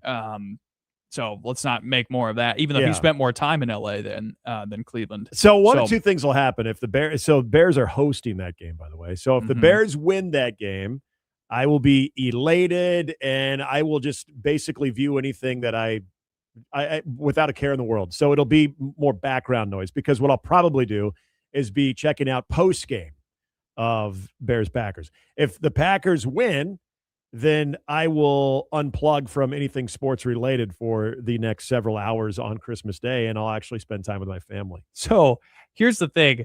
I hope we don't have what happened last year with the NFL Christmas Day slate. So right now it looks incredible.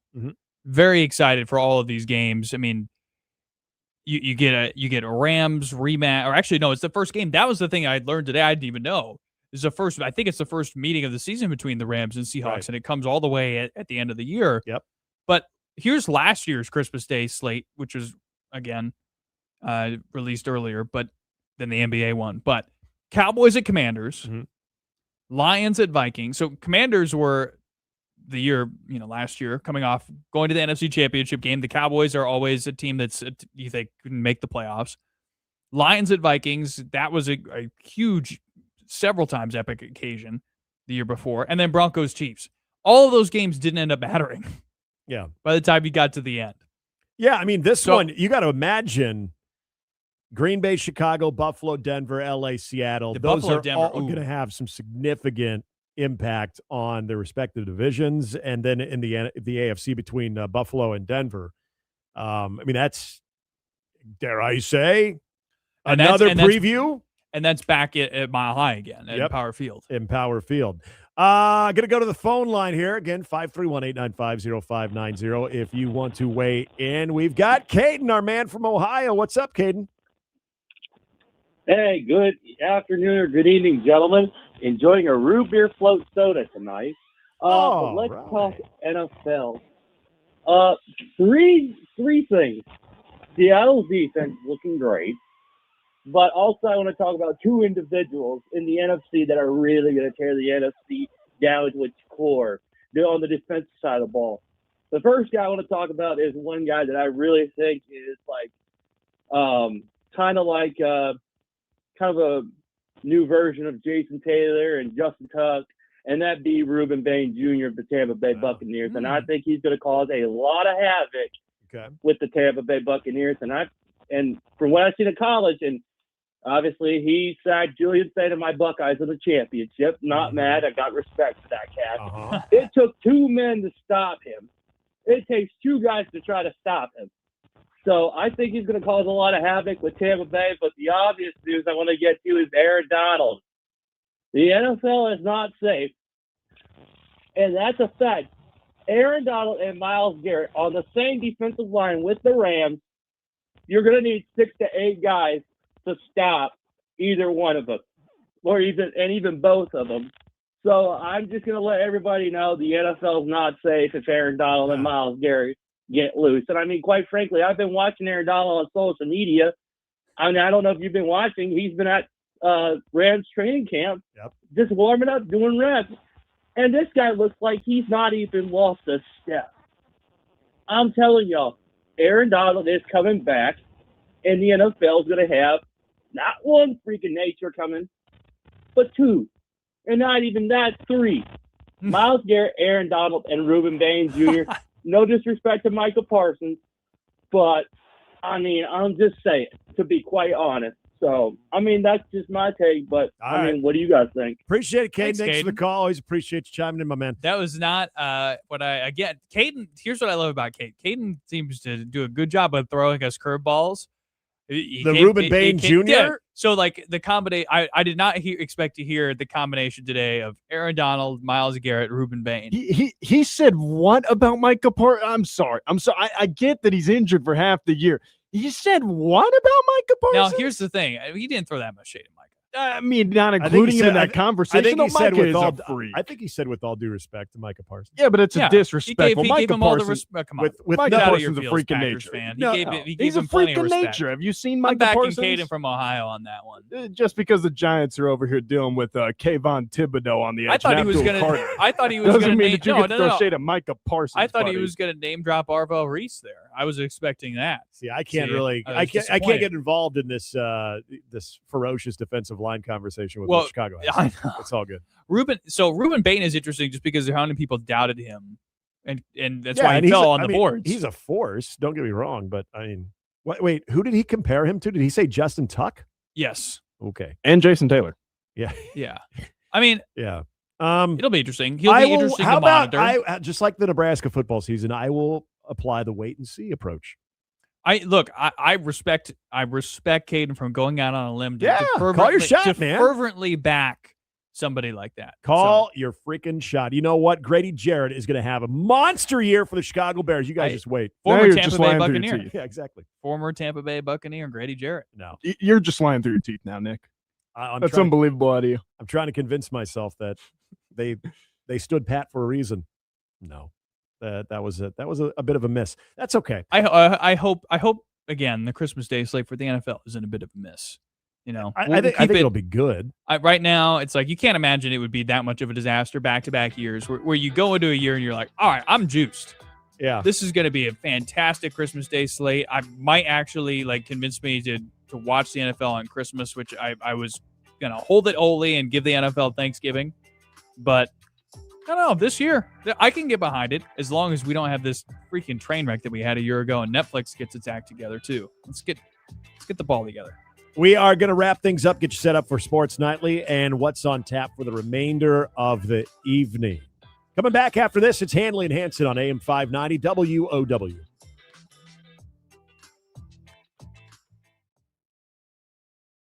Born and raised right here. Physicians Mutual understands Nebraska values because we live them every day. For 125 years, we've kept our promise to be there when customers like you need it most. When you choose Physicians Mutual, you can rest easy knowing we will help protect what matters most to you with insurance for health, life, and retirement. Built on trust, focused on your future. Visit physiciansmutual.com. Physicians Mutual, Physicians Mutual. Having trouble sleeping? Stop by 42 Degrees and discover why so many people turn to 42 Degrees for solutions that help them rest, relax, and wake up feeling refreshed. Visit the brand new location at 180th and Q or stop by any of the 10 convenient 42 Degrees locations serving Omaha and Lincoln. Grand opening savings are happening now, making it the perfect time to stop in. Learn more at 42degrees.com. That's 42degrees.com. 42 Degrees. Still by your mom's house. I'm Dave Nabby, and for 40 years, I've helped family business owners plan how to hand what they built to the next generation. And here's what I've learned. Most family business succession plans don't fail because of the tax code. They fail because of the family. The child is brought in too soon, the one placed in a position they can't succeed in, the key executive who quietly leaves because nobody respected him through the transition, and the estate plan is drafted for a business that was a fraction of what it's worth today. I've watched families lose the business and siblings stop speaking.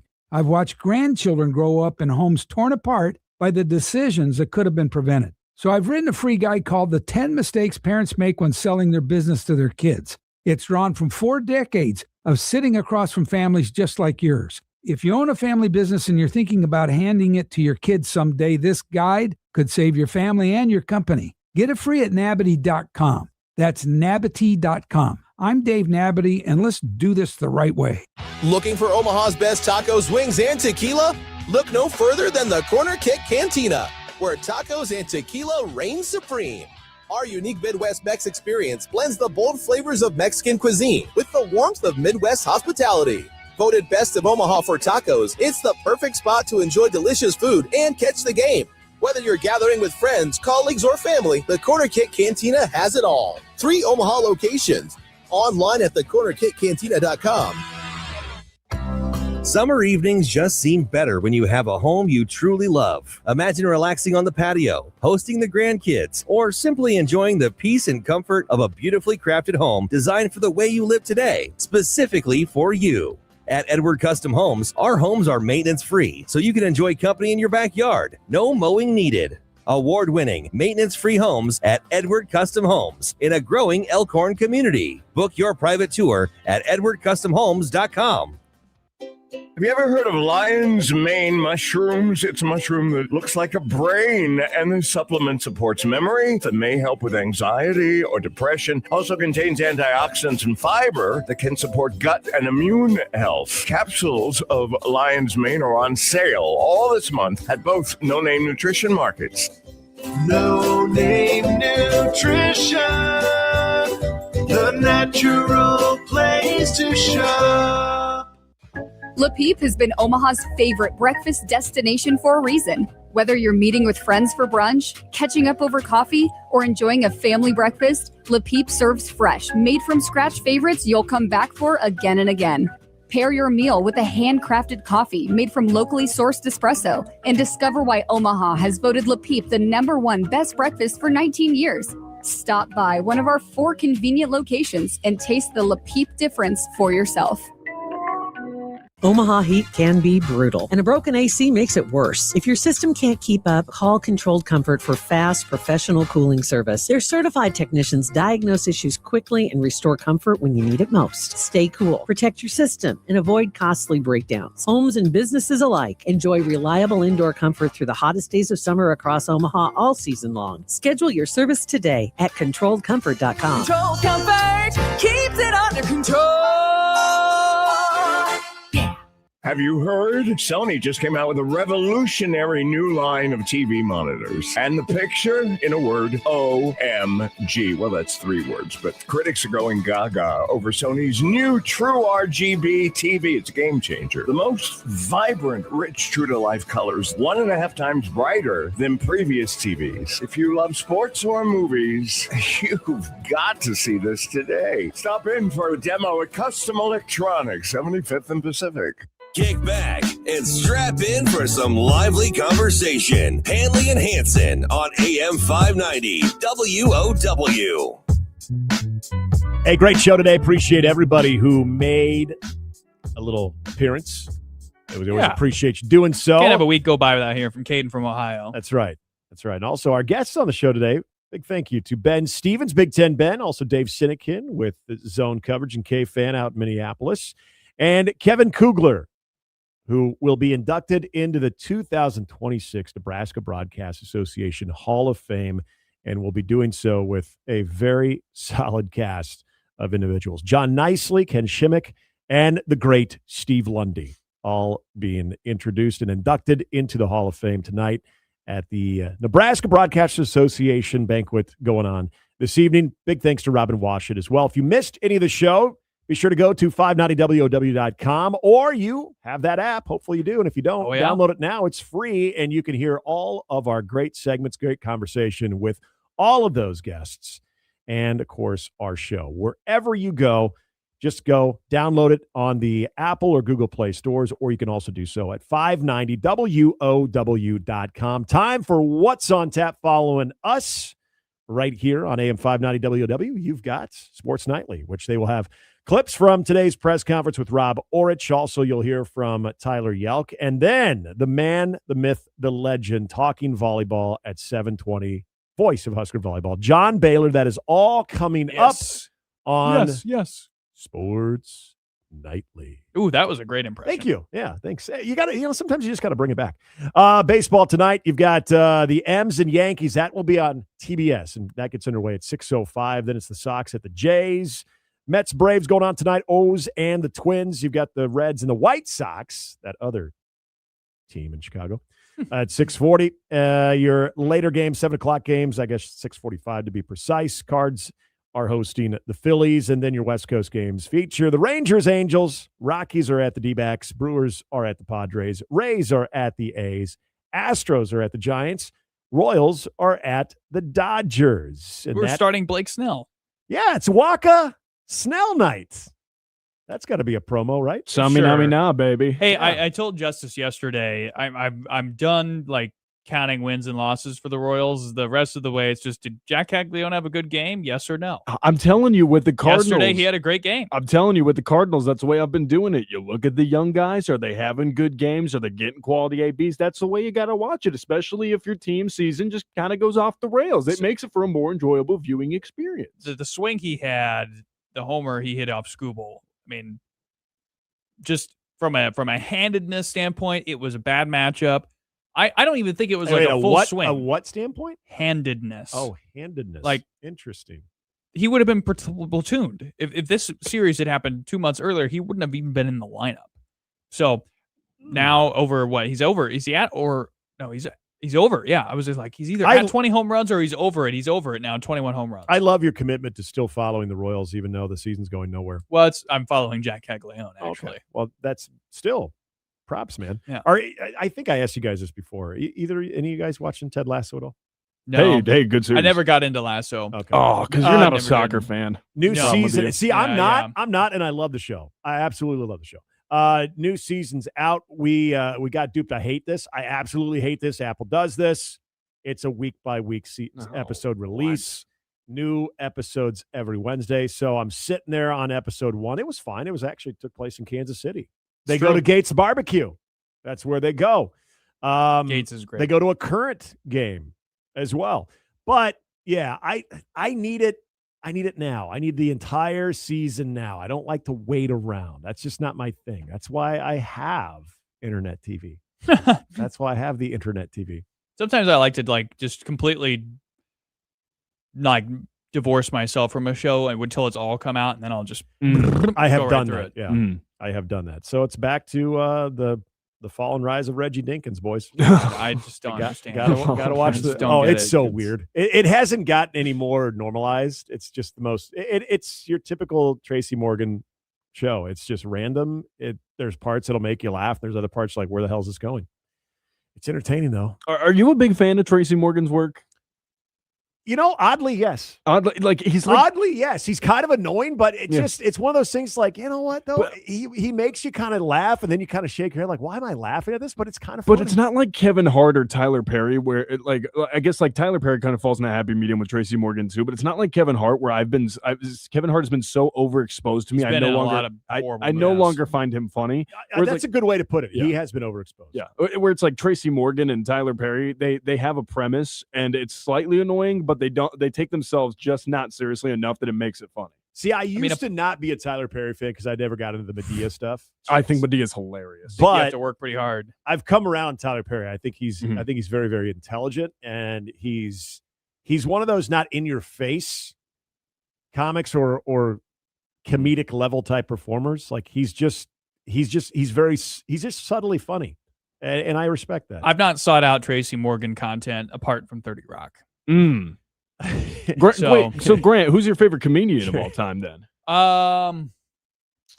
That's tough. How far into the deep end are we going? You're a big Dane Cook fan, aren't you? I love Gillis. Gillis is very funny. Gillis is Does anybody like Dane Cook when he anymore? was here, that's close to 2 years ago. Or no, a year ago now. When he was here, lucked into sitting floor level, and that was freaking awesome. That was such a great show. God, I was hoping you'd say Dane Cook. It's and then I've never actually seen Bill Burr, and that's another guy that sort of started to trickle off a little bit. He kind of sold out to Saudi and then just completely went off the rails. Best show I saw actually was recently. I think it was last year or year before. Jim Gaffigan and Jerry Seinfeld. Ooh. At CHI Health Center. Jim Gaffigan's unbelievable. Oh, those two together were amazing. They came on the stage and did about 5 minutes together, and then they did their own individual. Oh man, it was great. I've never seen Nate Bargatze. I've seen him twice. He's great. He's great. I would love. I haven't done that. Next time he's here, I'm going to. That's another guy that ranks highly for me. I've always wanted to see Dave Chappelle. So funny story about that. So you remember when Dave Chappelle came back from Africa and he was doing like local bar and restaurant tours? So me and my mom caught him in Tulsa when he was doing something at an establishment there. And I swear it was one of the funniest shows I've ever been to. Oh, I bet. He was doing crowd work half the time, but his stand-up stuff was so quick, so punchy. It was incredible. I absolutely recommend it. Post bar evening viewing usually was the Dave Chappelle show with me and my buddies, and oh my gosh. He's hilarious. Just so many of those episodes continue to like live today, and they're just amazing. Bargatze gets a lot of credit from me just because I think a lot of comedians use swearing and or vulgarity as a crutch. Like, I'm not against that in comedy shows at all, but like when that's all you do, it doesn't click for me. The fact that he does none of it and is still incredibly funny is that's bonus points. The GOAT of that's Jerry Seinfeld. Oh, for sure. Jerry Seinfeld. I think he'll throw one out every now and then, but it becomes that much more funny because he doesn't use it. I remember going to the Funny Bone, and since this individual has passed, that was the first impression I got from Bob Saget. The amount of vulgarity. I don't mind it as long as it can't be the whole thing. Yeah, the context is just like the part about. It was almost like he was trying to buck the Danny Tanner image of being the good guy on Full House, that he had to go the other extreme. And then you found out later, well, that's actually who Bob Saget is. Obviously passed away tragically. But yeah, that was the first thing I took from his stand-up. I'm like, oh, wow. When it's all you do, when it's all you do, that's the hard thing for me. It's like it's the same joke. It's forced. It essentially becomes the same joke over and over and over just to get shock value out of people. Yeah, so, forced. Again, I'm okay with it, but it can't be the whole thing. There's other guys too. Dangerfield's really funny. Eddie Murphy's got some really good stuff. Oh my gosh, Norm Macdonald's hilarious when he was doing the OJ stuff on Weekend Update. That was hilarious. All right, that's what's on tap. Appreciate y'all joining in again. If you missed any of the show, check out the podcast at 590ww.com or on the app. For Justice and Grant, I'm Nick. Appreciate you listening to Handley and Hansen here on AM 590 WOW Sports Nightly. Coming up next. Good night.